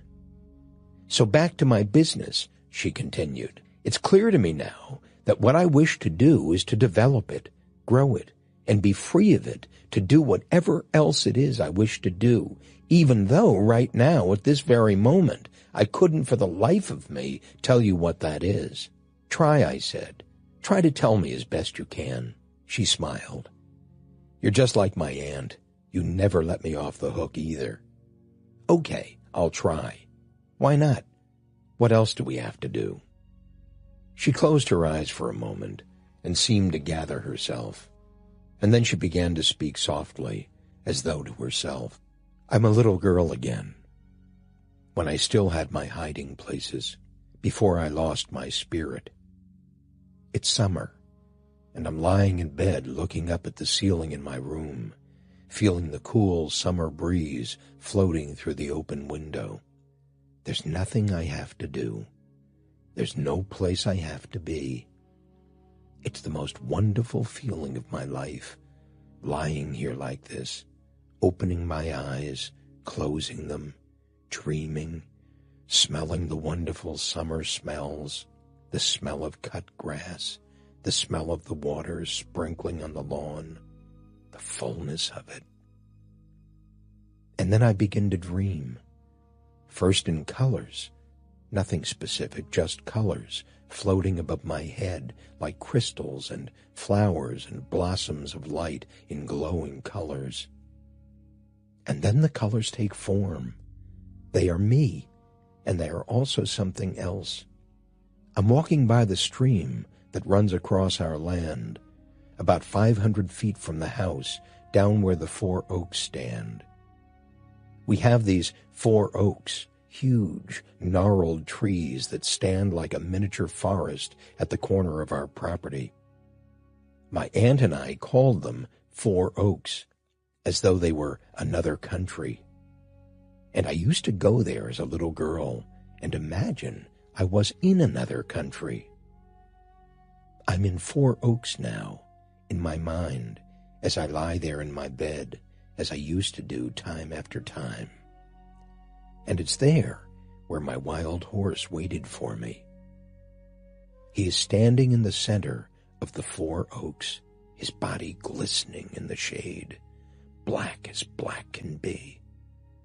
I walk up to him and touch his face, and he shudders and pulls away from me. For a moment, we watch each other without moving, and then he's gone. He whirls around and speeds off, his mane and tail streaming out of the trees, through the stream, over the hill on the other side of the stream, and out of sight.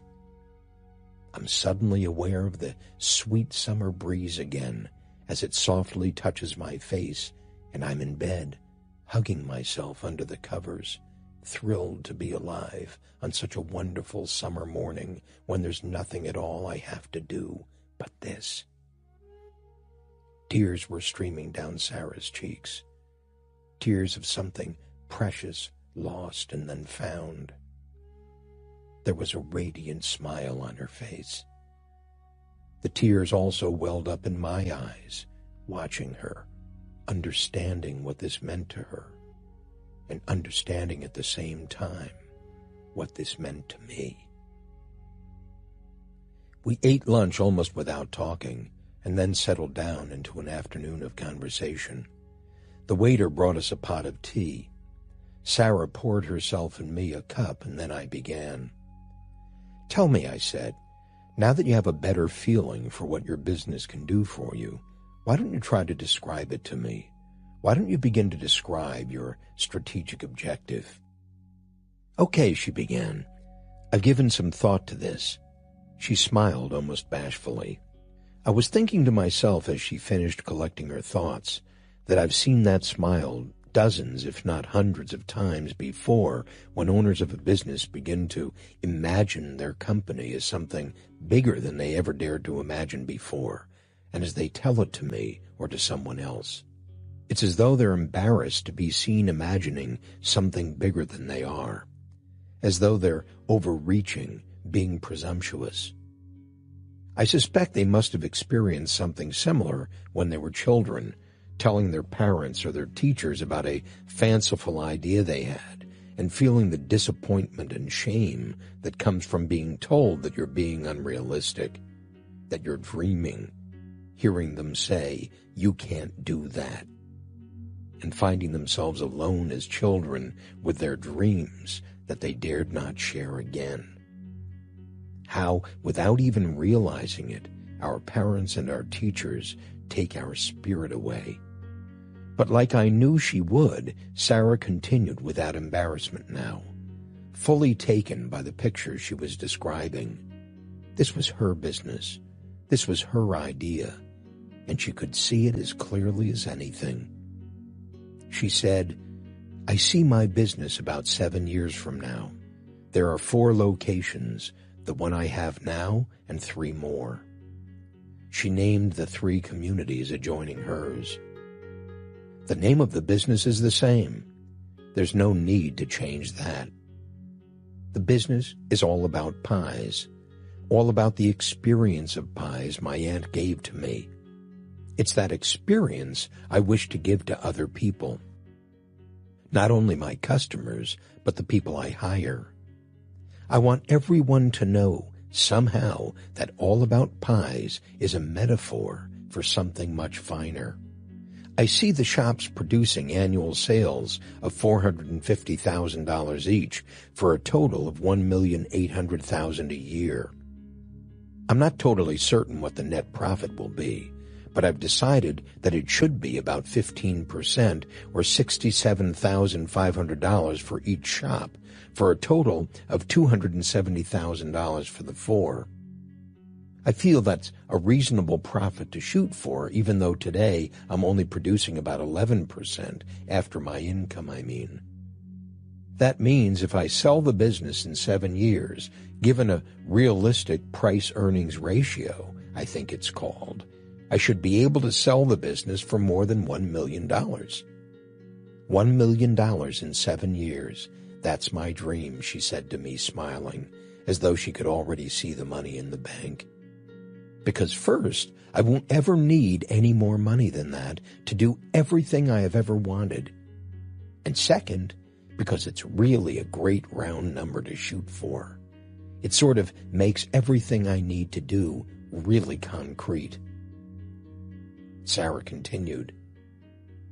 Before I can open my second shop, I realize I've got to get this one operating without me. And so one of the first things I'm going to do, and I've already begun to do this since we met last week, is to document all of the things I really know how to do today.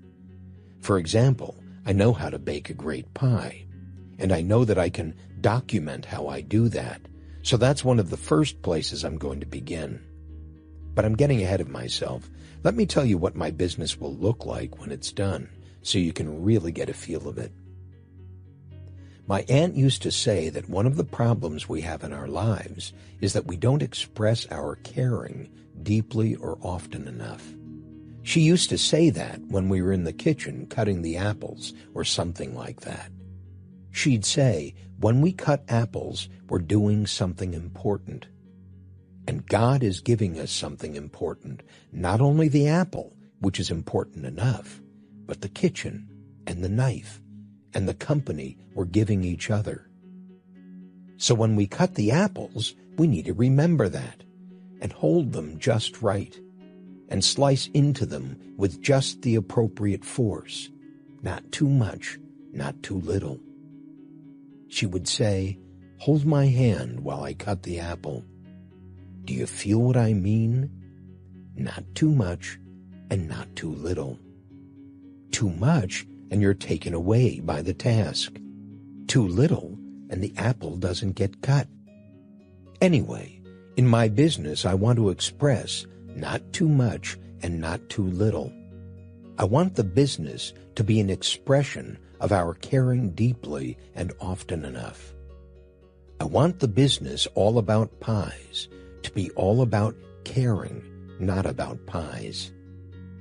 And if the business is all about caring, then everything we do in the business, everything the business looks, acts, and feels like, she said to me with a smile, remembering the story I had shared with her about Tom Watson, then everything the business is will be a reflection of that, a reflection of caring. Caring will be the true product of my business, not pies. So I see All About Pies as a model for everyone who comes into contact with it. And what's so exciting about that is, I know I can do it. My aunt taught me how. I know what it means to care enough about the kitchen to scrub it down until it gleams. I know what it means to care enough about the knives to sharpen them until they're razor keen. I know what it means to select the finest fruit, to spend time smelling it, holding it, looking at it, to know exactly when it's ready. To make absolutely certain of that, my aunt planted her own garden, her own trees. And we would see that only the best of organic fertilizers were used. And so I know that All About Pies needs to grow its own fruit in its own gardens. And that's something I just realized this week. So I now feel certain that in order for All About Pies to become what I can imagine it to become, it won't be enough for my employees to just work in the shop. They need to learn everything just as I did when I was a girl working with my aunt. All About Pies will be to them what my aunt was to me. And I know I can do that, she said to me, again passionately. It's as real to me now as my aunt was to me then. So each shop will produce pies with fruit from a central organic garden, which means I'm going to have to find one to buy, or land that I'm going to have to plant centrally located between the shops so that each has the access it needs. What it also means is that the shops are only going to bake pies from fruit that's in season here, when it's in season. That's all my aunt ever did. I'm not going to use fruit from any place other than my own gardens. And that is going to be something unique about All About Pies that differentiates it from every other bakery or small pie shop. Truly homegrown, with homegrown gentle care. But what's also exciting to me, Sarah continued, is that I realize that I've already done a lot of what I'm describing in my current shop. The floors are the best oak. The ovens are the best you can buy. The display cases are absolutely gorgeous. My aunt would have loved my place. And that's what I also realized while I was thinking about all of this, that if I'm ever in question about whether I'm doing it right or not, all I have to ask myself is, what would my aunt think? And I'll know the answer. Can you see it? She asked me honestly. Am I giving you a taste of what my strategic objective is? Am I being clear enough? Sarah, I smiled, you leave me speechless. Then what's next? She asked as she poured each of us a fresh cup of tea.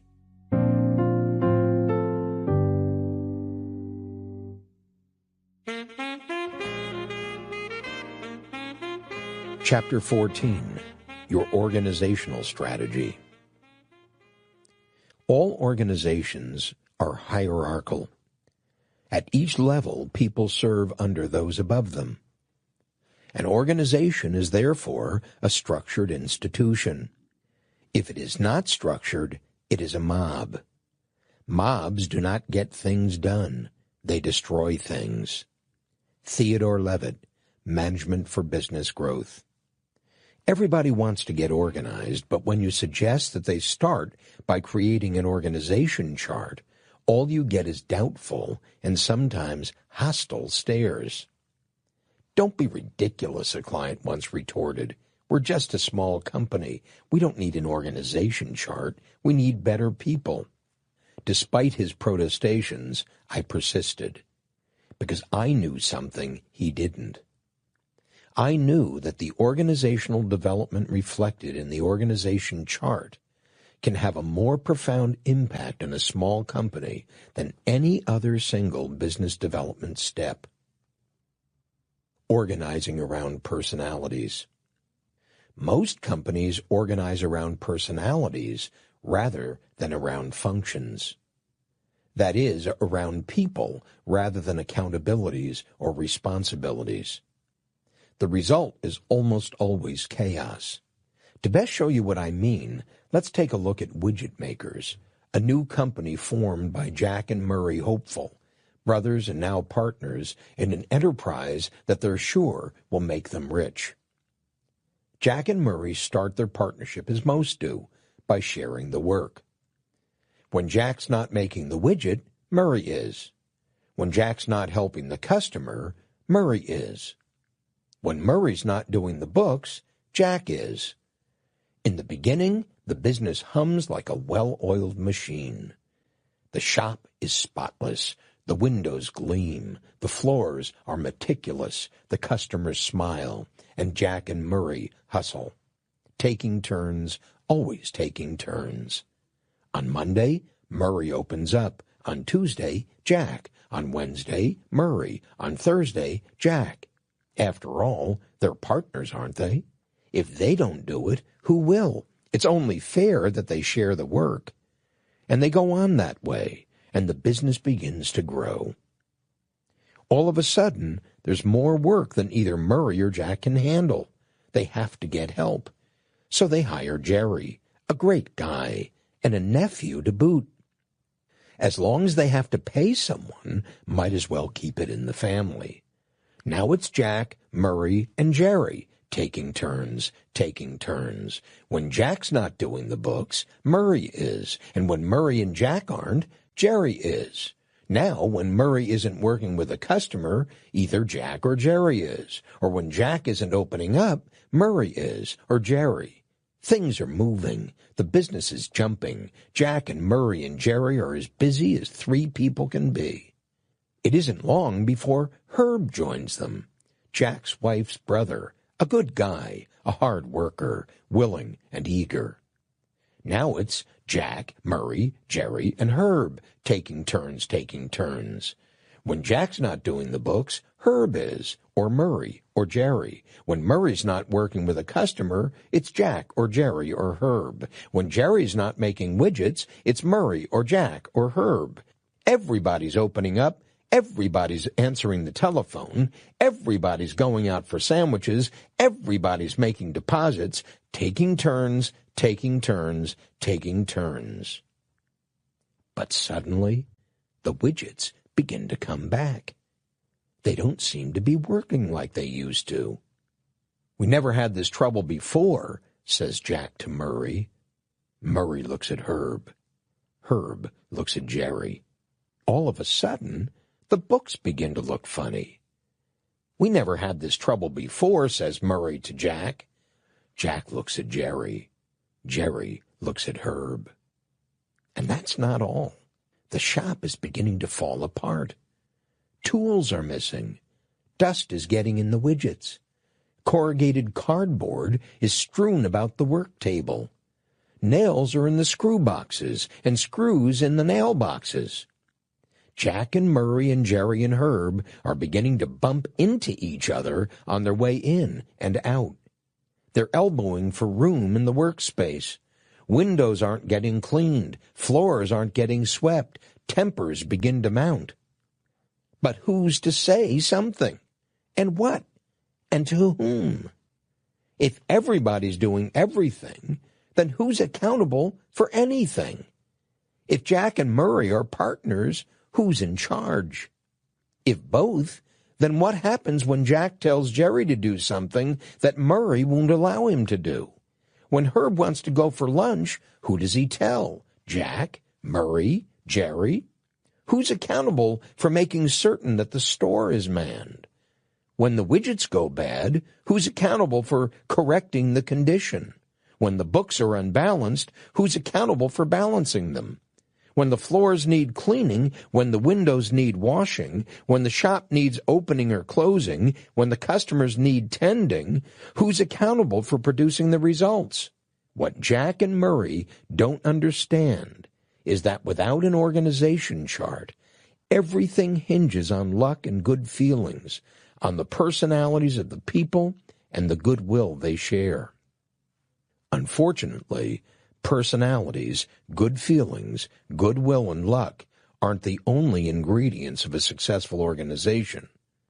Alone, they're the recipe for chaos and disaster. Organization needs something more. Organizing your company. Let's start widget makers all over again. Jack and Murray Hopeful are sitting in their kitchen. They have decided to form Widget Makers.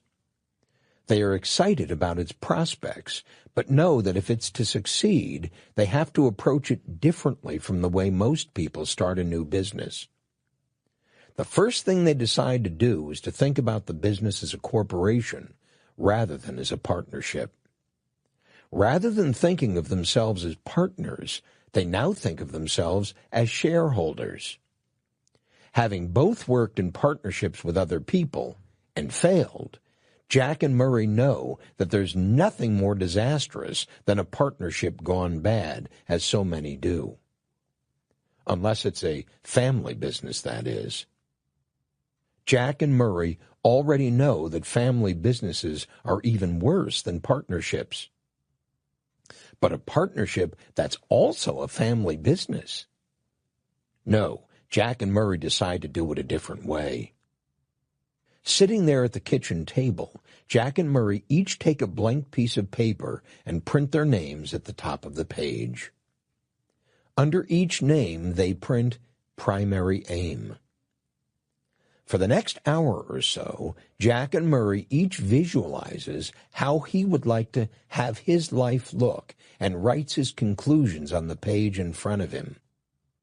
Then they spend another hour or so talking about what they wrote, sharing their personal dreams with each other, perhaps discovering in that hour more about each other than they had known in all their years as brothers. The next step Jack and Murray take is to draw a line across a blank piece of paper about a third of the way down. Above the line, they write in bold letters the word shareholders.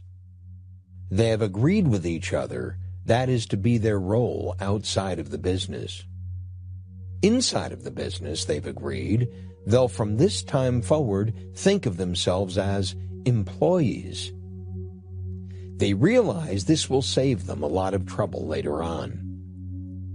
The next step will require some time, the creation of the strategic objective for Widget Makers, Inc. Jack and Murray go at it enthusiastically. Murray agrees to do the necessary research concerning the central demographic model they've tentatively chosen. How many potential buyers are there in the territory in which they've decided to do business? Is the population growing? What is the competition? How are widgets priced and how are they selling? Is there a future for widgets in the territory? What is the anticipated growth of the territory? Any zoning changes expected? Murray also agrees to create a questionnaire and mail it to a sample of their central demographic model consumers to find out how they feel they're treated by other widget companies. At the same time, Murray is to personally call 150 of these consumers. He'll conduct a needs analysis to get a better understanding of how they think and feel about widgets. What do widgets mean to them? How have widgets changed their lives? If they could have any kind of widget at all, what would it look like? How would it feel to use it? What do they want a good widget to do for them? Murray agrees to do the research by a certain date.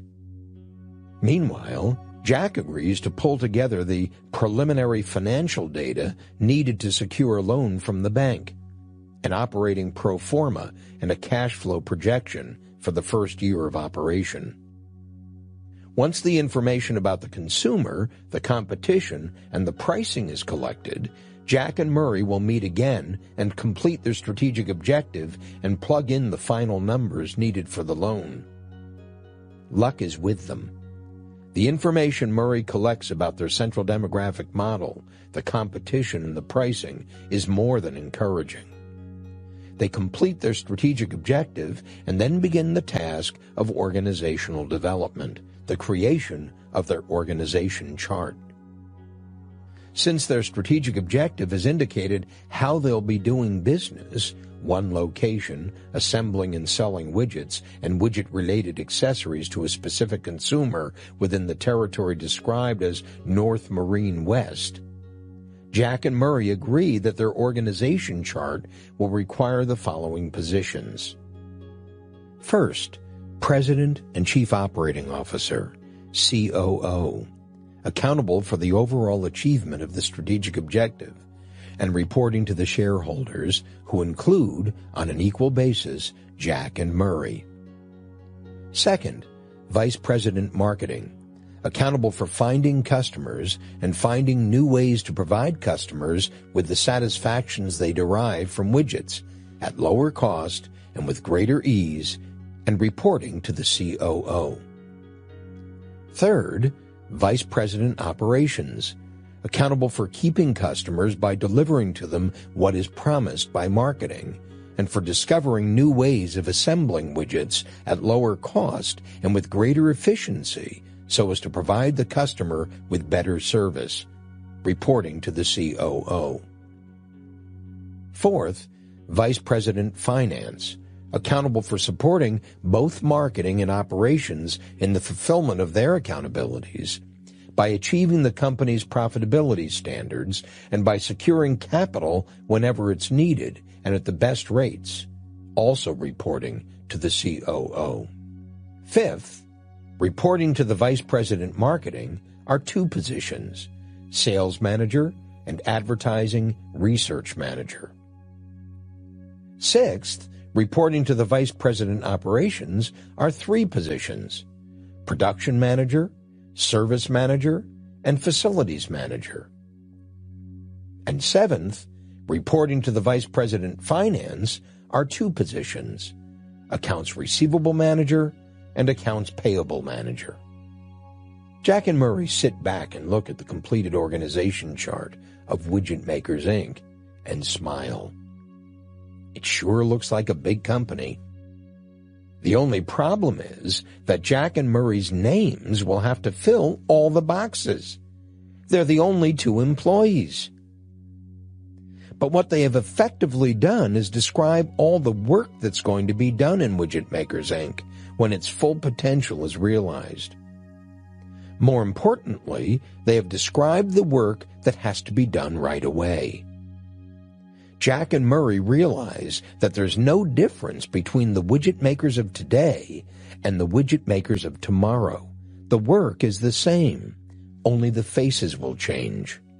The next job Jack and Murray take on is writing a position contract for each position on their organization chart.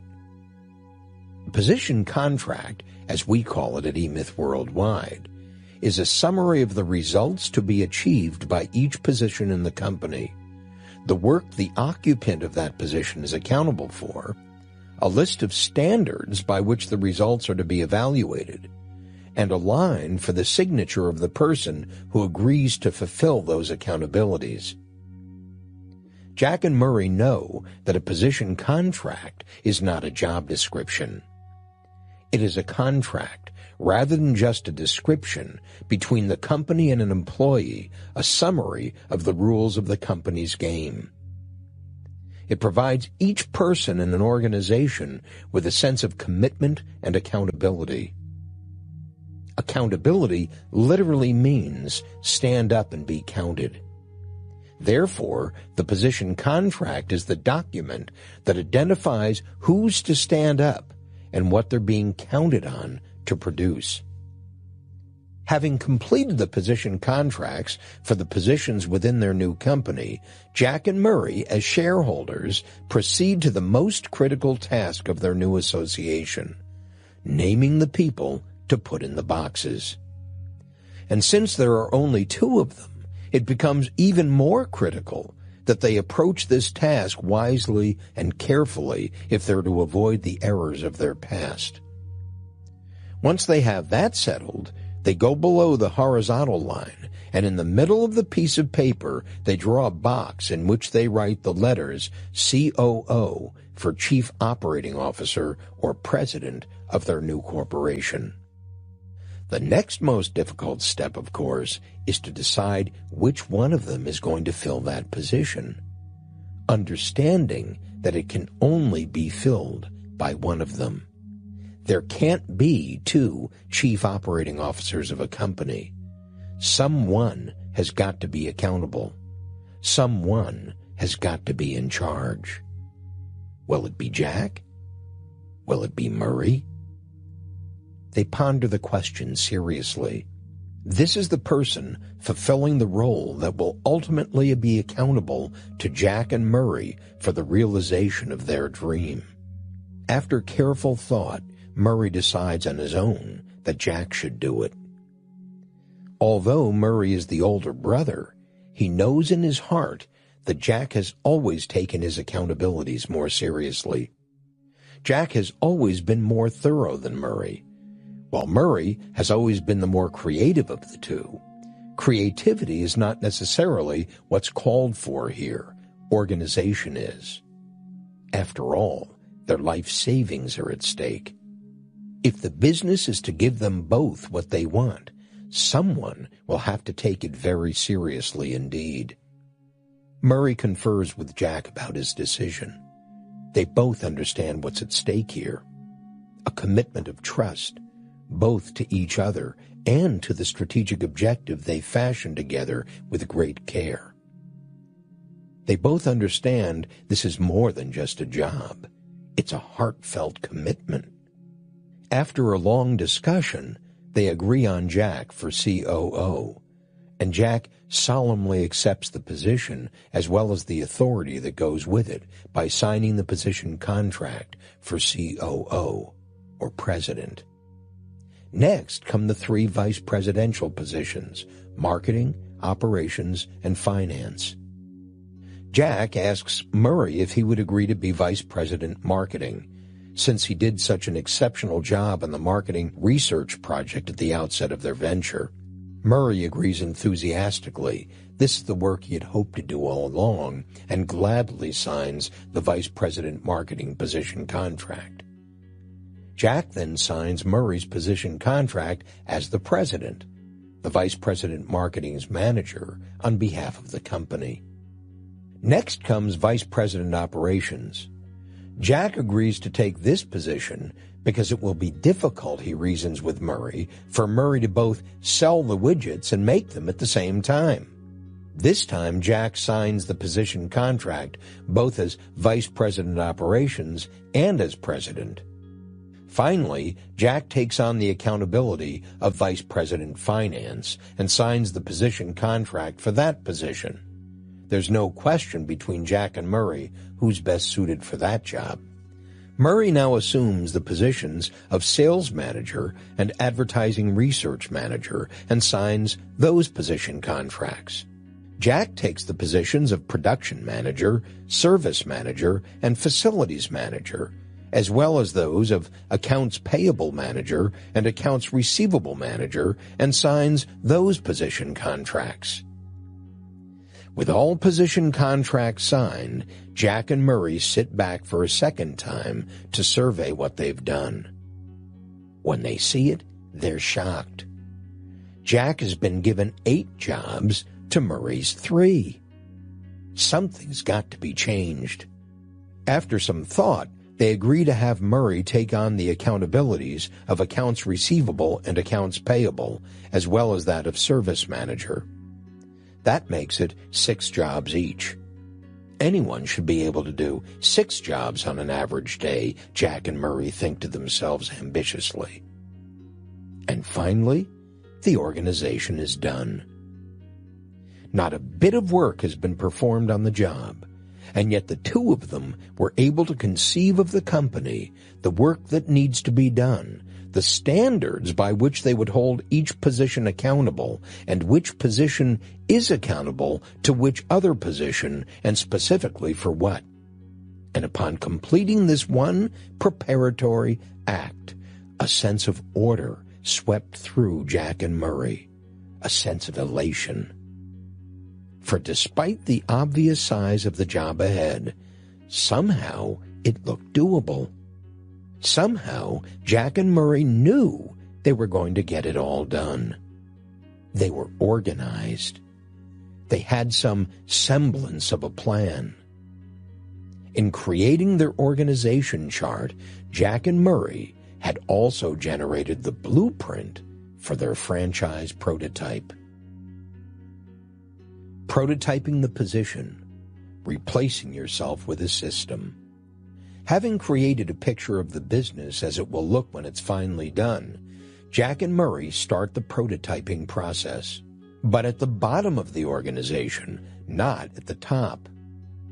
They start working on the business where they start working in the business, in the position of salesperson and production person and accounts receivable clerk, not as the owners or partners or shareholders, not as the COO or the vice president of marketing, but as employees at the very bottom of the organization doing tactical work, not strategic work. Tactical work is the work all technicians do. Strategic work is the work their managers do. If Jack and Murray's business is going to thrive, they have to find other people to do the tactical work so as to free Jack and Murray to do the strategic work. The organization chart is the means through which that critical transition can be made. Let's watch as Jack and Murray go through the same growth process they experienced at the beginning of this chapter, but this time avoiding their earlier disaster by prototyping the positions in their organization chart. Jack and Murray go to work in their business, but now with a difference. They're no longer interested in working in their business. They are now focused on developing a business that works. To do that, they begin to work in an entirely different way. As Murray goes to work in the position of salesperson, he also goes to work on the position of salesperson as vice president marketing. As Jack goes to work in the position of production person, he also goes to work on the position of production person as vice president operations. In other words, Murray and Jack start building their business by looking at each position in the business as though it were a franchise prototype of its own. As Murray goes to work in the position of salesperson as a salesperson, he also goes to work on the position of salesperson by implementing the business development process of innovation, quantification, and orchestration. Likewise, when Jack goes to work in the position of production person as a production person, he goes to work on the position of production person by implementing the business development process of innovation, quantification, and orchestration. Each of them asks, what would best serve our customers here? How could I most easily give the customer what he wants while also maximizing profits for the company? And at the same time, how could I give the person responsible for that work the best possible experience? Murray begins to test the clothing he wears as a salesperson to see what colors and styles produce the greatest positive impact on the customers. He starts testing different words. He begins to think about how Widget Makers, Inc. interacts with its customers and how each component of this interaction could be modified to increase its effectiveness. And as he quantifies the impact of his innovations on sales, he takes the most productive of them and writes them down in the Widget Maker's Sales Operations Manual. Before long, the Sales Operations Manual contains the exact scripts for handling incoming calls, outgoing calls, meeting the customer at the door, the exact responses to customer inquiries, complaints, concerns. the system by which an order is entered, returns are transacted, new product requests are acted upon, inventory is secured. And only when the sales operations manual is complete does Murray run an ad for a salesperson. But not for somebody with sales experience, not a master technician, but a novice, a beginner, an apprentice, someone eager to learn how to do it right, someone willing to learn what Murray has spent so much time and energy discovering, someone for whom questions haven't become answers, someone who is open to the possibility of learning skills he hasn't developed yet, skills he wants to learn. And the ad is placed under sales in the classified section of the Sunday paper. It reads, "Come and see our turnkey operation. Come and see our money machine. No experience necessary, just an open mind and a willingness to learn." And as Murray interviews the candidates, he shows them the sales operations manual and widget maker's strategic objective, and explains how they were created and why. He tells them the story of widget makers, the dream he and Jack conceived to enable them to make a personal difference in the market in which they have chosen to become leaders. He shows them the organization chart, where the position of salesperson is, to which position it reports, and who in widget makers is currently accountable for that position. He talks to them about their primary aim, to determine who among them has a vision that coincides with widget maker's view of the world. And when he finds the right person, Murray hires him, hands him the sales operations manual, has him memorize the words in it, dress to code, learn the systems, and finally go to work, using the sales system Murray innovated, quantified, and orchestrated. At that moment, at that exact moment, Murray moves up to the position of sales manager and begins the process of business development all over again. Because at that moment, Murray has taken the most important step in freeing himself from the tactical work of his business. Murray has replaced himself with a system that works in the hands of a person who wants to work it. And now Murray's job becomes managing the system rather than doing the work. Murray is now engaged in strategic work. And while Murray did that, Jack did the very same thing for each of the tactical work positions he was responsible for, both of them working on the business while working in it, and all according to plan. Now Jack and Murray have learned by experience an important lesson in developing their business, a lesson every technician suffering from an entrepreneurial seizure must learn if his business and his life are to work in harmony. That your organization chart flows down from your strategic objective, which in turn flows down from your primary aim. That each is the cause of the one preceding it, and each, therefore, plays a part in the fulfillment of the one before it. A logic is established, an integrated whole. In this example, Widget Makers, Inc. became an orderly system for creating and recreating Jack and Murray's lives. Without the organization chart, confusion, discord, and conflict become the order of the day. But with it, the direction, purpose, and style of the business are balanced, interacting purposefully and progressing with intention and integrity toward a cohesive and sensible whole. Finally, good people could come together and get something done.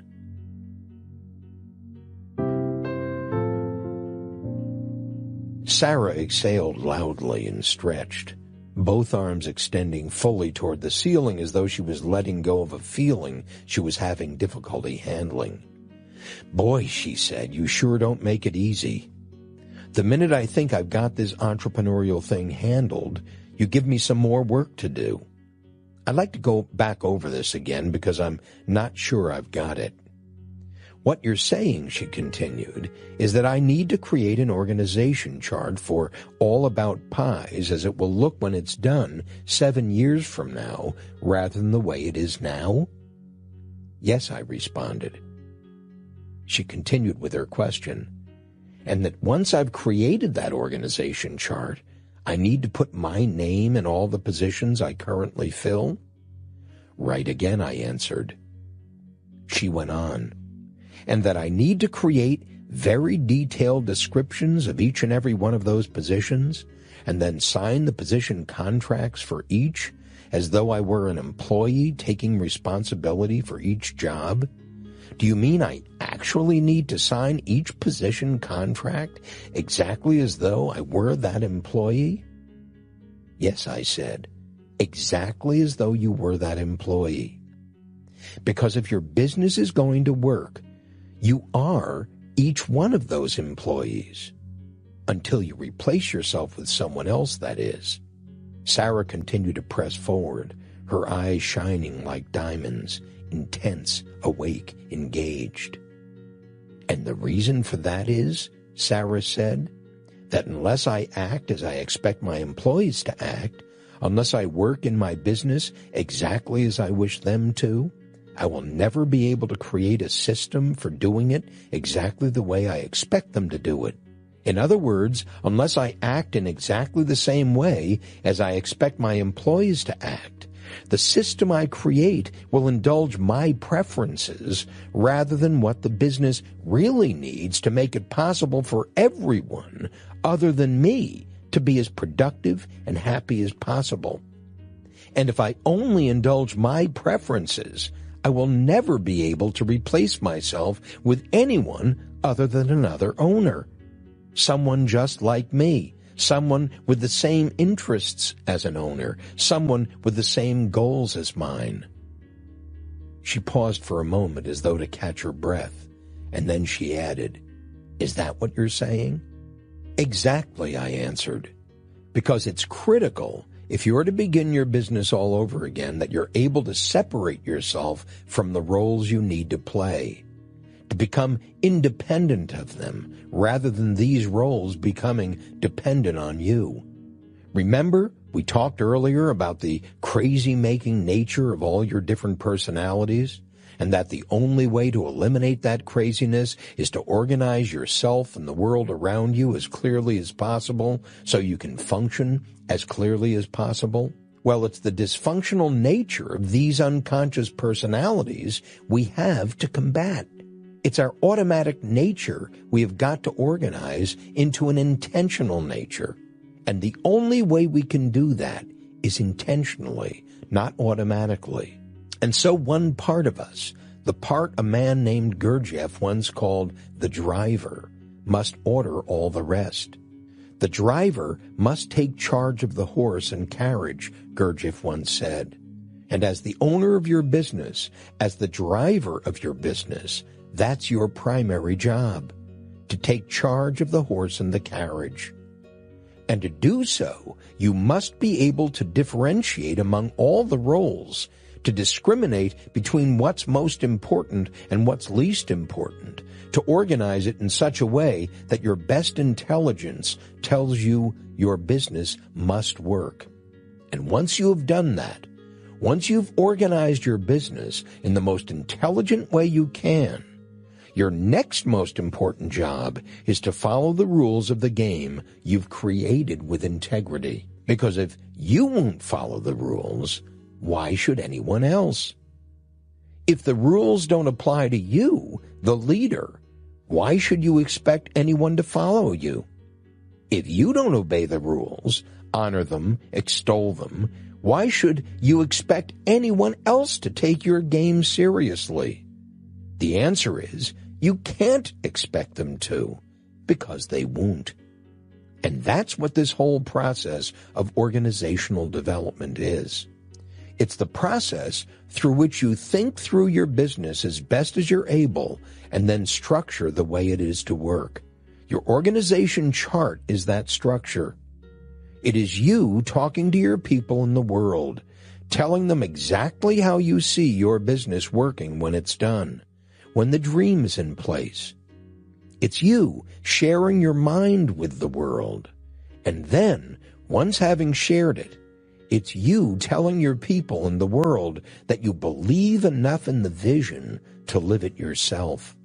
Anything less than that is sheer arrogance, I told her.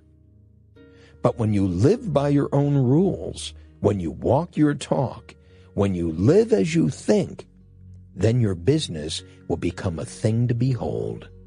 Got it, Sarah said. I didn't have a doubt in the world but you would, I responded. So let's go on to management development, I said to Sarah as I poured her a fresh cup of tea, and then to people development. Because where management, people, and systems come together, so does your prototype.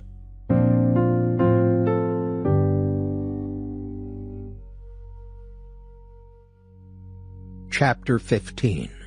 Your Management Strategy.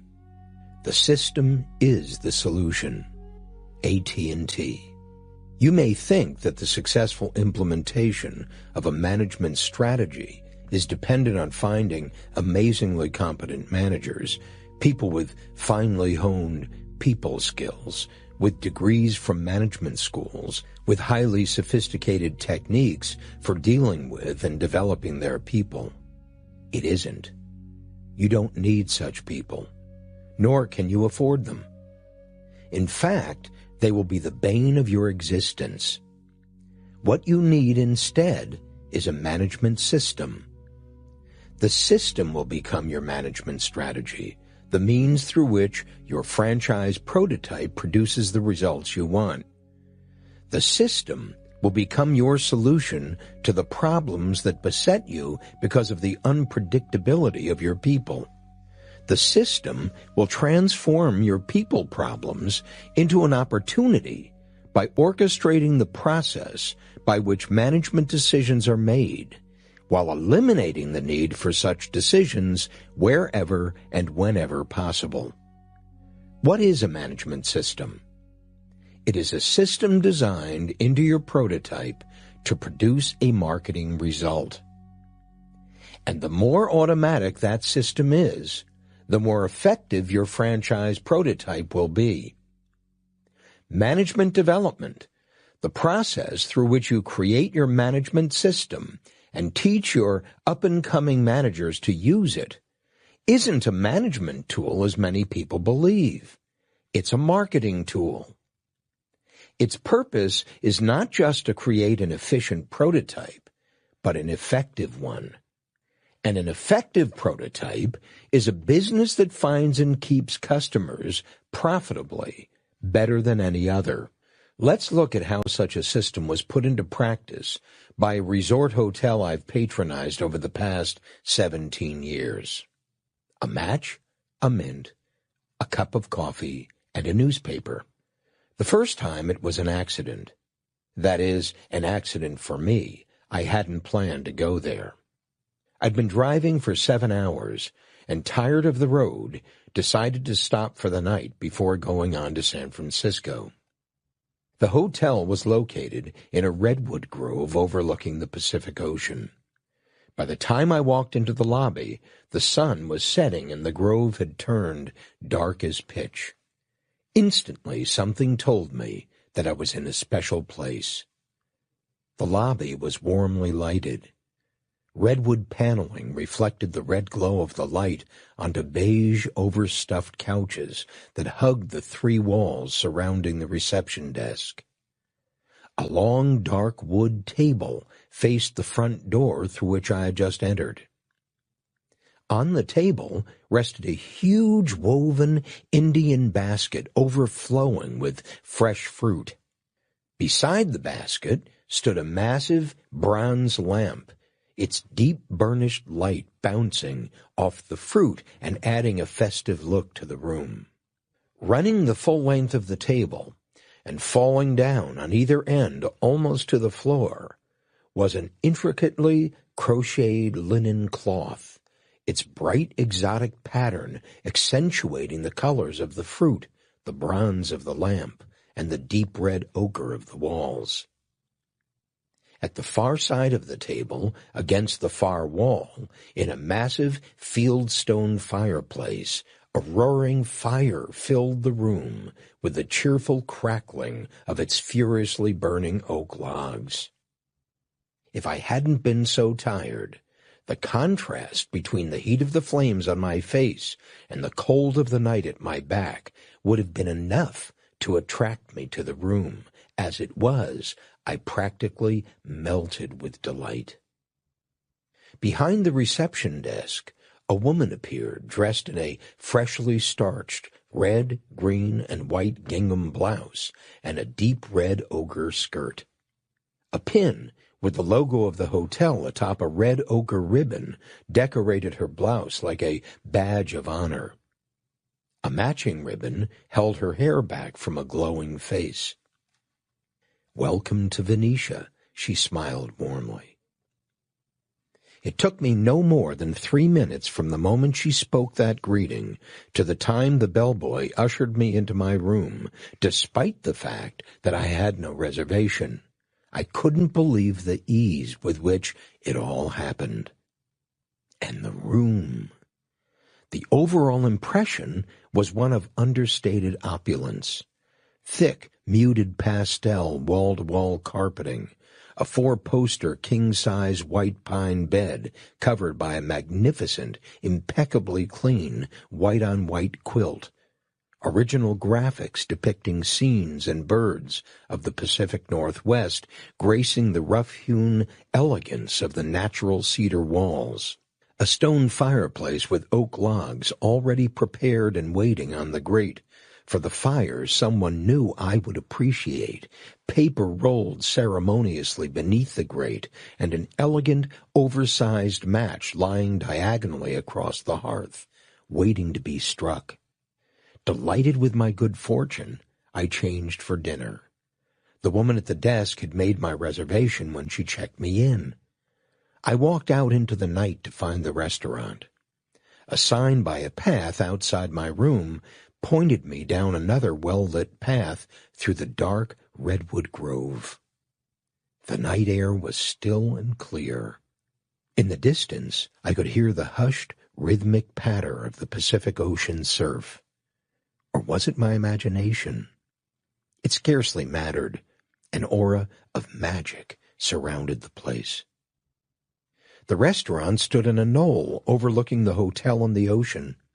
Until I went inside, I hadn't seen another person, but the restaurant was crowded. I gave the maitre d' my name, and he immediately showed me to a table, despite the fact that other people were waiting.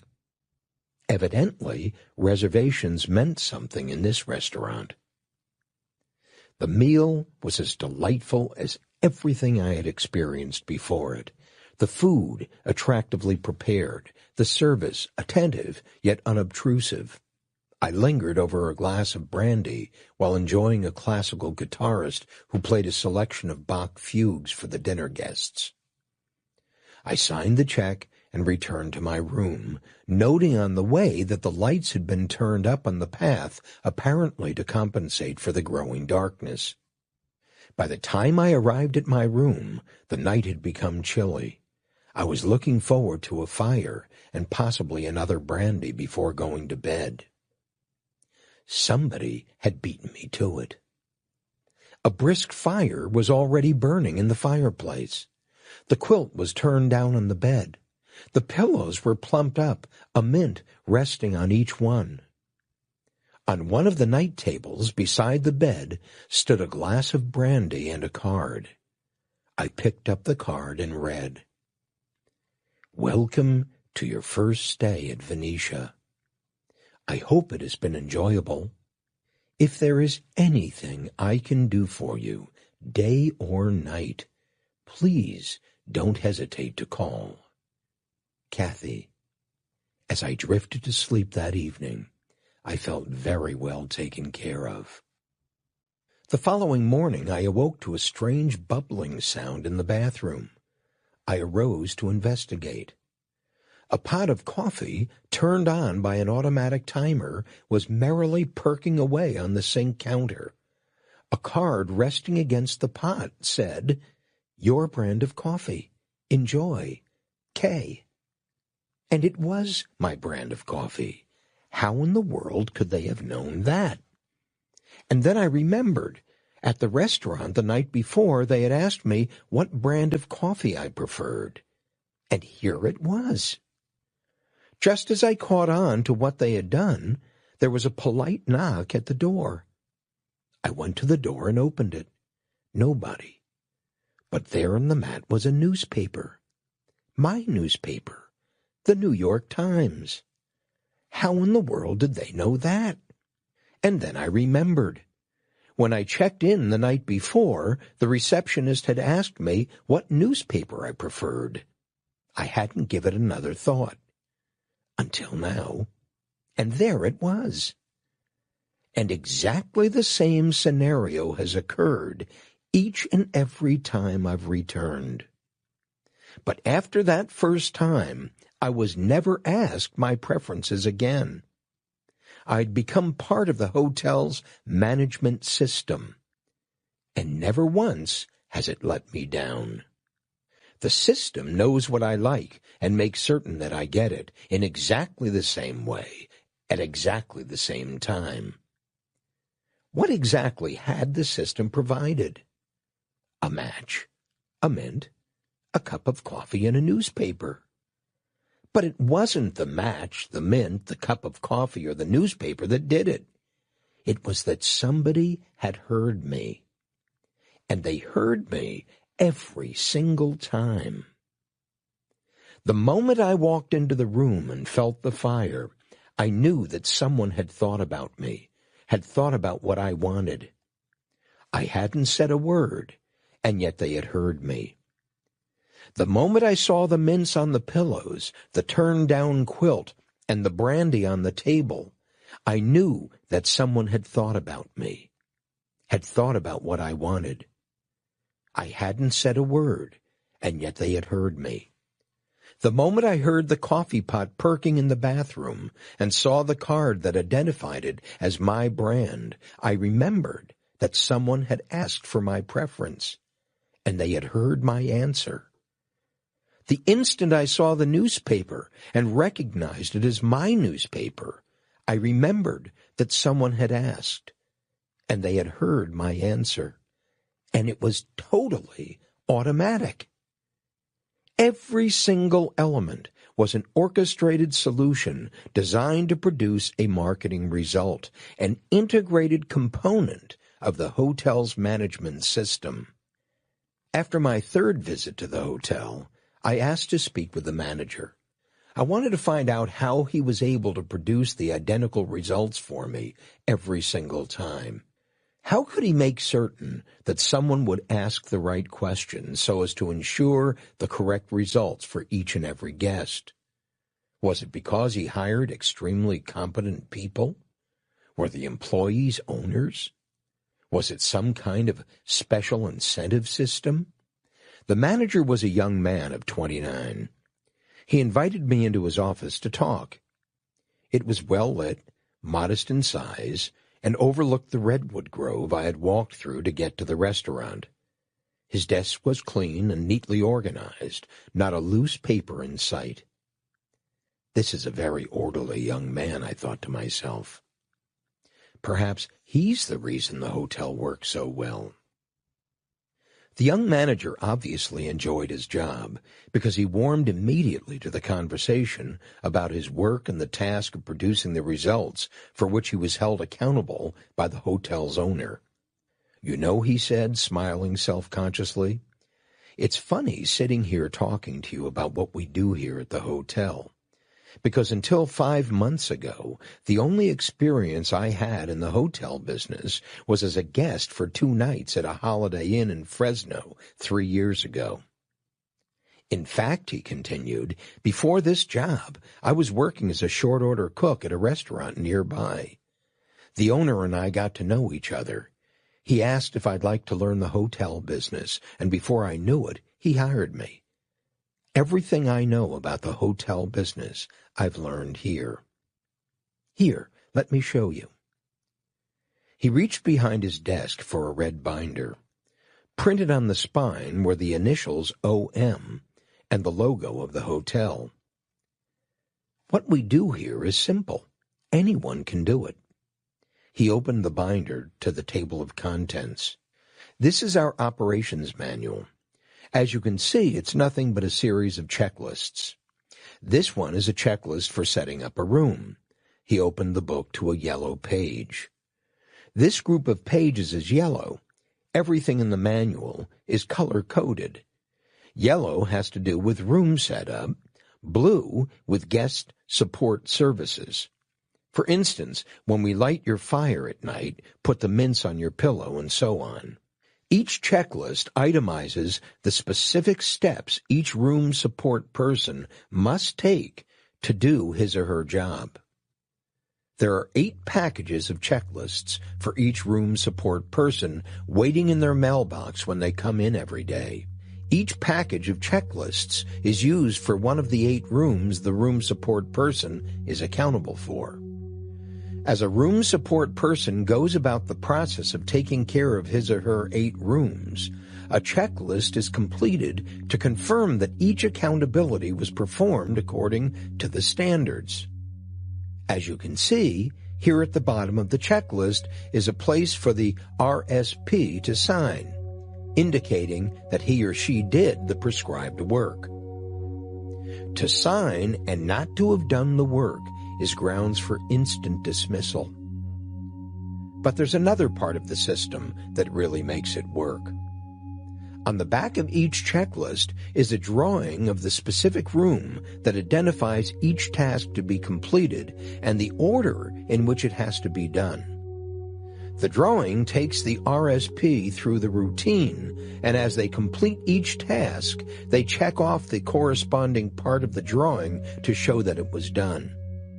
With this drawing, we can train new people almost instantly and have them producing a result identical to that of a person who's been with us for quite some time. As added insurance, my RSP supervisors run spot checks every day to make certain that any errors are caught in time.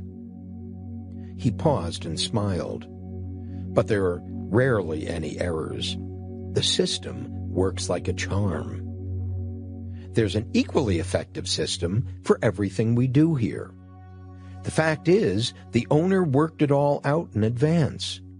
The lighting, the sauna, and the pool are timed electronically and synchronized with the seasons so that they deliver a predictable result to the guests. For example, you might have noticed that at night the outdoor lights increase in intensity as it gets darker. That's done automatically. No one has to think about it. I could give you lots of other examples, but I think you get the point. The whole thing was put together in a way the owner believed would make a positive impression on our guests. You'd be amazed at how many people come up to me after staying here just to thank me for how well they were treated. But it's not the big things they talk about. It's always the little things. I could understand and believe all he had said, but still I asked, how do you get your RSPs to use the checklists? How do you get them to use the system? Don't they get tired of the routine? Doesn't it get boring for them? Ah, said my willing host, that's where we really shine. Chapter 16, Your People Strategy. Life games reflect life aims. Robert S. DeRopp, The Master Game. How do I get my people to do what I want? This is the one question I hear most often from small business owners. And the answer I invariably give them is, you can't. You can't get your people to do anything. If you want it done, I tell them, you're going to have to create an environment in which doing it is more important to your people than not doing it, where doing it well becomes a way of life for them. Since that's the question most often asked of me, I was intrigued with the hotel manager's answer to my question, how do you get your people to do what you want? His response was refreshing because it is so rare that I hear something like it. The first thing that surprised me when I came to work here, the manager said, was that the owner took me seriously. I mean, think about it. Here I was, a kid with absolutely no experience in this business, but he never treated me that way. He treated me as though I were a serious adult, somebody worth talking to about what he obviously considered important. And that was the second thing that surprised me when I came to work here, the manager continued. How seriously the boss took the operation of this hotel. I mean, it just wasn't that he took it seriously. Everyone I've ever worked for was serious about his business. It was the kind of seriousness he had. It was as though the hotel was more than just a hotel to him. It was like the hotel was an expression of who he was, a symbol of what he believed in.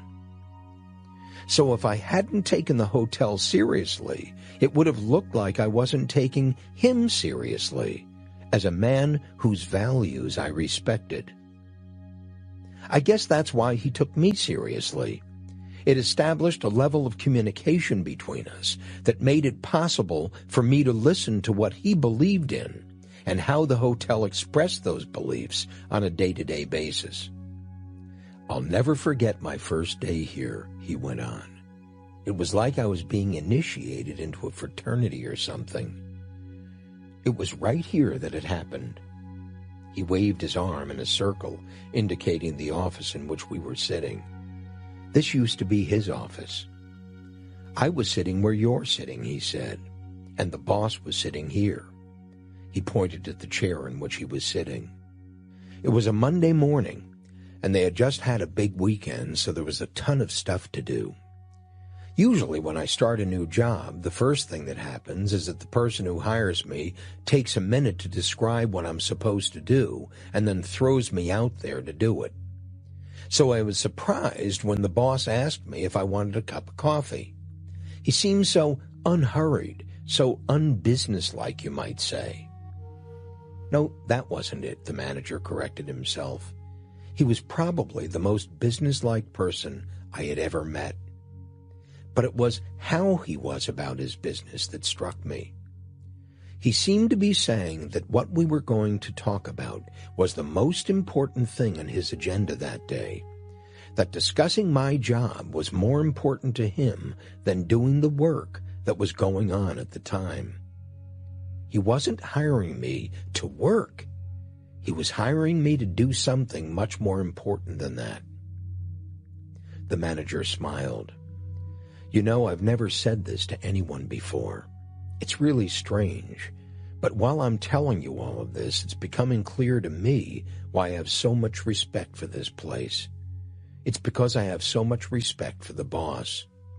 To me, the place is him. If I didn't respect him, I don't think I would be as good at what I do here as I am. Somehow, the idea of what we do here is his idea. And that's what he took so long to communicate to me on that very first day. His idea of this place and what that meant to him. What he told me was something nobody has ever said to me before in any job. He said, the work we do is a reflection of who we are. If we're sloppy at it, it's because we're sloppy inside. If we're late at it, it's because we're late inside. If we're bored by it, it's because we're bored inside, with ourselves, not with the work. The most menial work can be a piece of art when done by an artist. So the job here is not outside of ourselves, but inside of ourselves. How we do our work becomes a mirror of how we are inside.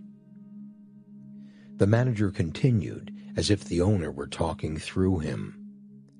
Work is passive without you. It can't do anything. Work is only an idea before a person does it. But the moment a person does it, the impact of the work on the world becomes a reflection of that idea, the idea behind the work, as well as the person doing it.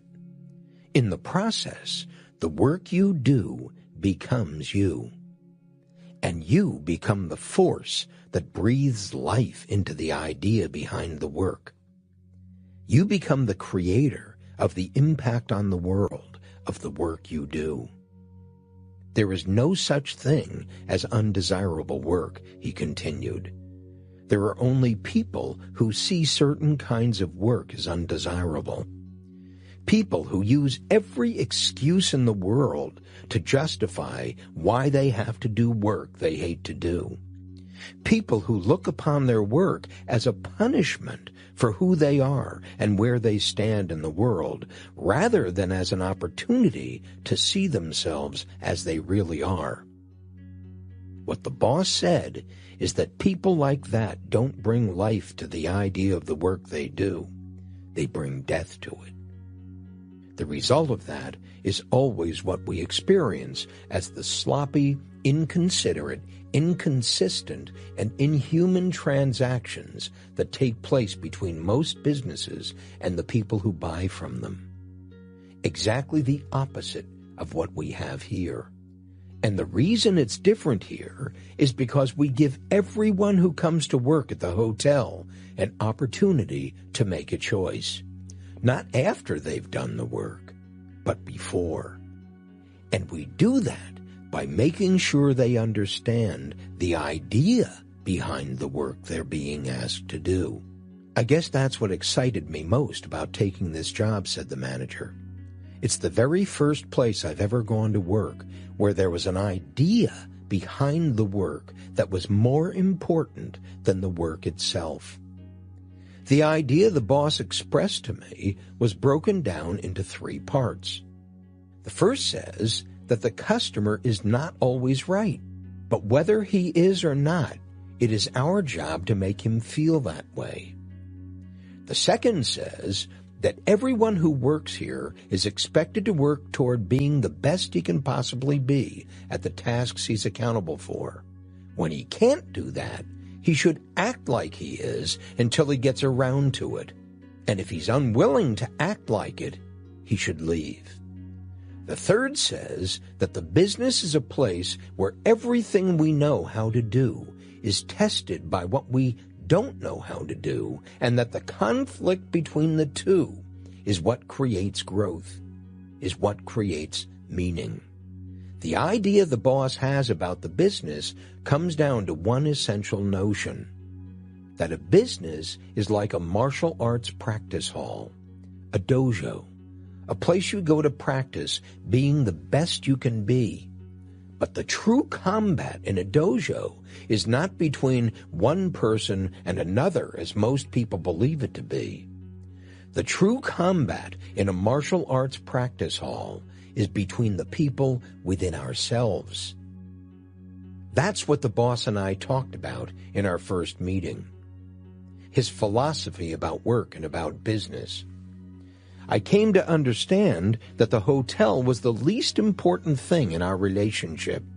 What was important was how seriously I took to playing the game he had created here. He wasn't looking for employees so much as for players in his game. He was looking for people who wanted something more than just a job. What the manager was telling me, and what the boss had told him, was that people, your people, do not simply want to work for exciting people. They want to work for people who have created a clearly defined structure for acting in the world, a structure through which they can test themselves and be tested. Such a structure is called a game. And there is nothing more exciting than a well-conceived game. That is what the very best businesses represent to the people who create them.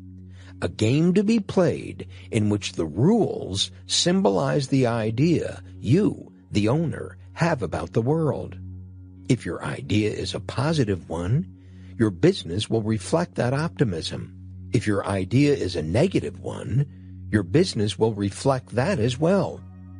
In this context, the degree to which your people do what you want is the degree to which they buy into your game. And the degree to which they buy into your game doesn't depend on them, but on how well you communicate the game to them. At the outset of your relationship, not after it's begun. Your people's strategy is the way you communicate this idea. It starts with your primary aim and your strategic objective, and continues through your organizational strategy, your organization chart, and the position contracts for all the positions in it, and the operations manuals that define the work your people do.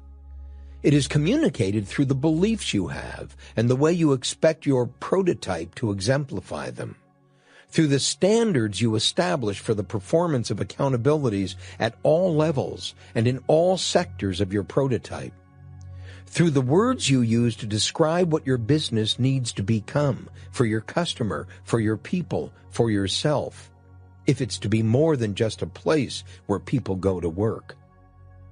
But the game your business will play can't simply be captured on the written page. It must be seen if it's to work. It must be experienced. It is, first, last, and always, about how you act. The words will become hollow if the game is a contrived one. The game can't be created as a device to enroll your people. It can't become cynical if it's to provide your people with what they need in order to come alive while playing it. The game has to be real. You have to mean it. The game is a measure of you. How you act in the game establishes how you will be regarded by the other players.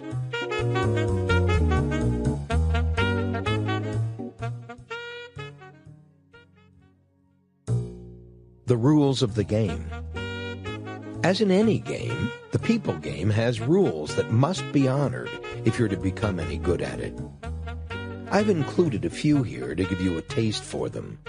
As for the rest of them, you'll have to discover them for yourself by playing a game of your own. You'll learn the rules in the process. The first rule: never figure out what you want your people to do and then try to create a game out of it.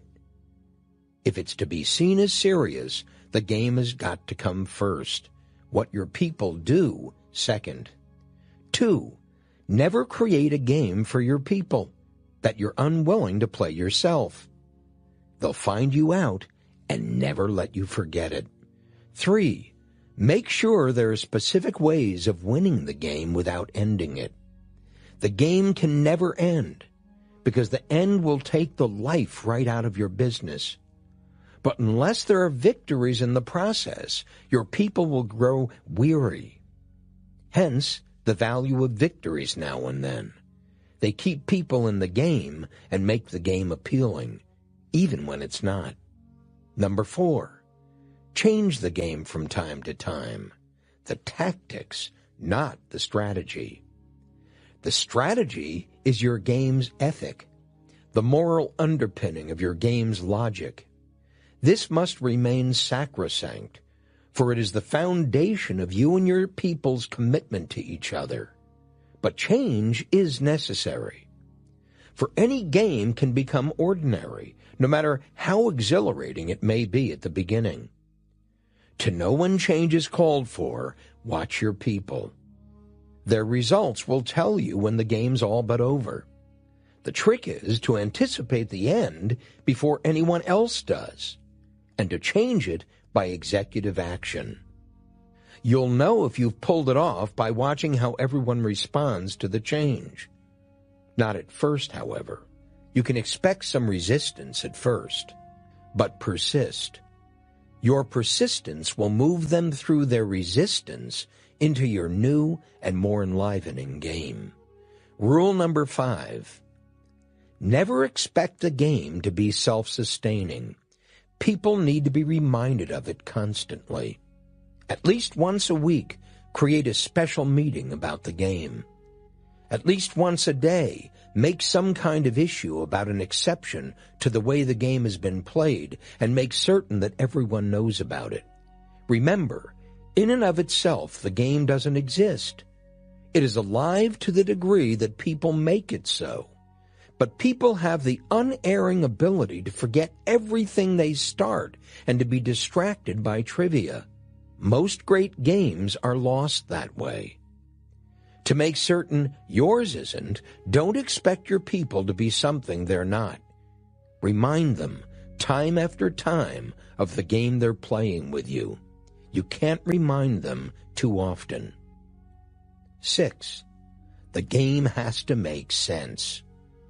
An illogical game will abort before it ever gets going. The best games are built on universally verifiable truths. Everyone should be able to see them if they're to be sufficiently attractive. A game with muddy beginnings will get you nowhere. Know the ground you stand on, and then assemble your armament. Sooner or later, you'll need it. For a game that isn't tested isn't a game at all. But remember, you can have the best reasons in the world for your game and still end up with a loser if the logic is not supported by a strong emotional commitment. All the logic does is give your people the rational armament to support their emotional commitment. If their commitment wanes, it means that they, and most likely you, have forgotten the logic. So wheel out the logic often. Make sure everyone remembers the game's reason for being. Rule number 7.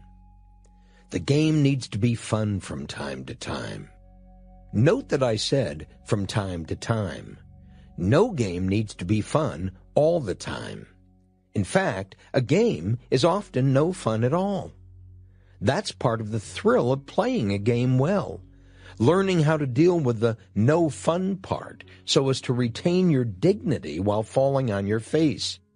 At the same time, fun needs to be planned into your game. But make certain that the fun you plan is fun. Fun needs to be defined by your people. If it's fun to them, it will work. But not too often, maybe once every 6 months. Something to look forward to and something to forget. And finally, rule number 8. If you can't think of a good game, steal one. Anyone's ideas are as good as your own. But once you steal somebody else's game, learn it by heart. There's nothing worse than pretending to play a game. The logic of the game. To the hotel manager, the boss's game was a good one, so he learned how to play it. It was a simple game, but effective. It was built on the following logic. Most people today are not getting what they want. Not from their jobs, not from their families, not from their religion, not from their government, and most important, not from themselves. Something is missing in most of our lives. Part of what's missing is purpose, values, worthwhile standards against which our lives can be measured. Part of what's missing is a game worth playing.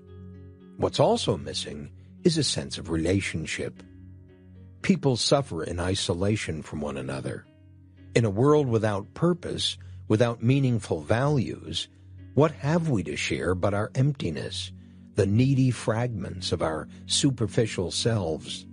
As a result, most of us scramble about hungrily seeking distraction in music, in television, in people, in drugs. And most of all, we seek things. Things to wear and things to do. Things to fill the emptiness. Things to shore up our eroding sense of self. Things to which we can attach meaning, significance, life. we fast become a world of things. And most people are being buried in the profusion. What most people need, then, is a place of community that has purpose, order, and meaning. A place in which being human is a prerequisite, but acting human is essential. A place where the generally disorganized thinking that pervades our culture becomes organized and clearly focused on a specific, worthwhile result. A place where discipline and will become prized for what they are, the backbone of enterprise and action, of being what you are intentionally instead of accidentally. A place that replaces the home most of us have lost. That's what a business can do. It can create a game worth playing. It can become that place of community. It can become that place where words such as integrity, intention, commitment, vision, and excellence can be used as action steps in the process of producing a worthwhile result. What kind of result? Giving your customer a sense that your business is a special place, created by special people, doing what they do in the best possible way, and all being done for the simplest, most human reason possible, because they're alive. What other reason do you need?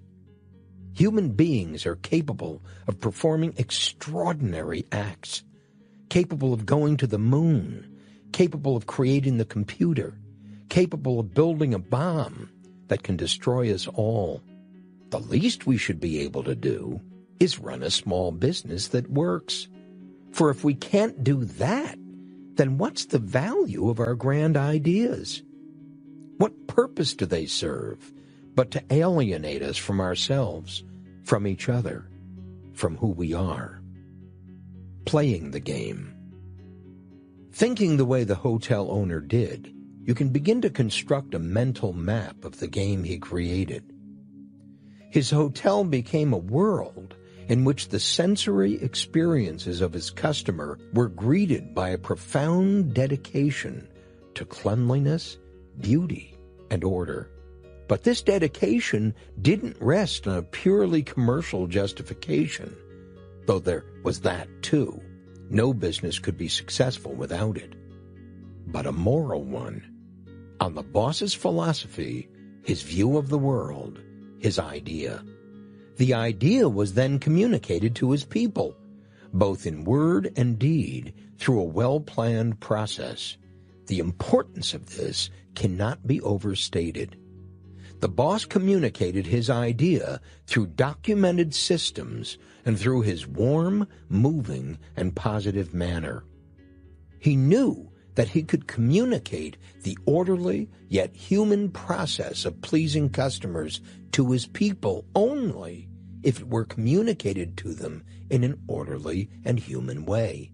In short, the medium of communication became as important as the idea it was designed to communicate. And the hotel's hiring process became the first and most essential medium for communicating the boss's idea. As the manager explained it to me, the hiring process was comprised of several distinct components. 1. A scripted presentation communicating the boss's idea in a group meeting to all of the applicants at the same time. This presentation described not only the idea, but also the business's history and experience in successfully implementing that idea, and the attributes required of the successful candidate for the position in question. 2.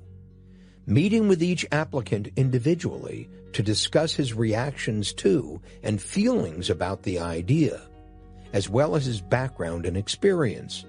At this meeting, each applicant was also asked why he felt he was superbly appropriate for the role the position was to play in implementing the boss's idea. 3rd, notification of the successful candidate by telephone. Again, a scripted presentation. 4, Notification of the unsuccessful applicants, thanking each for his interest. A standard letter signed by the interviewer. And 5. First day of training to include the following activities for both the boss and the new employee. 1. Reviewing the boss's idea. 2. Summarizing the system through which the entire business brings that idea to reality. 3. Taking the new employee on a tour of the facilities, highlighting people at work and systems at work to demonstrate the interdependence of the systems on people and the people on systems. 4. Answering clearly and fully all of the employee's questions. 5. Issuing the employee his uniform and his operations manual. 6. Reviewing the operations manual, including the strategic objective, the organizational strategy, and the position contract of the employee's position. And 7. Completing the employment papers. And the hiring process is just the beginning. Just think, all of this simply to start a relationship. Are you beginning to understand that systematizing your business need not be a dehumanizing experience, but quite the opposite? That in order to get your people to do what you want, you'll first have to create an environment that will make it possible? That hiring people, developing people, and keeping people requires a strategy built on an understanding of people completely foreign to most businesses. That the system is indeed the solution? That without an idea worth pursuing, there can be no people strategy at all? But with that idea, you can finally say, just as our young manager said, that's where we really shine.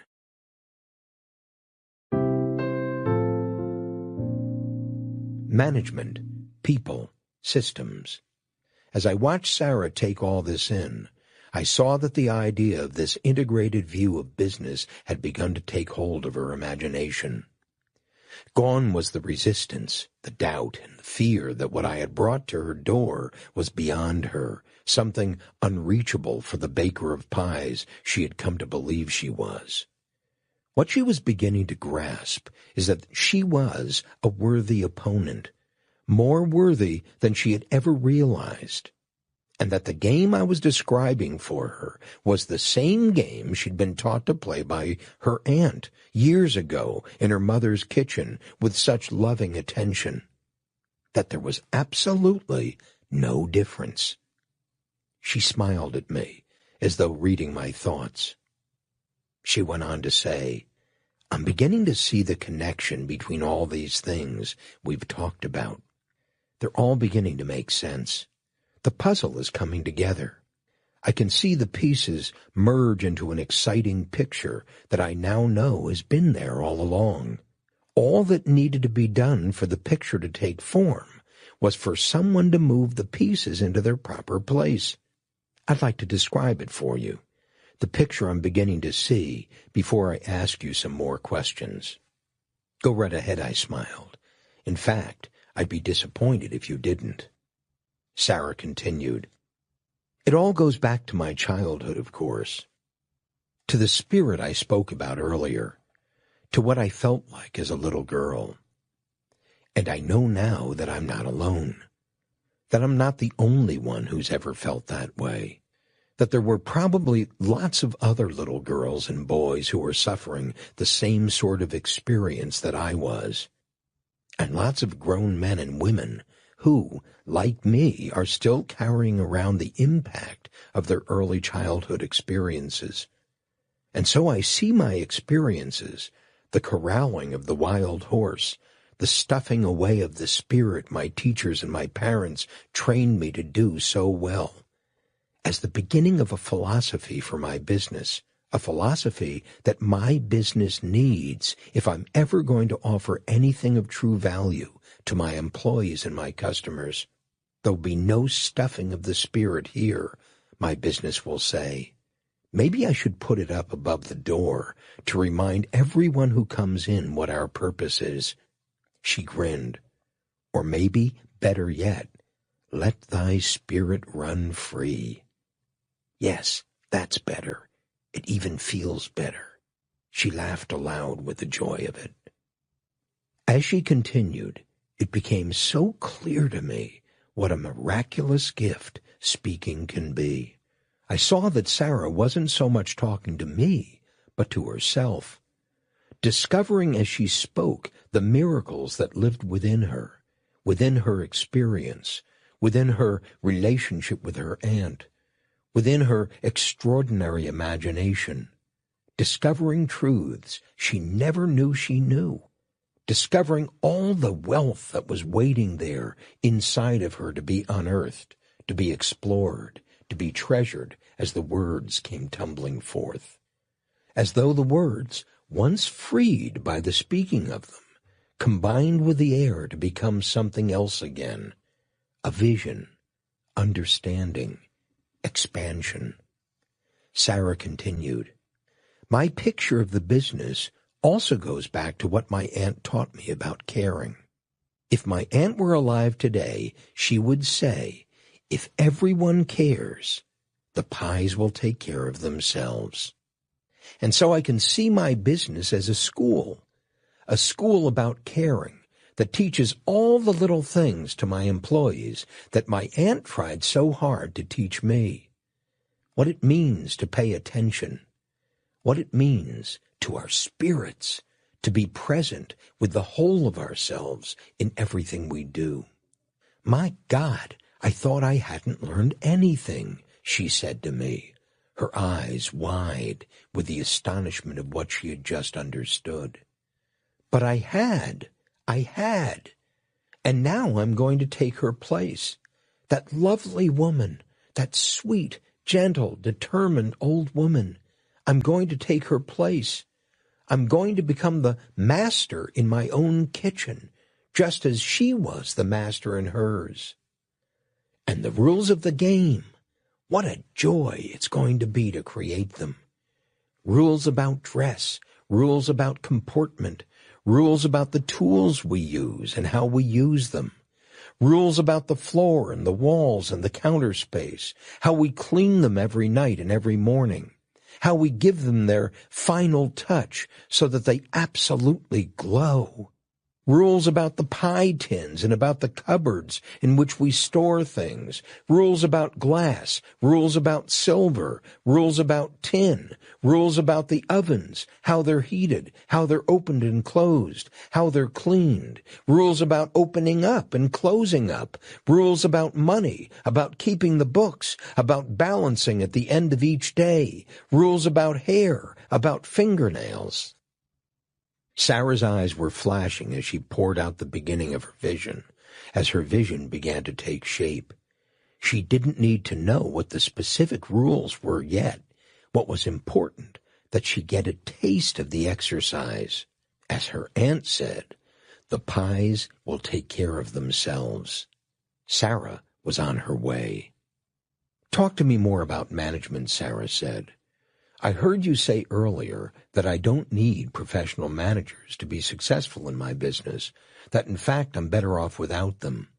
What's wrong with hiring experienced managers?" "Everything's wrong with it, Sarah. Because if you don't know how to manage, how are you going to choose them, and how are you going to manage them? You can't. Because they will manage by the standards they've been taught to manage by in somebody else's business, not by your standards. Remember delegation rather than abdication? You can't delegate your accountability, Sarah. Delegating your accountabilities is abdication. You, as the shareholder, as the owner, as the COO, as the VP marketing, as the VP finance, whatever positions you take, must take full accountability for what's going on in your business. And to do so, you must lead the company in the direction you intended to go. And that means you must set the standard. And one of the most important set of standards you must establish is a management system through which all managers and all those who would become managers in your company are expected to produce results. Standards surrounding your primary aim, your company's strategic objective, the rules of the game, the story you've been telling me about your aunt and about her extraordinary kitchen, and the standards that define the vision you hold in your heart and in your head for the business called All About Pies that you intend to realize. You don't need professional managers to manage to those standards. All you need are people who wish to learn how to manage to them. People who are as personally committed to those standards as you are. In short, you need people who want to play your game, Sarah, not people who believe they have a better one. So you need to invent the rules of the game, which become the foundation of your management system. And once having created these rules, once having created this game, you need to invent the way to manage it. Because your managers don't simply manage people. Your managers manage the system by which your business, All About Pies, achieves its objectives. The system produces the results. Your people manage the system. And there is a hierarchy of systems in your business. This hierarchy is composed of 4 distinct components. The first is how we do it here. The second is how we recruit, hire, and train people to do it here. The third is how we manage it here. And the fourth is how we change it here. And the it I'm referring to is the stated purpose of your business. At Federal Express, it's when you absolutely positively have to get it there overnight. The it of your business, Sarah, is caring. How do you express caring when you answer the telephone? How do you express caring when you take a pie out of the oven? How do you express caring when you take the money from a customer? And so forth and so on in everything you do at All About Pies. And your answer to those questions is how you do it here. It is the sum total of everything you've created, every distinct process for performing every little task at All About Pies, every bit of which is documented in your operations manuals, every bit of which is taught at your school, every bit of which is managed to and improved upon and discussed among you and your people for as long as you're in business. That's what it is. It is your best way. It is what you believe in. It is why people buy from you, work for you, lend to you, trust you. And just as in the hotel we visited, it is the system, not only the people, that will differentiate your business from everyone else's. Imagine trying to produce such a consistent result without such a system. Imagine each manager in each of your future 4 stores doing his or her own thing. How would anything be communicated consistently in such a business in which every form of language, every idea of organization, every kind of process and system were expressed in an individual and subjective way by each and every one of your people without any standards, without any agreement, without any consistency in form, in fact, without any consistency in judgment? Is that an appealing picture, I asked. I'm exhausted just thinking about it, Sarah responded. I know, and it's even worse than you can possibly imagine, Sarah. But a management system is something else again. And when it is combined with a well-conceived marketing system,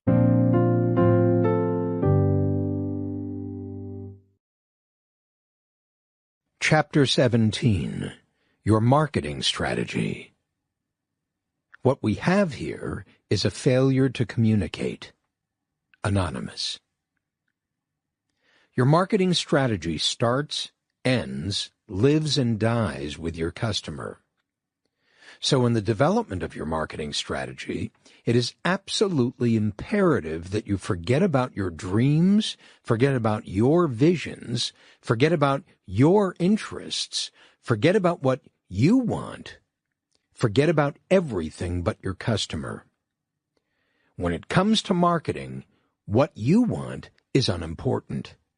It's what your customer wants that matters.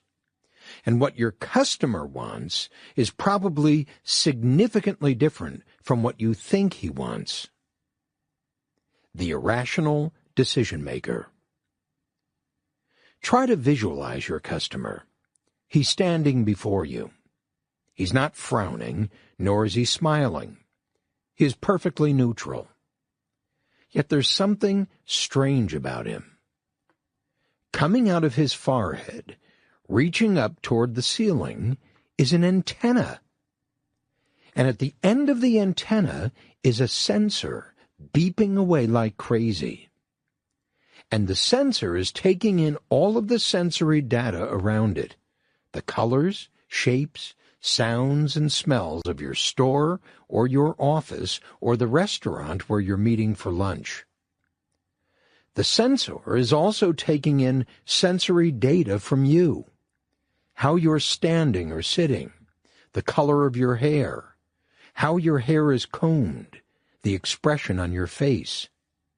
Is it tense? Are you looking directly at him or off to the side? The crease in your slacks, the color of your shoes. Are they shined? Are they worn? Are the laces tied? Nothing escapes the sensor as it absorbs the stimuli from the environment. Nothing escapes your customer as he absorbs the information he uses to make his decision to buy or not to buy. But this step in the buying process is only the first. It's what the sensor does with the information that's of interest here. Because it's how the sensor processes the information that will determine the decision your customer is about to make. Think of the sensor as your customer's conscious mind. Its job is to gather the information needed for a decision. Most of what it does, however, is unconscious. That is, automatic, habitual. So even though your customer's conscious mind is actively absorbing all manner and forms of impressions, it is totally unaware of most of them. It can do it, literally, in its sleep. In fact, it can't stop doing it. Fortunately, the conscious mind doesn't need to be aware. For it's not your customer's conscious mind that has to make the decisions. It's your customer's unconscious mind. It's in your customer's unconscious mind where all the action is. It's in your customer's unconscious mind where the second step of the buying process takes place. What is your customer's unconscious mind? It's like a vast, dark, underground sea in which a multitude of exotic creatures swim about, single and in schools, silently seeking out food, each with entirely different needs and tastes. Those creatures are your customer's expectations. And the sea in which they swim is a truly foreign place to your customer. He has no idea what's swimming around down there, what's lurking behind some subterranean rock, what's lying still and quiet as a stone on the bottom, waiting patiently and deliberately for some sweet morsel to wander by. But you can rest assured that every creature in that sea, every one of those expectations, is a product of your customer's life. of his reactions, perceptions, attitudes, associations, beliefs, opinions, inferences, conclusions. An accumulation of all of his experiences since the instant of his birth, and for all we know, before it, to this very moment when he stands before you. And all his expectations are nothing more or less than the means through which the sum of them all, your customer's personality, gets fed what it needs. The food it needs comes in the form of sensory input from the conscious mind, the surface. And if the food is compatible with its expectations, the unconscious mind says yes. And if the food is incompatible with its expectations, the unconscious mind says no. And that decision, yes or no, is made at the instant it gets a taste. In a television commercial, we're told, the sale is made or lost in the first 3 or 4 seconds. In a print ad, tests have shown 75% of the buying decisions are made at the headline alone. In a sales presentation, data have shown us the sale is made or lost in the first 3 minutes. And all that happens after that psychographic moment of truth, after the buying decision is made, is that the unconscious mind sends its answer up to the conscious mind, which then goes back out into the world to assemble the rational armament it needs to support its already determined emotional commitment. And that's how buying decisions are made. Irrationally. If anyone cared to do it, it could probably be proven that no one yet has ever made a rational decision to buy anything. So when your customer says, "I want to think about it," don't you believe him. He's not going to think about it. He doesn't know how. He's already done all the thinking he's going to do. He either wants it or not. What your customer is really saying is one of 2 things. He is either emotionally incapable of saying no for fear of how you might react if he told you the truth, or you haven't provided him with the food his unconscious mind craves. Either way, little or no thought enters into the transaction. Despite what we would like to believe, the decision was made unconsciously and instantaneously. In fact, it was made long before you ever met. But your customer doesn't know it. The 2 pillars of a successful marketing strategy. The question then becomes, if my customer doesn't know what he wants, how can I? The answer is, you can't. Not unless you know more about him than he does about himself. Not unless you know his demographics and his psychographics. Demographics and psychographics are the 2 essential pillars supporting a successful marketing program. If you know who your customer is, demographics, you can then determine why he buys, psychographics. And having done so, you can then begin to construct a prototype to satisfy his unconscious needs, but scientifically rather than arbitrarily. Again, demographics is the science of marketplace reality. It tells you who buys. Psychographics is the science of perceived marketplace reality. It tells you why certain demographic types buy for one reason, while other demographic types buy for another. Let me give you an example of how these sciences might be utilized in your marketing strategy. Notice the shade of blue in the jacket of this book. I call it IBM blue. Why? Because it's IBM's color. That's why I imagine IBM is called Big Blue in the marketplace. Why that specific shade of blue rather than another? Why blue at all?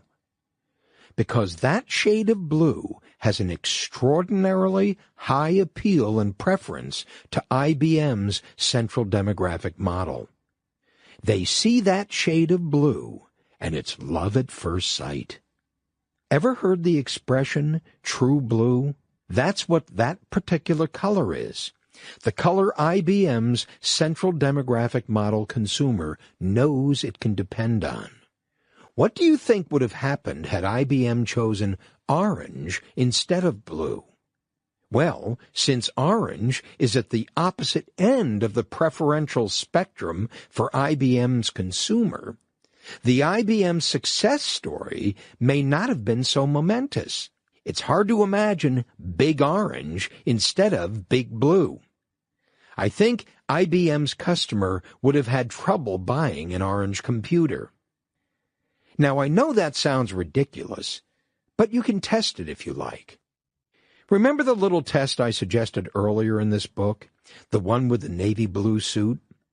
I'd like you to visualize someone wearing such a suit. Can you see him in your mind's eye? Deep navy blue, vents in the back, possibly a pinstripe, sharply creased trousers, white starched shirt, a red and blue striped tie, black, highly polished wingtip shoes. Now, how do you feel about him? Does he look businesslike? Does he look like someone you can trust? Does he appear to represent something solid, reliable, dependable? Of course he does. Research shows that the navy suit is perhaps the most powerful suit a person can wear in business. Instant impact. Now visualize the very same person you did before, but this time he's not wearing a navy blue suit. Now he's wearing an orange suit. That's right, a two-piece orange suit. An expensive one at that. And with it, he's wearing a white-on-white silk shirt and a green and white striped Italian silk tie, and a silver belt buckle with his initials in green jade across its face, and a diamond tie pin, 2 carats, glimmering out at you just above the top button of his vest, and proudly peeking out of his finely creased orange pants an incomparable pair of white lizard cowboy boots. Can you see it? Do you get the picture? Well, you better take it fast, because he's out of business. And what's important to know is that the difference between the two men isn't in them. It's in your mind. Your unconscious mind. What's more, the difference is perceived instantly without a moment of thought. The fact that you couldn't conduct serious business with the man in the orange suit, but you could if he were wearing blue, says that there is no such thing as reality, at least as we understand it. Reality only exists in someone's perceptions, attitudes, beliefs, and conclusions. Whatever you wish to call those positions of the mind from which all expectations arise and nowhere else. So the famous dictum that says, "Find a need and fill it," is inaccurate. It should say, "Find a perceived need and fill it."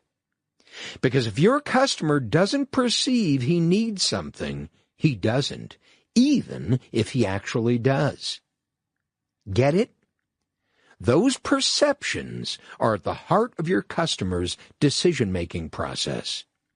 And if you know his demographics, you can understand what those perceptions are, and then figure out what you must do to satisfy them and the expectations they produce. You can know your customer's psychographic reality. Each demographic model has a specific set of perceptions that are identifiable in advance. Women of a certain age, with a certain amount of education, with a certain size family, living in a certain geography, buy for very specific psychographic reasons. Those unconsciously held reasons will be different from another group of women of a different age and marital status, with a different educational background, living in a different part of the country. And these differences predetermine what each group buys. Are you beginning to get a sense of the complexity of this business called marketing? I hope so. Because until you do, until you begin to take it seriously, until you give it the earnest attention it demands, your prototype will continue to be the only thing it could be under these circumstances: a crapshoot. At eMyth Worldwide, we've created tools for our small business clients to begin the often arduous task of making demographic and psychographic determinations and how to position their prototype in the mind of their customer. The impact has been astonishing. Small businesses that acted like small businesses when we met them began to operate with intelligence. Their customers came vividly alive to them, often for the very first time. Inquiry, the active solicitation of specific information, and controlled experimentation replaced the guessing, blind hope, and feverish busy work that preceded them. Innovation, quantification, and orchestration became the driving forces behind their efforts. The fact is, any small business can do it, and every small business must. If mature businesses, such as IBM, McDonald's, Federal Express, and Disney, take such things seriously, then how can you not do the same? Your business is far more fragile than a big business. So if anything, you must take marketing more seriously than a big business does. And time is running out. We have entered the unforgiving age. An age in which countless small businesses will either accept the challenge of an information-glutted society or be destroyed by it. An age in which your customer is deluged by so many products and promises that he becomes swamped in confusion and indecision. The challenge of our age is to learn our customer's language, and then to speak that language clearly and well, so that your voice can be heard above the din. Because if your customer doesn't hear you, he'll pass you by. No doubt you feel frustrated as you listen to this. You must be asking yourself, how do I do it?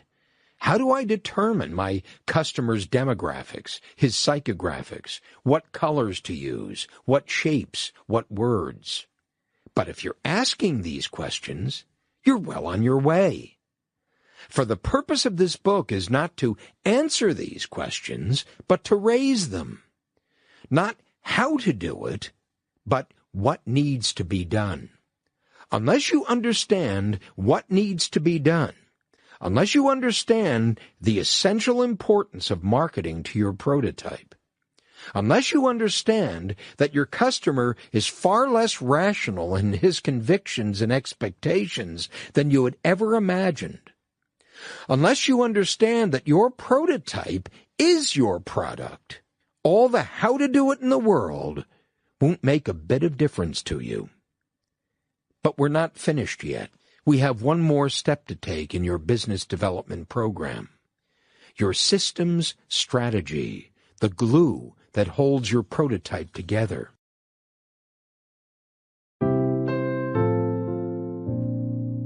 I know you don't want to talk about how to do it, Sarah said, squinting her eyes for mock emphasis. But if you want to leave this table alive, you're going to have to give me more than that. How do I determine the demographics and psychographics of my most important customer, she implored me. Well, I began, let's start where you are. What we already know about your business is that it's attracting someone to it. that the picture you have in your mind about the all-about pies you wish to create isn't that foreign from the one you've created. That while you didn't clearly formulate the ideas at the beginning of your business, we now know that your inner entrepreneur was busy all the time, that the caring you wish to express in the all-about pies of the future was in you all the time. It's expressed today in the delicious quality of your pies, in the beauty of your shop, and I might add, the lovely, albeit frazzled, state of your being, she snorted quietly in response as I went on. So, I believe, Sarah, it's safe for us to assume that the people coming in your door today are unconsciously expressing their preference for the caring you have so eloquently shared with me. They're buying it even now. The first question you must ask, then, is who are they? Who are my customers, specifically? What is their demographic profile? How do you answer that question? You ask them. You ask each and every one of them by having them complete a questionnaire in return for a free pie. The free pie is the price you pay for that information. The answers you get will prove to be a bonanza. But while you're at it, you might as well get the psychographic data you need as well as the geographic data you need. How do you do that? You find out on your questionnaire what colors they prefer, what shapes, what words. You find out the brands of perfume they buy, automobiles, clothes, jewelry, food. You match those brands to the ads and commercials that sell them, and you discover by becoming interested in what messages are being sent to your customers by other companies who are successfully selling to them, what messages you might send to those customers who are demographically and psychographically the same as your existing central demographic model to intentionally come in your door. How do you find them, those people you've not yet met? You buy a list of those who fit your central demographic model in what you've now determined to be your trading zone. What's your trading zone? It's the geographic perimeter within which your current customers mainly live. You take their addresses from your questionnaire, identify them on a map, draw a line around them, and that's your first pass trading zone. You then buy a list of demographically correct people living in that area. Is that enough how to do it for now? I asked Sarah with mock impatience. Will that keep you busy for a while? Because if it is, I'd like to go back to the what to do for a moment, because there's a lot more to it than meets the eye. This marketing thing isn't nearly as complicated as I might have made it seem, I continued. But it's important that you take it seriously, because it most often is regarded by small business owners as merely good common sense. And I've seen more often than not that the only definition of good common sense is my opinion. That most small business owners, suffering as they do from what I've gotten to call willful disinformation, simply decide what they want to do without any information at all, without any interest in what's true, and then simply do it. Stationery designed by the local quick printer with a logo thrown in. Colors picked by their wives. Signs designed by the local sign guy whose experience is in painting signs, not in determining what colors and shapes are psychographically correct. In short, Sarah, while you don't have to go over the scientific deep end, you do have to be sensitive to the science of the art of marketing. You have to be interested in it. In fact, you have to be interested in everything your business needs. You have to become a student of the art of business as well as the science of business. And that's the what to do part of all this. Do you realize how much marketing money is spent by companies like McDonald's, Federal Express, Disney, and Walmart to get it just right? Do you realize how much time and attention companies like PepsiCo and American Express spend to get their brands just right? And how easy it is to miss the mark? And what it costs them if they do? In a small business, you simply can't afford to spend the money they do. But you can afford to spend the time, the thought, the attention on the same questions they ask. And that's why I keep on going back to the true work of the small business owner, the strategic work rather than the tactical work. Because if you're doing tactical work all the time, if you're working all the time, devoting all your energy in your business, you won't have any time or energy left to ask, let alone answer, all of the absolutely critical questions you need to ask. You'll simply have no time or energy left to work on it. The owner of the business must start out by asking marketing questions. The COO must continue to ask marketing questions. The VP of marketing is absolutely accountable for asking marketing questions. In fact, there isn't a function or a position within the company that is free of asking marketing questions if by marketing we mean what must our business be in the mind of our customers in order for them to choose us over everyone else. And so, seen from the appropriate perspective, the entire business process by which your business does what it does is a marketing process. It starts with a promise you make to attract them to your door. It continues with the sale you make once they get there. And it ends with the delivery of the promise before they leave your door. In some companies, that process is called lead generation, lead conversion, client fulfillment. In your business, Sarah, it's called marketing, sales, and operations.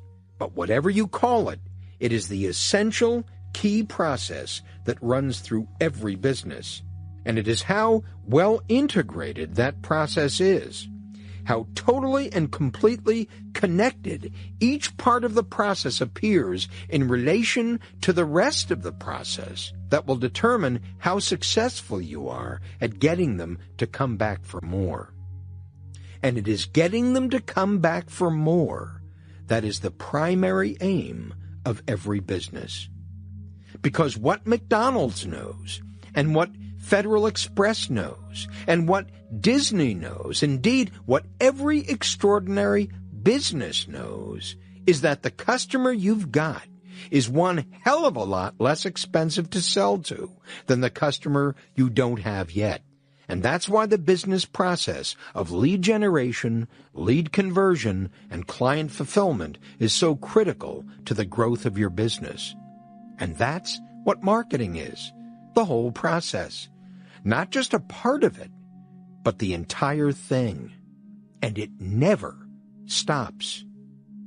And so, while the VP Marketing and the VP Operations and the VP Finance each have their own specific accountabilities, they share one common purpose: to make a promise their customer wants to hear, and to deliver on that promise better than anyone else on the block.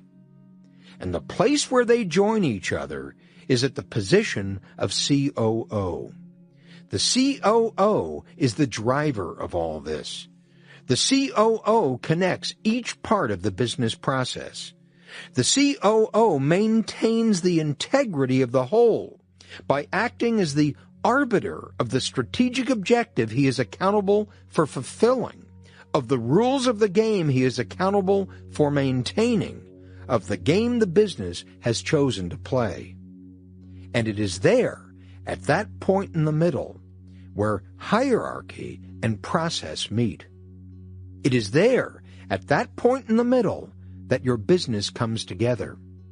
It is there, At that point where your management system and your business development process play out their respective roles so vividly. It is at that point, the point I have called the PowerPoint in an earlier book, that a business truly becomes alive, where the static and dynamic nature of every great business meets. This is how we do it here. And then, this is how we do it here. And then, this is how we do it here. Over and over and still over again. Continuous improvement. Electrifying, ecstatic, alive. To do what? To deliver the promise no one else in your industry dares to make. That's what marketing is, Sarah. That's what your business must be. Alive, growing, committed to keeping a promise no competitor would dare to make. That's what needs to be done. Are you ready to do it? Just watch me, Sarah said. Then let's go on to the last part and tie it all together, I said. Let's take a look at systems and the absolutely essential role they play.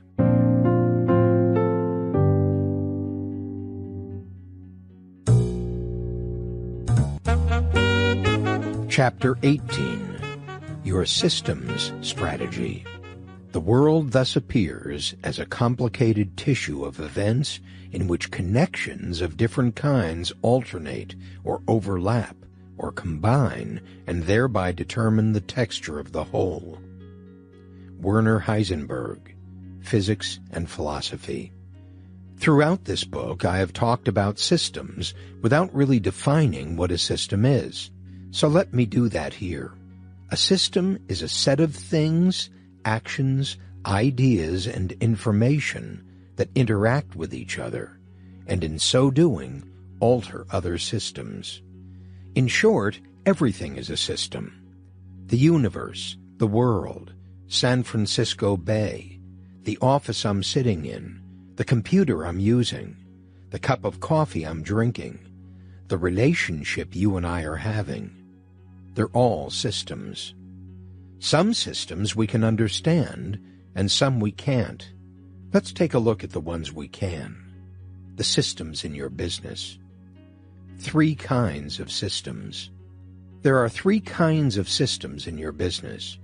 Hard systems, soft systems, and information systems. Hard systems are inanimate, unliving things. My computer is a hard system, as are the colors in this office's reception area. Soft systems are either animate, living, or ideas. You are a soft system. So is the script for Hamlet. Information systems are those that provide us with information about the interaction between the other two. Inventory control, cash flow forecasting, and sales activity summary reports are all information systems. The innovation, quantification, orchestration, and integration of these 3 kinds of systems in your business is what your business development program is all about. What follows are examples of each and how they integrate to produce a desirable result. Hard systems. At eMyth Worldwide, we used to use whiteboards extensively in seminars, internal meetings, and conferences with clients and prospective clients. Since the vast majority of our work with clients is done by telephone, fax, and mail, rather than in our facilities as we did when the eMyth was first published in 1986, we have few such meetings today. As you've probably guessed by now, our facilities were operated, and of course still are, under rigid standards of color and cleanliness. Color standards at the time dictated that we use whiteboards rather than black ones, and blue markers rather than white chalk. Unfortunately, our color standards also dictated that our walls be white. It wasn't long before a conflict developed between our standards of cleanliness and our standards of color. At the end of a seminar, a meeting, or a conference, The person accountable for that particular event was to leave the room in the order in which he found it. This included cleaning the board work, which was not our employees' favorite job. Not that they wouldn't do it. They would. But in their haste to get it done so they could get on with the work they preferred to do, the eraser would often fly uncontrollably over the edge of the board. It wasn't long before our once gleaming white walls began to show ugly streaks and smudges of IBM blue ink. It drove us crazy. We mounted an all-out campaign. We held blue ink on the walls meetings. We wrote memos entitled, "To All Personnel, Subject, Blue Ink on Walls." We created new board cleaning policies. We created cleaning teams. We created wall tours. We created board spot checks. We installed signs above every board saying, "Be careful."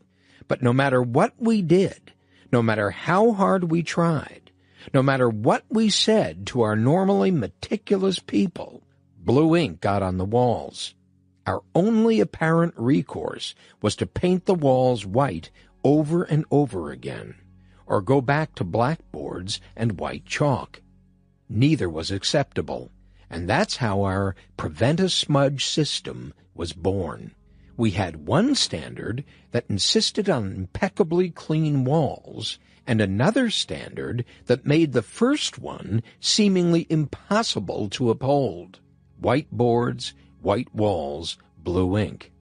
In short, we had a conflict between what we wanted and what we had. The two necessary components of conflict, the essential conditions for innovation, the conditions that give birth to a system. But a third component was needed to translate the conflict we were experiencing into remedial action: will. We were determined to lick the problem and would not rest until we had.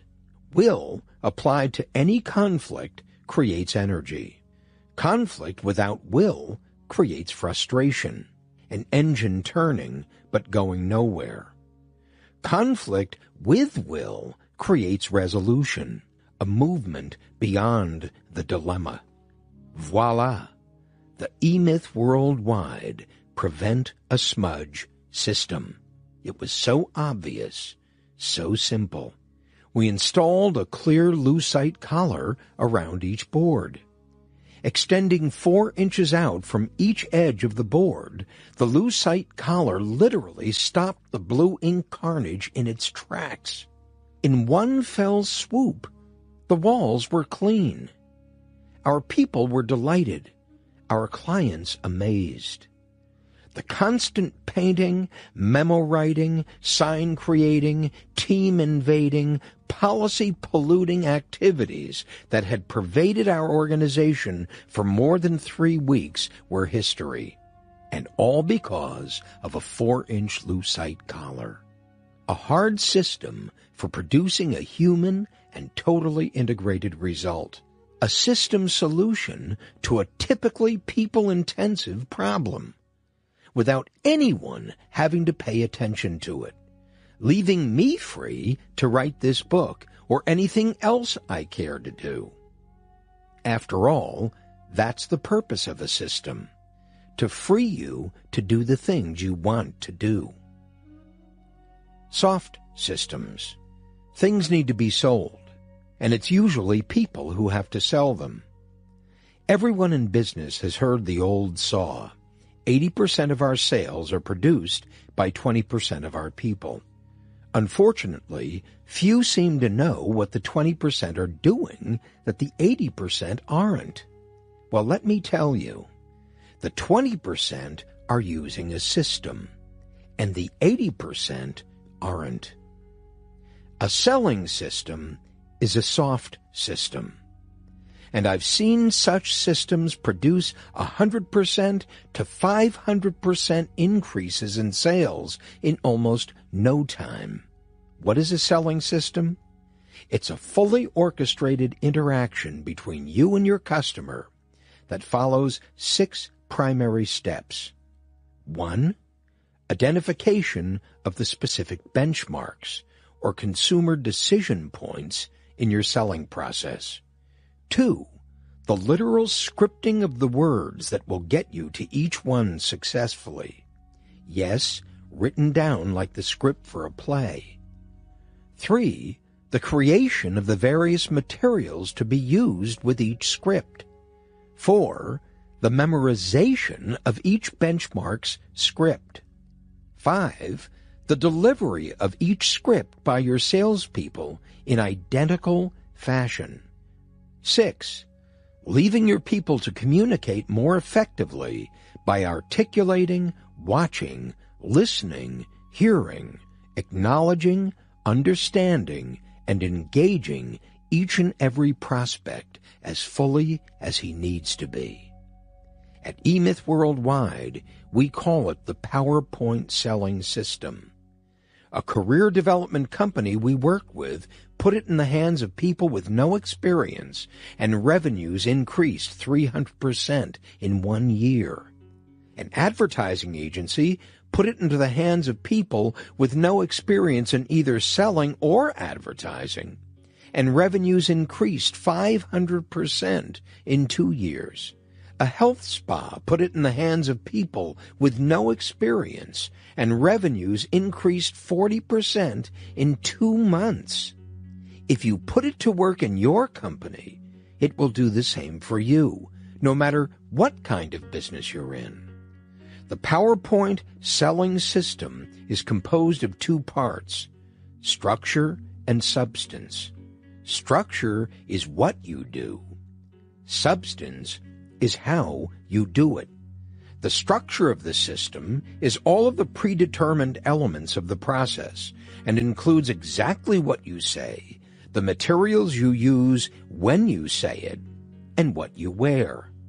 The substance of the system is what you, the salesperson, bring to the process, and includes how you say it, how you use it when you say it, and how you are when you say it.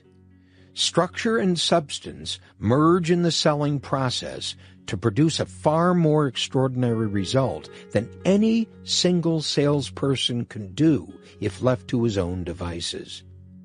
Let's look more specifically at the most important component of the PowerPoint selling system, what you say, or what we call at eMyth Worldwide, the PowerPoint selling process. The PowerPoint selling process. The PowerPoint selling process is actually a series of scripts defining the entire interaction between the salesperson and the customer. These scripts, or benchmarks, are 1. The appointment presentation, 2. The needs analysis presentation, and 3. The solutions presentation. The appointment presentation. Most people fail at the outset of the selling process because they don't realize the purpose of an appointment presentation. Most believe that the purpose of an appointment presentation is to qualify the customer and ascertain whether or not he is a viable prospect. It's not. The purpose of an appointment presentation is one thing and one thing only: to make an appointment. The appointment presentation moves the prospect from where he is to the second benchmark in the process, the needs analysis presentation. It is a series of words delivered on the telephone or in person that engage the prospect's unconscious. Remember that? By speaking primarily about the product you have to sell rather than the commodity. For example, "Hi, Mr. Jackson. I'm Johnny Jones with Walter Mitty Company. Have you seen the remarkable new things that are being done to control money these days?" "What new things?" "Well, that's exactly why I've called. May I have a moment of your time?" The product? Financial control. Control is the key. The presentation tells Mr. Jackson that there are things going on in the world, remarkable new things, that he doesn't know about. He's out of control. But he can now become familiar with them, gain control, by just spending a few moments with Johnny Jones. And it tells him that instantly. Mr. Jackson's emotional commitment is already made. All that he needs now is to find the rational armament to support it. That's what Johnny Jones' job is. That's why the appointment will be made. Simple and effective. It makes appointments. To do what? To deliver the needs analysis presentation. The needs analysis presentation. The first thing you do in a needs analysis presentation is repeat what you said in the appointment presentation to reestablish the emotional commitment. For example, remember, Mr. Jackson, when we first talked, I mentioned that some remarkable new things were going on in the world to control money? The second thing you do is to tell the prospect how you would like to proceed to fulfill your promise to him. For example, well, what I'd like to do is to tell you about those things. At the same time, I'd like to show you some incredibly effective ways my firm, Walter Mitty Company, has developed to help you control money here in your business, okay? The third thing you do is to establish your credibility in the prospect's mind by communicating two things. First, your company's expertise in such matters. We are money-controlling specialists. We, at eMyth Worldwide, call that a positioning statement. And second, your personal willingness to do whatever is necessary to utilize that expertise on his behalf.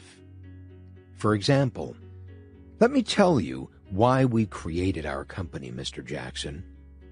We found that people like yourself are continually frustrated by not being able to get the most out of their money, frustrated by paying higher interest rates than they have to, by working with financial experts who don't seem to know what they're doing, by banking with a bank that doesn't seem to have their best interest at heart, and so on. Do these things ever frustrate you, Mr. Jackson? Of course they do. And that's why Walter Mitty Company has created a money-controlling system that makes it possible for you to get the most preferential treatment in the financial arena while paying the least for it. Now, I know that sounds too good to be true, but let me explain how we propose to go about doing that for you. Here, Johnny Jones is communicating that he understands what frustrates Mr. Jackson, and that he has the expertise to alleviate those frustrations, not personally, but systematically, through the use of the Walter Mitty Company's money-controlling system. The fourth thing you do in a needs analysis presentation is describe the Walter Mitty Company's money-controlling system and why it works so well. Not what it does, but the impact it will have on the prospect. For example, the Walter Mitty Company's money-controlling system is designed to do three things, Mr. Jackson. First, it enables us to know what specifically bothers you about controlling your money. Because we know that controlling money must be personally tailored to each and every one of our clients. In order to do that, we've created what we call at Walter Mitty Company a money management questionnaire. By asking you these particular questions, we're well on our way to helping you get what you want. Before I leave today, I'll review the questionnaire with you.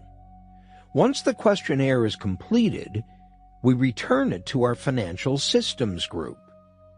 This is a group of financial specialists who review your questionnaire to make certain that it has been completed accurately. If it has, They enter the information into our money-controlling system that has been designed to analyze this information and compare it with the broad spectrum of data we've assembled over the years. Once having analyzed the information, the system will then create personally tailored solutions just for you, Mr. Jackson, ways to secure the kind of preferential treatment we talked about earlier, but at the lowest possible cost. Ways of controlling your money and using it to your advantage, not someone else's.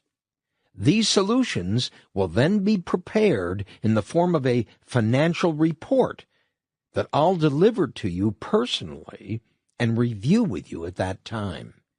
Should any of our solutions make sense to you, we'll be more than happy to help you implement them. If not, then at least we'll have started the process of becoming better acquainted so that we may be of assistance to you some other time. In any case, the financial report is yours at absolutely no cost whatsoever.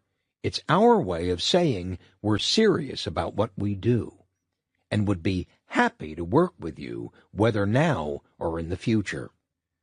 So let's review the questionnaire together. And when we're done, I'll provide you with a summary of some of the remarkable new things that are happening in the world to control money. And then I'll take your information back so we can prepare your financial report. Okay? The fifth thing Johnny Jones does in the needs analysis presentation is complete the money management questionnaire. The sixth thing Johnny Jones does is provide the prospective customer with the information he promised and show him how relevant it is to the financial report he'll be preparing for him. He could have done this at the outset of their meeting, during the needs analysis questioning process, or now at the end. The seventh thing Johnny Jones does in the needs analysis presentation is make an appointment with the prospective customer to return with the financial report, reminding him that Johnny Jones will have some valuable solutions for him at no cost, and that Johnny will take whatever time is necessary to help the prospective customer understand those solutions, whether he decides to implement them or not. Upon completion of the needs analysis presentation, Johnny Jones will have made an appointment that will bring him to the third benchmark in the PowerPoint selling process, the solutions presentation. The solutions presentation. The solutions presentation is the easiest component of the PowerPoint selling process, because if Johnny Jones has done his job effectively up to this point, the sale is already made. Most salespeople think that selling is closing. It isn't. Selling is opening. That's what the needs analysis presentation does.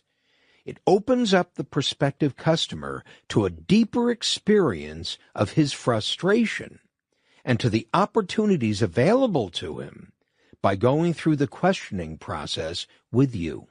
You now have something to give him. Remarkable new things that will make it possible for him to receive preferential treatment in the financial arena so as to secure the kind of control over his money he deserves and at a preferentially low cost. In other words, by knowing you, or Johnny Jones, your prospective customer is going to, first, be on the inside of the financial winner's circle with people who are in the know. Second, be treated like important people are. Third, use money like the pros do. And 4, gain control over his life. And he's going to get all of this without paying too high a price for it. What more could anyone ask for? The solutions presentation simply provides the rational armament for the emotional commitment. Remember that? Here, Johnny Jones brings the prospect up to date by reviewing everything he said and did during the needs analysis presentation. The prospect has forgotten all those psychographically compelling things by now. But he won't for long. They're a part of him. Then Johnny Jones reviews in great, patient, and earnest detail every last word, comma, and number in his prospective customer's financial report. He asks questions to make certain that the prospect feels that this is his financial report, not Walter Mitty Company's financial report. And when Johnny Jones is done, when he's reviewed all of the components of the financial report prepared just for his prospect, Mr. Jackson, he asks him this question.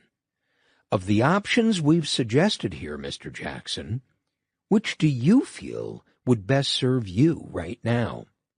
And then waits for the answer, because the next person who speaks is going to make a purchase. If that's Johnny Jones, he's going to buy a no sale. And that's all, except for writing up the sale. Of course, there's everything else to do. What happens when the prospect says this? What happens when the prospect asks me that? And so forth. But believe me, whether you're selling sheets and pillowcases, computers, swimming pools, flowers and fertilizer, canaries, puppies, or Quonset huts, the PowerPoint selling process will work for you. How do I know that? Because it already has. But if the process is to work for you, you must be willing to go through it the same way every single time, using the same words the same way every time, reviewing the financial report the same way every time. And by doing it the same way every single time, you will not have a selling person, but a selling system, a soft system, a completely predictable technology for producing formerly unpredictable results. And you'll be able to tell just how predictable it is through the use of an information system. Information systems. For an information system to interact with the soft system in our example, it should provide you with the following information. Information. How many calls were made? Benchmark 1. How many prospects were reached? Benchmark 2. How many appointments were scheduled? Benchmark 3. How many appointments were confirmed? Benchmark 4. How many appointments were held? Benchmark 5. How many needs analysis presentations were scheduled? Benchmark 6. How many needs analyses were confirmed? Benchmark 7. How many needs analyses were completed? Benchmark 8. How many solutions presentations were scheduled? Benchmark 9. How many solutions presentations were confirmed? Benchmark 10. How many solutions presentations were completed? Benchmark 11. How many solutions were sold? Benchmark 12. What was the average dollar value of the sale? Benchmark 13. The information should be recorded on a form, either manually or as a database on your computer. The information system will track the activity of your selling system from benchmark to benchmark. It will tell you an astonishing number of things. It could tell you the rate of conversion between any two benchmarks in your selling process. It could tell you at which benchmark any particular salesperson needs help. Which of your people are on the system, that is, using the selling system verbatim, and which ones are off it.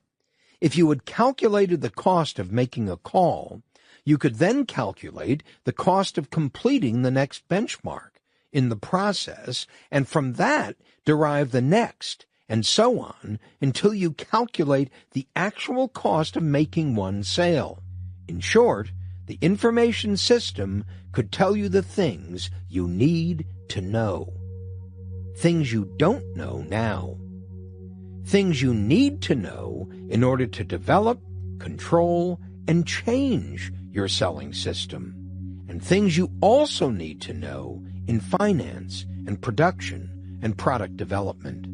If your system strategy is the glue that holds your franchise prototype together, then information is the glue that holds your system's strategy together. It tells you when and why you need to change. Without it, you might as well put on a blindfold, have someone turn you around 3 times, and set out with a dart in your hand, waiting for a signal from the heavens to throw it. Not a very promising game, but one it seems most people in small business are determined to play. Hard systems, soft systems, information systems. Things, actions, ideas, information. The stuff of which our lives are made, and the stuff of your business as well. Do you see how difficult it is to separate one from the other? Do you see how intertwined they are? Do you now understand what I mean by your business system? And why it is absolutely essential that you begin to think of your business as a fully integrated system? That to approach any part of your business as though it were separate from all the rest would be lunacy, because everything in your business affects everything else in your business. That your primary aim and your strategic objective and your organizational strategy and your management strategy and your people strategy and your marketing strategy and your system strategy, all of them are totally interdependent rather than independent of one another.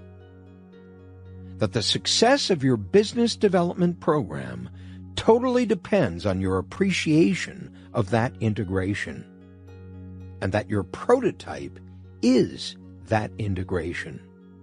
If you understand all of that, then this book has been worth our time.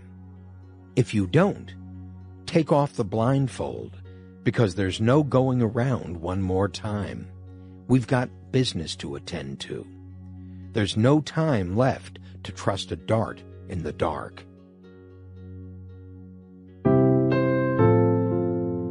Well, we were almost done. Sarah knew it, and I knew it.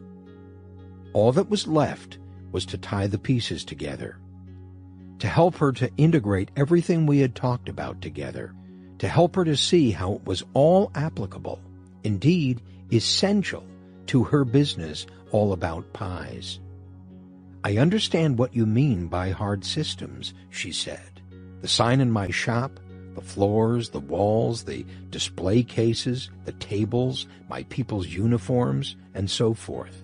In other words, all of the visual elements of my business and the way they all fit together. In fact, when it's all done correctly, the entire business should look like one fully integrated, beautifully designed system. I even understand what you mean by information systems, she continued. My ability to extract from the day-to-day operation of my shops. She was already thinking about 4 shops rather than 1.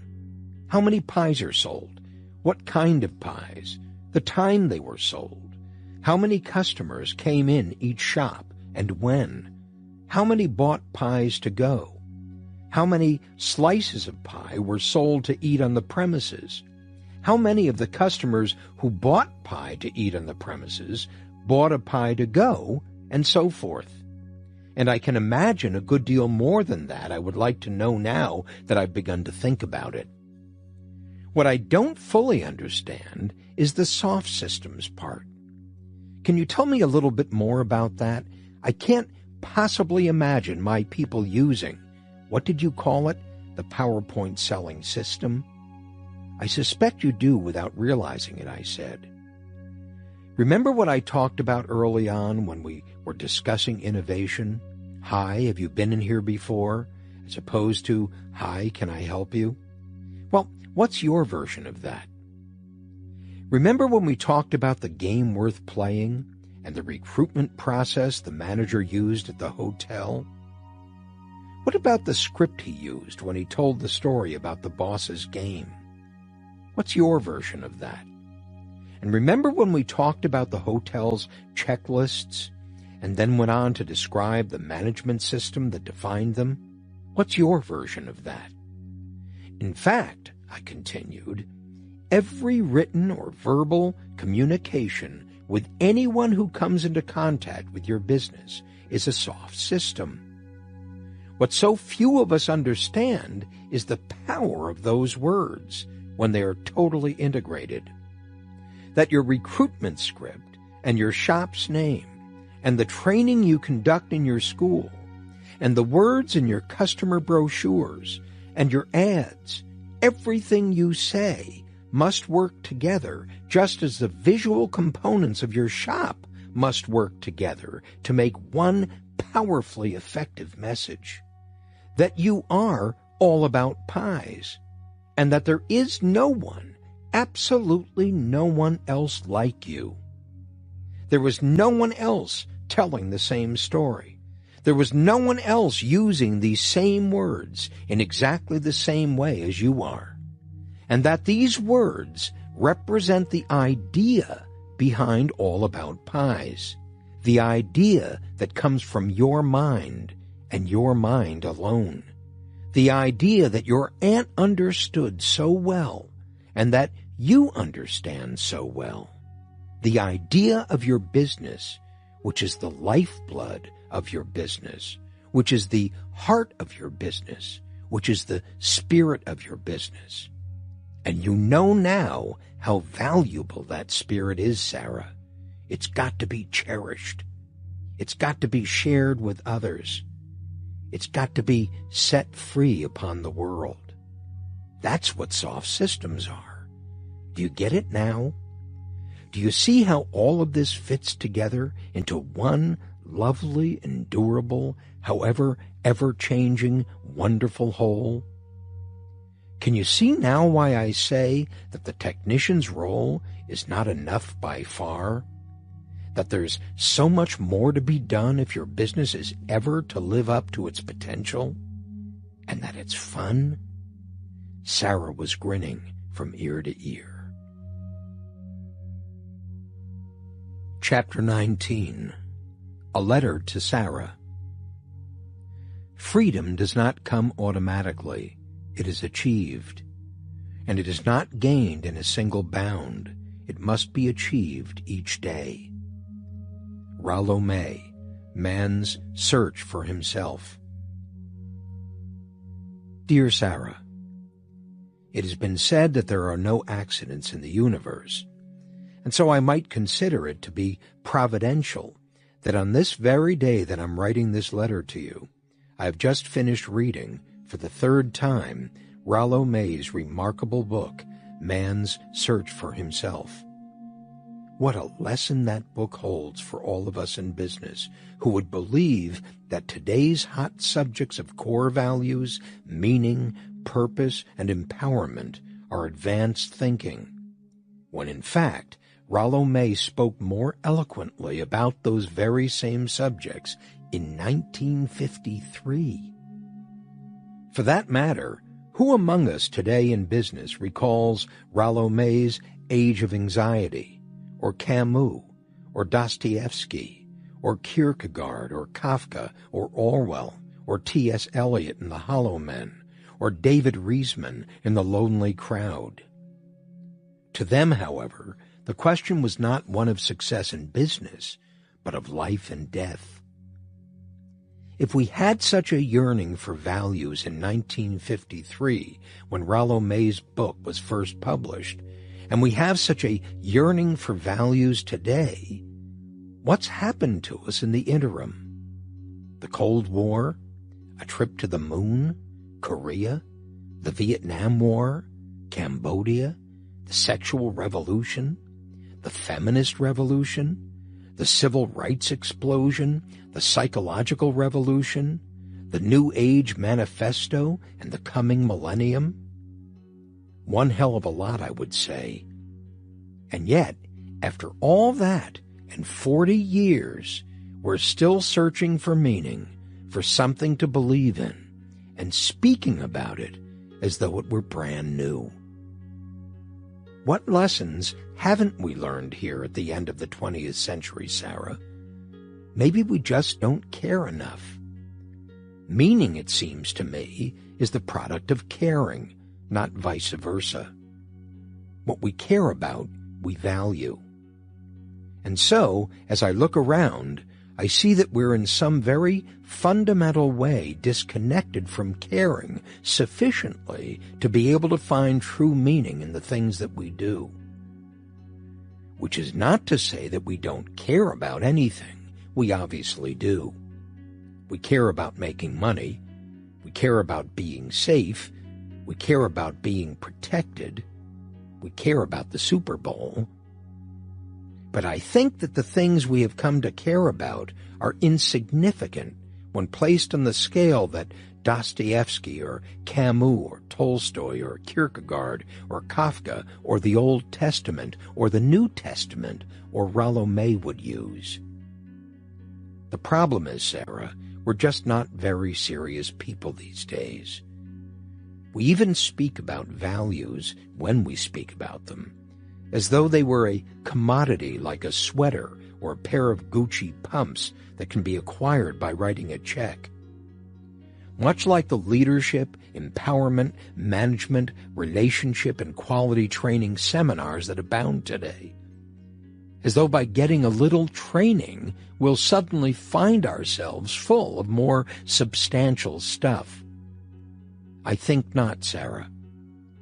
I think that we, playing our endgame at the bottom of the 20th century, are going to need one hell of a lot more than anything our trainers have in store for us.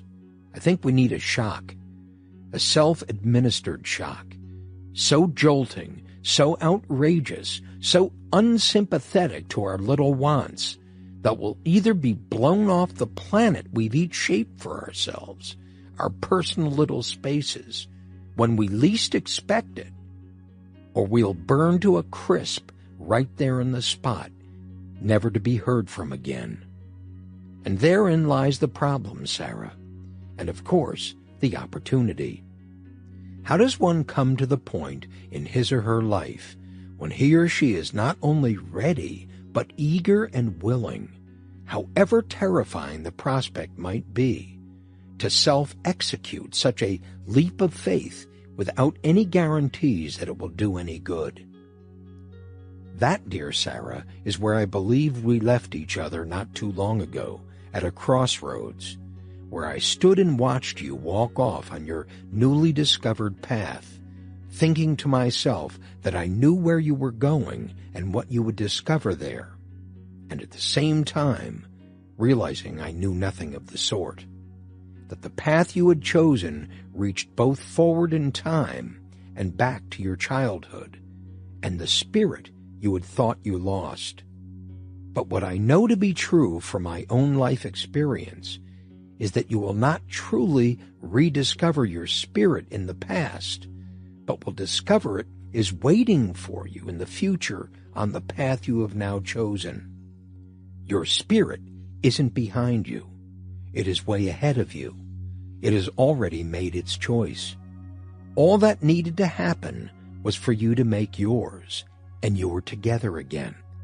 Pretty metaphysical for a hard-headed guy like me, perhaps. But while I can't prove it, I know without a shadow of a doubt that it is true. I know because the very same thing has happened to me time and time again when I was open to it.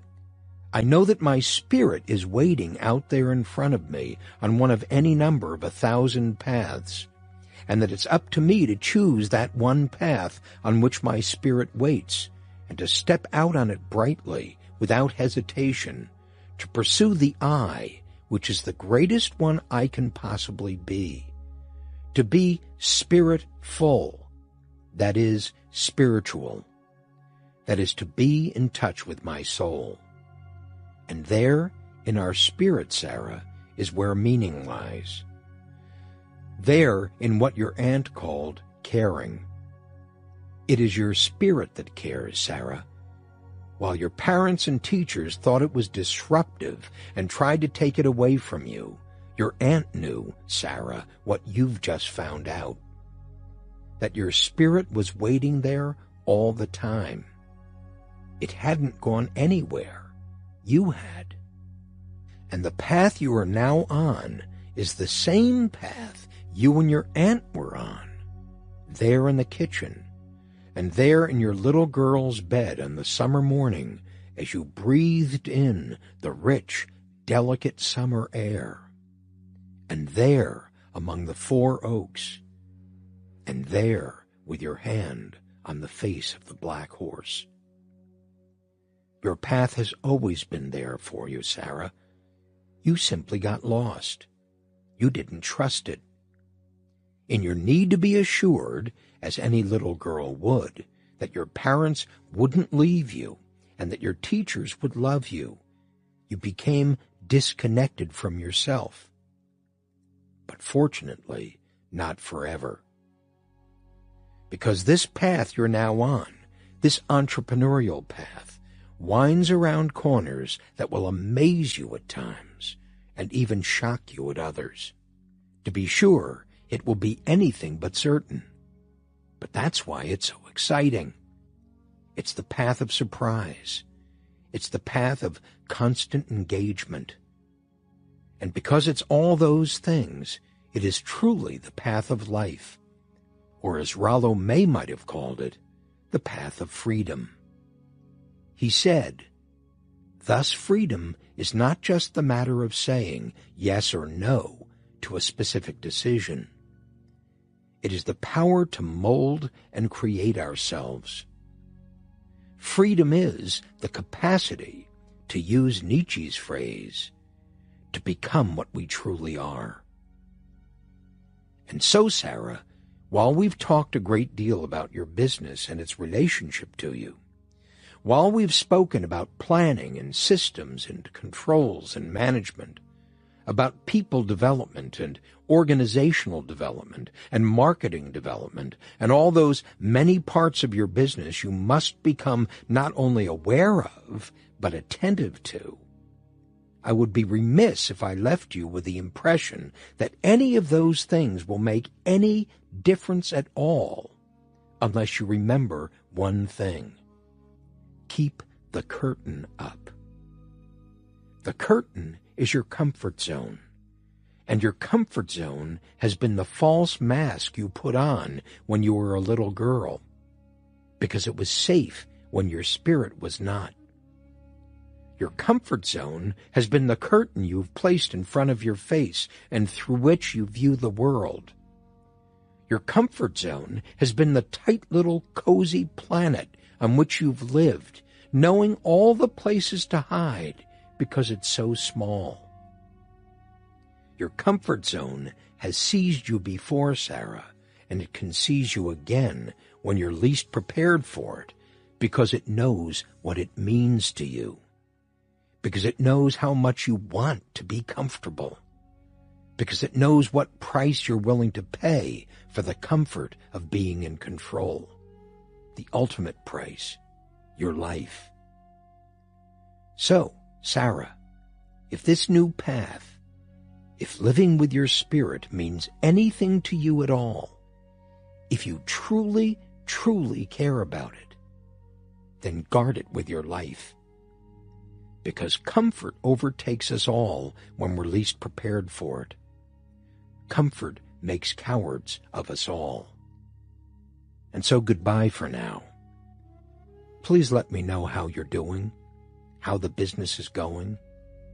And remember, my heart will be with you wherever you are. Michael Gerber.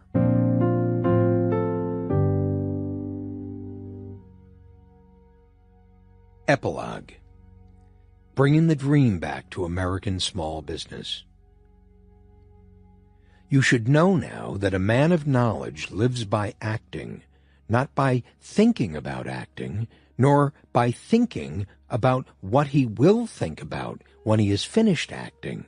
A man of knowledge chooses a path with heart and follows it. Carlos Castaneda, A Separate Reality. This book is not simply a prescription for success. It's a call to arms. But this call to arms is not a call to do battle. It's a call to learning. How to feel, think, and act differently and more productively, more humanly than our existing skills and understanding allow. Today's world is a difficult place. Humankind has experienced more change in the past 20 years than it has in the 2,000 that preceded them. Boundaries that once served us, geographically, politically, socially, emotionally, no longer exist. The rules are constantly changing. But people cannot live without boundaries, without structure, without rules. So new ones have sprung up and proliferated in order to fill the void left by those that no longer seem to serve our New Age condition. Unfortunately, in a world of accelerated change, there is little time for rules to take hold. As soon as the new rules are upon us, they too are swallowed up in the insatiable vortex of change, followed all too quickly by more rules and then still more. The result of all this change is chaos and disorder, each change bringing with it an even more turbulent world than the one before it, with fewer and fewer traditions to hold on to. A world in trouble, where confusion reigns. But the trouble didn't start out there in the world. If it did, we'd really be in trouble. Because who among us knows enough to control or even have an impact on what's happening out there? If it is so difficult for us to do anything about our businesses, how in the world are we going to do anything about the world? We can't. It's that simple. And any call to arms that suggests we can is a stopgap measure, a call to disillusionment and ultimately to disaster. Because our stopgap measures are not solutions. Our feeble attempts to fix the world can't change the overall condition. If they work at all, they can only change the circumstances in which we find ourselves at any given moment. No, we can't change the world out there. And fortunately, we don't have to. We can begin much closer to home. We can begin in here. In fact, if we're to succeed, we must. Because the chaos isn't out there in everyone else. It's not out there in the world. The chaos is in here, in you, and in me. The world's not the problem. You and I are. The world's not in chaos. We are. The world's apparent chaos is only a reflection of our own inner turmoil. If the world reflects a lack of good sense, it's because each one of us reflects the same. If the world acts as if it doesn't know what it's doing, it's because each one of us acts the same. If the world is violent and greedy and heartless and inhuman and often just plain stupid, it's because you and I are that way. So if the world is going to be changed, we must first change our lives. Unfortunately, we haven't been taught to think that way. We're an out-there society, accustomed to thinking in terms of them against us. We want to fix the world so that we can remain the same. And for an out-there society, coming inside is a problem. But now is the time to learn how. Now is the time to change. Because unless we do, the chaos will remain. And we can't afford to live in this kind of chaos much longer. We're simply running out of time. Bridging the gap. And that's what this book is really about. Bridging the gap between the outside and the inside, between the world out there and the world in here. And your small business can become that bridge, the bridge between you and the world, the bridge that can draw together the world out there and the world in here in such a way as to make both more human, in such a way that makes both more productive, in such a way that makes both worlds work. For like the boss's hotel, your small business can become your dojo, your practice hall. Joe Hyams, in his book Zen and the Martial Arts, tells us what a dojo is. A dojo is a miniature cosmos where we make contact with ourselves, our fears, anxieties, reactions, and habits. It is an arena of confined conflict where we confront an opponent who is not an opponent, but rather a partner engaged in helping us understand ourselves more fully. It is a place where we can learn a great deal in a short time about who we are and how we react in the world. The conflicts that take place inside the dojo help us handle conflicts that take place outside. The total concentration and discipline required to study martial arts carries over to daily life. The activity in the dojo calls on us to constantly attempt new things, so it is also a source of learning. In Zen terminology, a source of self-enlightenment. And that is exactly what a small business is. A small business is a place that responds instantly to any action we take. A place where we can practice implementing ideas in a way that changes lives. A place where we can begin to test all of the assumptions we have about ourselves. It is a place where questions are at least as important as answers, if not more so. It is a place where generalizations must give way to specifics. It is a place that demands our attention. A place where rules must be followed and order preserved. A place that is practical, not idealistic, but a place where idealism must be present for the practical to serve. It is a place where the world is reduced to manageable size, small enough to be responsive, but big enough to test everything we have. A true practice hall. A world of our own. A world of our own. And that, after all, is the dream of American small business. The dream that has served as the catalyst for so many entrepreneurial and not so entrepreneurial efforts to create a world of our own. What is this entrepreneurial revolution people are talking about today, where millions of us are going into business for ourselves? It's nothing more than a flight from the world of chaos out there into a world of our own. It's a yearning for structure, for form, for control, and for something else as well.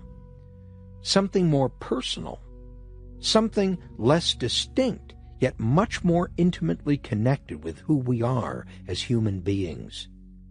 It's a yearning for relationship with ourselves and the world in a way impossible to experience in a job. Unfortunately, as we've already seen, the dream is rarely realized. Most small businesses fail.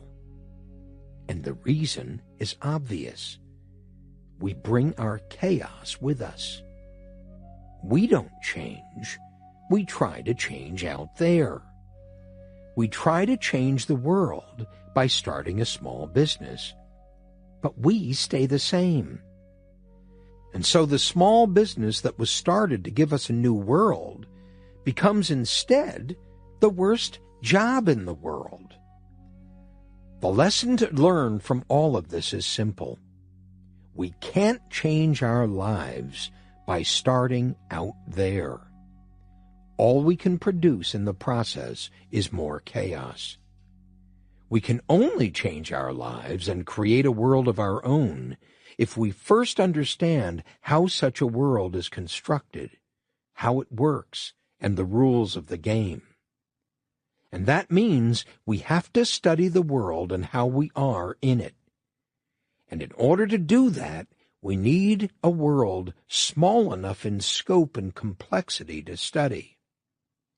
A small business is just such a world. And a business development program can be a means to study it most effectively. And the franchise prototype can provide our study with the discipline it needs to succeed. Innovation, quantification, and orchestration become the practice that brings us and our opponent, whoever that may be, to the discovery of our limits, our weaknesses, our strengths, to the discovery of what really works in the world, rather than what our imaginations might wish would work. For in a martial arts contest, there's no room for imagination. We could get killed out there. Innovation, quantification, and orchestration provide the belief system of our business, the philosophical bedrock of our interaction with the world. They become our source for learning, for creating, for expanding beyond our self-imposed limits. And through innovation, quantification, and orchestration, our business can become something more than merely a place to go to work. It can become a place that satisfies more of ourselves than just the technician. There is a place in business development for the whole of ourselves, for the innovator, for the maintainer, for the doer, for the entrepreneur, the manager, and the technician in each and every one of us. Your small business and mine can give us more life. An idea for action. But does it work? Will the model of the franchise prototype work for you? There is an old Chinese proverb that says, "When you hear something, you will forget it. When you see something, you will remember it. But not until you do something will you truly understand it." In short, my answer is a resounding yes. It does work, every single time it's applied. And it will work for you. It works because it requires the full engagement of the people working it. It can't be done half-heartedly. It can't be done frenetically. It can only be done intelligently, reasonably, intentionally, systematically, and compassionately. The very process of business development creates instantaneous change in the people who engage in it. And that is the key to its success. Those who engage in the process must remember their aim in order to continue it. And in the process of remembering, their aim becomes tethered to something real in the world, their business, a place in which aims can be tested in a concrete, practical way. The business becomes a symbol for the life they wish to live, a visible manifestation of who they are and what they believe, a living, active, evolving testament to the will of man. But I ask you not to think about it anymore. It's time to act. Because until you do, you won't understand it. And when you do, there will be nothing left to think about. You'll be well on your way. Until then, it's just another good idea, just another creative thought. It's time to turn it into an innovation. It's time to bring the dream back to American small business. It's been gone far too long. Afterward, taking the first step. So now what do you do? Now that the fire is burning, now that you want to get started, now that you want to turn your business into a little money machine, a turnkey operation, well, like Sarah and thousands of small business owners just like her, you've got to take the first step. You've got to step back from your business and look at it through your new E-Myth eyes. You've got to analyze your business as it is today. Decide what it must look like when you finally got it just like you want it, and then determine the gap between where you are and where you need to be in order to make your dream a reality. That gap will tell you exactly what needs to be done to create the business of your dreams. And what you'll discover when you look at your business through your new E-Myth eyes is that the gap is always created by the absence of systems, the absence of a proprietary way of doing business that successfully differentiates your business from everyone else's.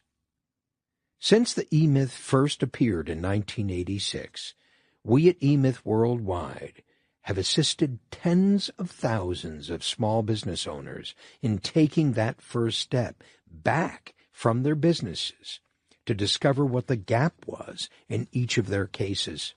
We'd love to do the same for you. Let's get started.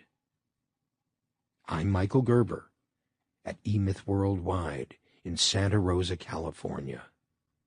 Now that you've come to the end of this story, do you find yourself relating to Sarah? Are you an overwhelmed, overworked, and unfulfilled technician who happens to own your own business? Do you no longer see your business as that vehicle for your creativity or that opportunity for freedom you once did?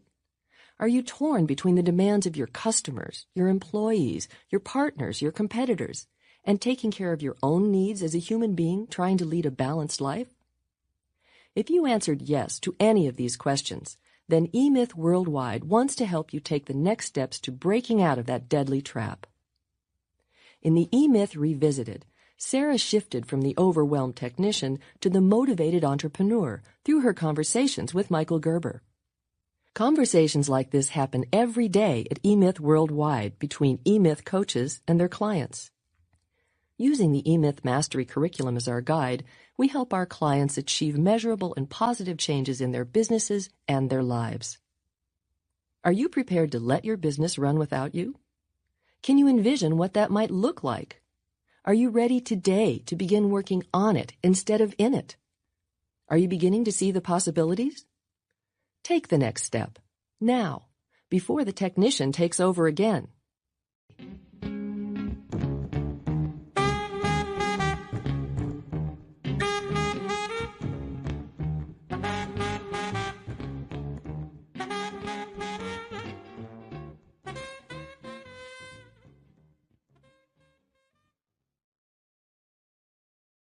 Audible hopes you have enjoyed this program.